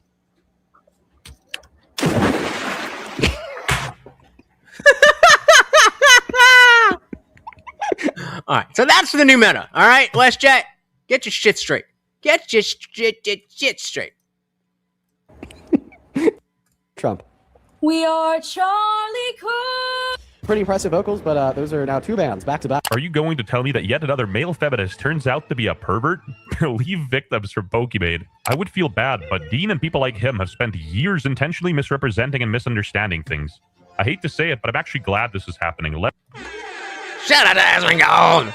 Shout out to Asmongold, the fucking gangster. And exactly, he's getting and he's gonna get into it, but he's getting accusations, and he's so happy to just call people this and that and that and that. Leftists are finally facing the same reputation destruction they used to control discourse for years. And then Asmongold's Frogan. So we believing victims this time. Asmongold's at Frogan. Dean Withers faces unverified assault claims from a fake account. Withers calls the accusation baseless, tracing them to a fake Emily profile that stole photos from an Australian minor who has disavowed the posts, and the account vanished after scrutiny. Right-wing Twitter has decided to peddle a false allegation against me all over the timeline. He posts a video of the girl's explanation, Saying that someone's impersonating me and using my photos to accuse someone, Dean Withers, of assault. This was a picture someone put in my TikTok comments, and this was the picture I posted on Instagram. Same with here, this was posted in July, and now I find this 4 days ago on TikTok. On this photo, you can see there's a little scribble at the top of the screen. This is because, as you can see in the next photo, that's where the lyrics were in my Instagram photo. this doesn't even need to be If you guys have kids that are under fucking 16, don't let them on. he said, but using a minor to spread fake allegations is a up thing to do, and it's terrible. And I think a lot of people were willing to overlook this fact because they don't like Dean Withers. But the reason why a lot of people were rejoicing over this, because Dean Withers allegedly has accused other people without any evidence himself. Asmongold's Frogan again. Out of respect for Dean, we should believe all victims without evidence, as this is exactly what he tells us to do. You work with kids. How do you feel about Donald Trump admitting to exploiting women and kids on Howard Stern's radio show in 2005 and being credibly accused in the Epstein files of doing things? And you're accused too, so what does that have to do with anything? Why would you say? Got him. Why would you say that? Because it's fucking true. Got him. Oof. Oof. One more time. Radio show in 2005 and being credibly accused in the Epstein files of doing things. And you're accused too, so what does that have to do with anything? Why would you say that? You're getting. He was like real defeated over this. He was tearing up. He was. Who has a fucking tissue ready? Who has a tissue ready to go? Sad, man. Like, I kind of feel bad for the kid. Just what I'd say if I had empathy, because holy moly, I don't care. Okay, How dare because you. guess what? It's not a fucking vape. It's an anxiety pin. Again, this kid's a clown. That's why if you ever see him on stream, he'll do this. He'll go.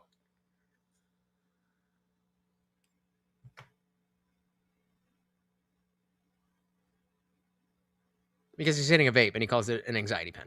But this is too far. That doesn't even really need to be said. From you guys to please report any videos you see with my pictures in it, and please note that I am a minor and I gave nobody permission to use my photos online for these situations. And of course, in true TikTok brain fashion, he made a response in the short form content, so let's give it a watch. This is the most serious video I've ever made. A Trump supporter stole the identity of an innocent 13-year-old girl to falsely accuse me of with supporting evidence of poorly botched fake DMs in an attempt to illegitimately I would bet he probably doesn't even have any. deplatform me. Again, I'm not even American. I don't care. Left wing, right wing, they're both on the same bird. Legal reasons, that's a joke. Regardless of your politics, everybody can agree that using a real minor in this case is terrible and cringe. As we speak, not all, but millions of Republicans across the internet have continued to knowingly peddle this false allegation and could what only be described as an attempt to get me or to get me to Wait, whoa, what? leading be described as an attempt to get me or to get me to leading to the police calling me, informing me of a bomb threat. Yo, this You ain't Charlie Kirk, bruh. You ain't Charlie Kirk, bruh. escalated quickly. Jesus. The internet is making this dude out to be the boy who cried wolf because now they're like, damn, Dean, now you know how these allegations feel and how life-ruining they can be. Let's unpack this. First and foremost, this TikTok account, under the name of Emily, accused me of they posted this fake DM to prove their allegation. The account posted 2 screenshots of the same faked DMs, for the purpose being that in the second screenshot, they're scrolled further down the page to also include my response. We know that they're fake because in the first screenshot above their message, David said the girl's video sounded AI. I was thinking that as well. I was thinking that as well. Wait, where are we? We're at 4:27. Let me go back to that. Let's see. Is it here? I can't see out of the fucking camera. And please note that I am a minor and I gave nobody permission to use my photos online for these situations. AI? AI voice or no? And of course, in true TikTok brain fashion, he made a response in the short form content, so let's... Where's the fucking thing?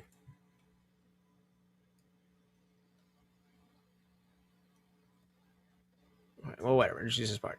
But this is too far. That doesn't even really need to be said. From you guys to please report any videos you see with my pictures in it, and please note that I am a minor and I gave nobody permission to use my photos online for these situations. And of course, I mean, I think the statement sounds more AI generated than the actual voice. I don't know, but in true TikTok brain fashion, he made a response in the short form content, so let's give it a watch. this is the most serious video. This TikTok account, under the name of Emily, accused me of they posted this fake DM to prove their allegation. The account posted 2 screenshots of the same faked DMs. For the they're purpose being listening. that in the second screenshot, they're scrolled further down the page to also include my response. We know that they're fake because in the first screenshot above their message, there is an included date and time. The only explanation for this inconsistency is that the screenshots are fake. The account also claimed to be a young girl, posting many photos such as these to make their allegations seem more believable. This girl is not accusing me of she had her identity stolen by this account. She made a video to clear this up. That remind me of the video Walter made. Even in light of the fact that this allegation is obviously fake, not only hurting me as the victim of them, but also the innocent little girl whose identity was stolen to make them, many Trump supporters I'm sure you care so much about her. haven't cared.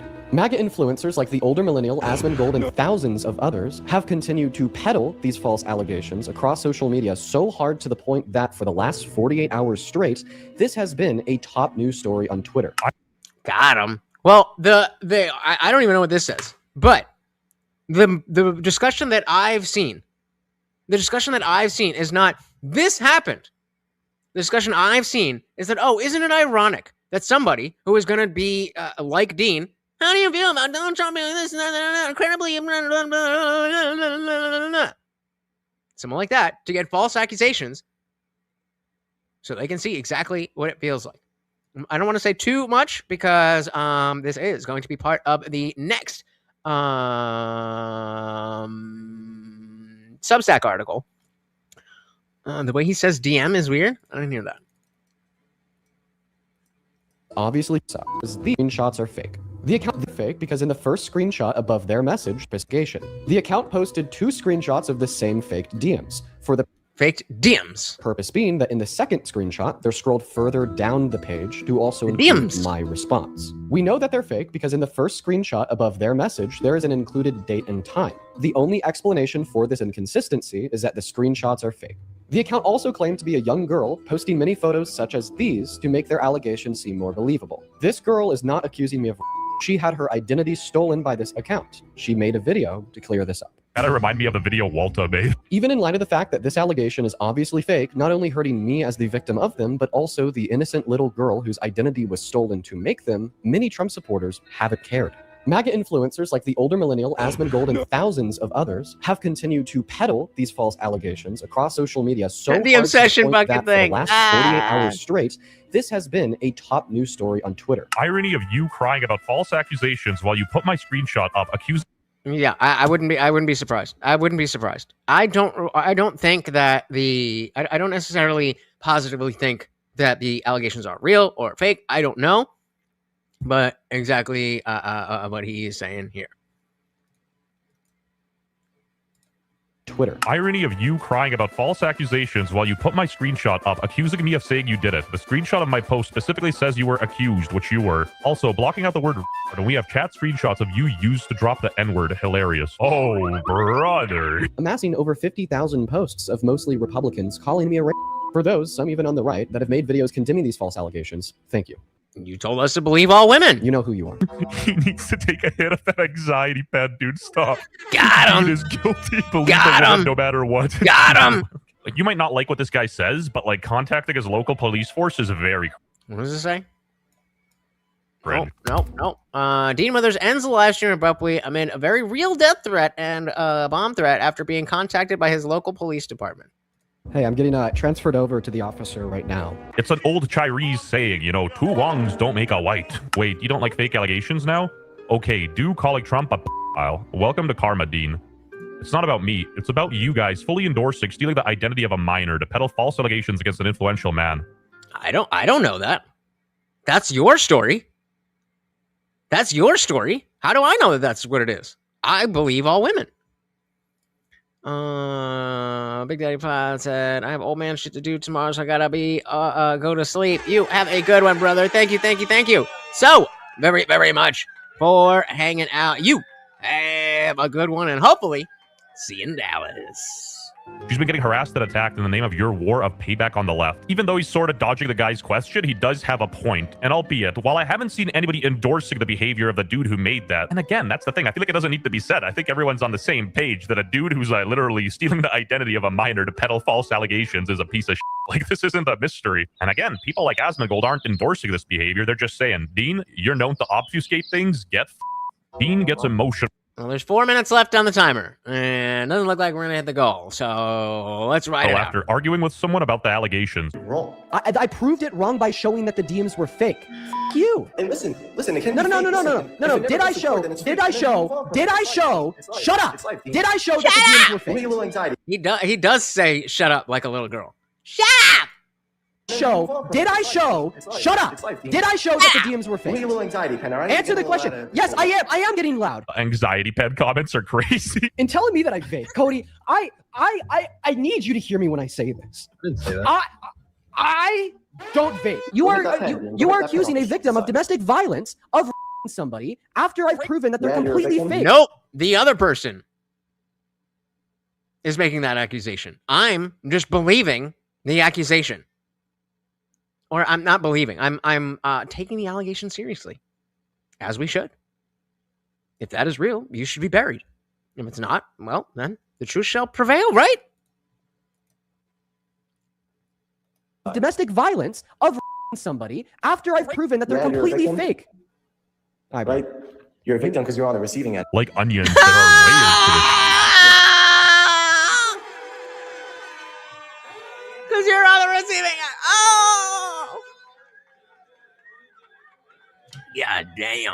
God damn. Running from the truth. Why would you do this? Welcome in. Do you support Trump? Yo, you me, bro. All right, that's it for this. That's it for the night. Peace, love, goodbye. Why are we still here?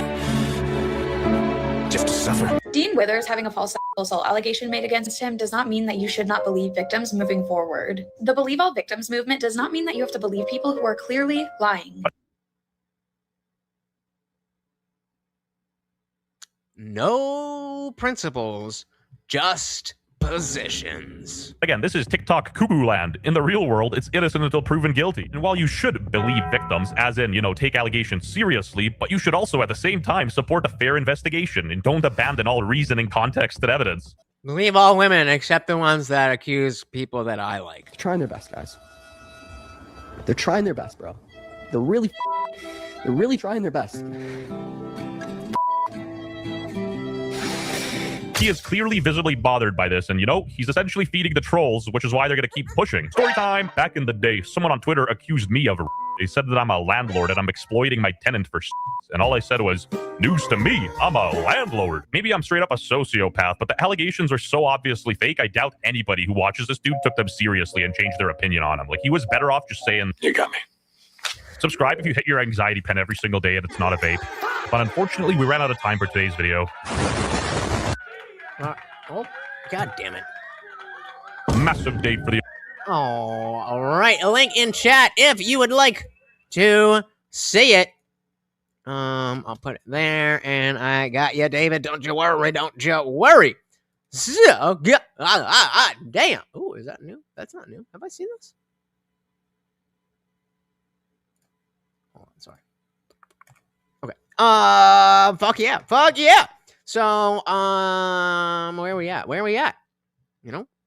Very interesting debate. I came into this thinking that the internet had decided based on that 3-vote quiz, and he was just knocked out. So I'm very glad to see that there was a much more robust voting, and that Vic did get the win, because he was right.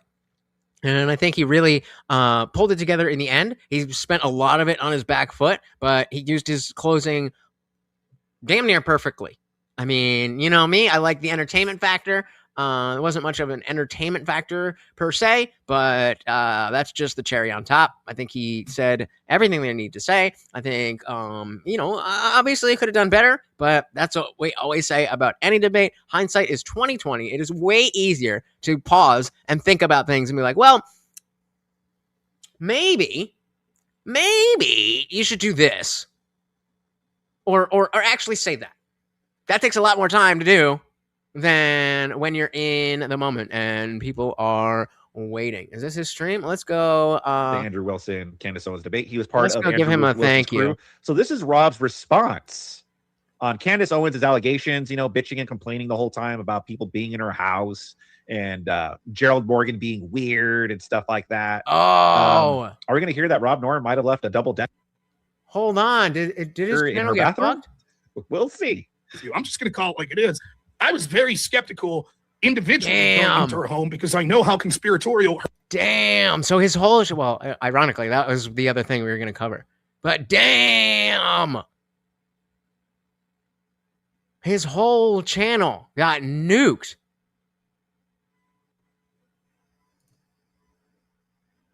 That's wild. Her and let's put him on something. Andrew's team. So I guess Rob's been debating nonstop. He's the Iron Man. That's why I call him that. His voice is like, I'm tired, boss. I was involved in some of this. So it's, I guess, worth giving my side of the story since I've been specifically mentioned. A rehash of what I said before. Not even monetized. I basically said the negotiation was very difficult. So let's do, what happened? Oh, because we're sped up. That's big hangups were the point of how to send the money and the point of what the topic would be. Some of that was being negotiated on X. So you could see some of the disagreements that Andrew and Candace are having, but a lot of it was going on behind the scenes. It was very lengthy negotiations. That's basically the gist of what I said about it. That how Candace much didn't really want to defend. How much should I send? You guys were quite generous tonight. We didn't hit the goal, but we had 58 and 14. It is $72. $72. Send him a tenner. Gave us good content. This shit got fucked. And maybe he'll even read it out. And her claims. Over for next woke autopsy with Kewl Vic. Hell yeah. Well, there you go. Yes, we've been waiting for this announcement. We've been in talks. Well, Marte has been in talks with them for like a few weeks now. I need the thing. This didn't see of. It's just Kewl Vic. Kewl Vic. Boom. $300,000. That makes it sort of a contract, right? That this may get clipped, which makes my slovenly shirt that I was having a squirt gun battle with my son look more ridiculous. It wasn't really a squirt gun battle. We were throwing cups of water at each other. Got me pretty good in the chin area. Why was I in Candace's kids' room? We'll get to that. I'll discuss why I was in Candace's kids' room. So I discussed. That was just funny. Yeah, we were having a water gun fight. By water gun fight, I mean we were just throwing cups of water at each other, just throwing water at each other. That's funny. That I said once I was there were some things that like I just chalked up as a misunderstanding. Like, for example, they said that we couldn't live stream, so we got their stream key. I don't know. I wasn't involved in much of that conversation. We thought the fact checking meant that people would have a tablet or an earpiece in front of them. That wasn't the case. Yeah, so Hooded You, it's because my other channel got hacked. So I'm locked out.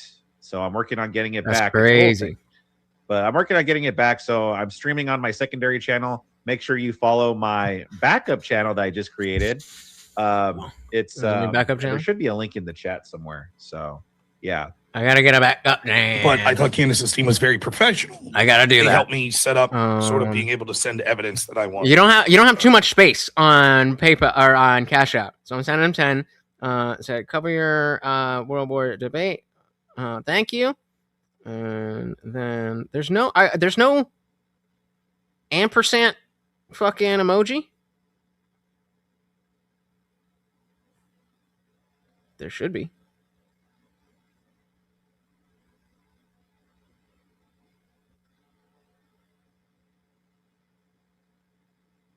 And YouTube. And we get a nice little boom. I mean, it does show his name, so I don't want to dox him, but got that. Boom. Boom. Cope stream. Now, Candace is doing her Cope stream, and I was brought up, so I'm referencing it. That's basically what I said about it. And I said, her team was pretty kind. I tried to clear up some misconceptions, what was going on with the fact check. I thought Patrick Bet-David was made some mistakes in moderation. In my estimation, he screwed up what the actual topic was. It was supposed to be both sides had the burden of defending their theory was overwhelming. He screwed that up. I thought there were a couple times where he oddly was asking Candace about things like double dates and whatever.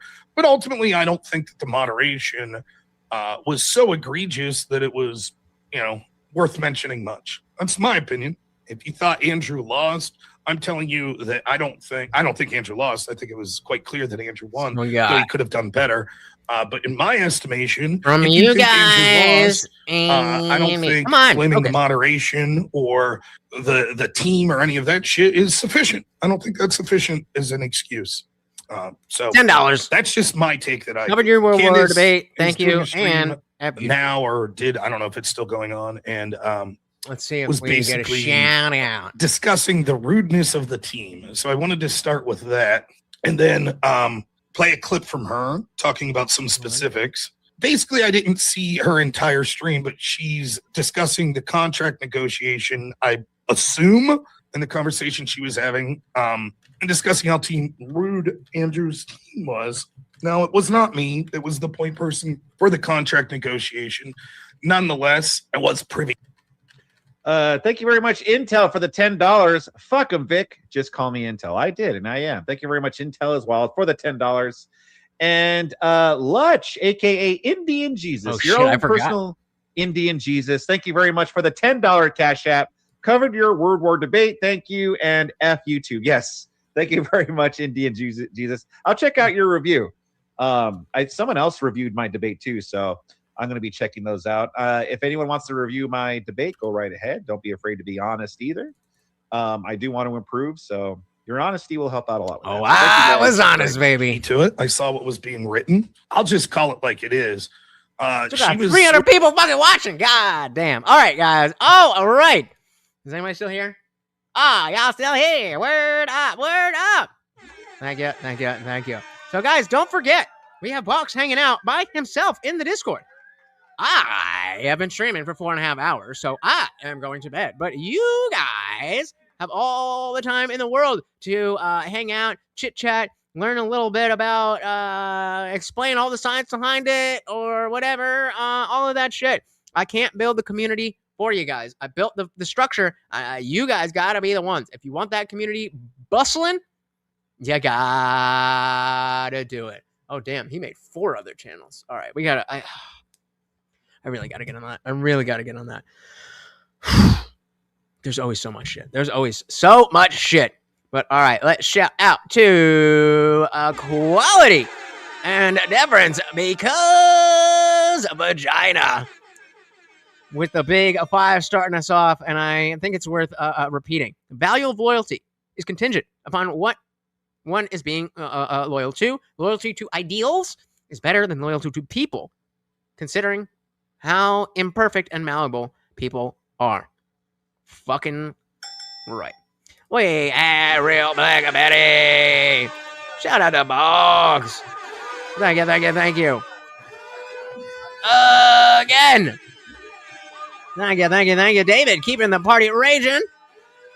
We had Boggs with the 10 gifted memberships.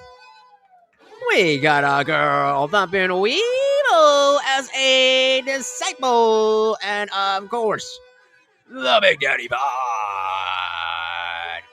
Again.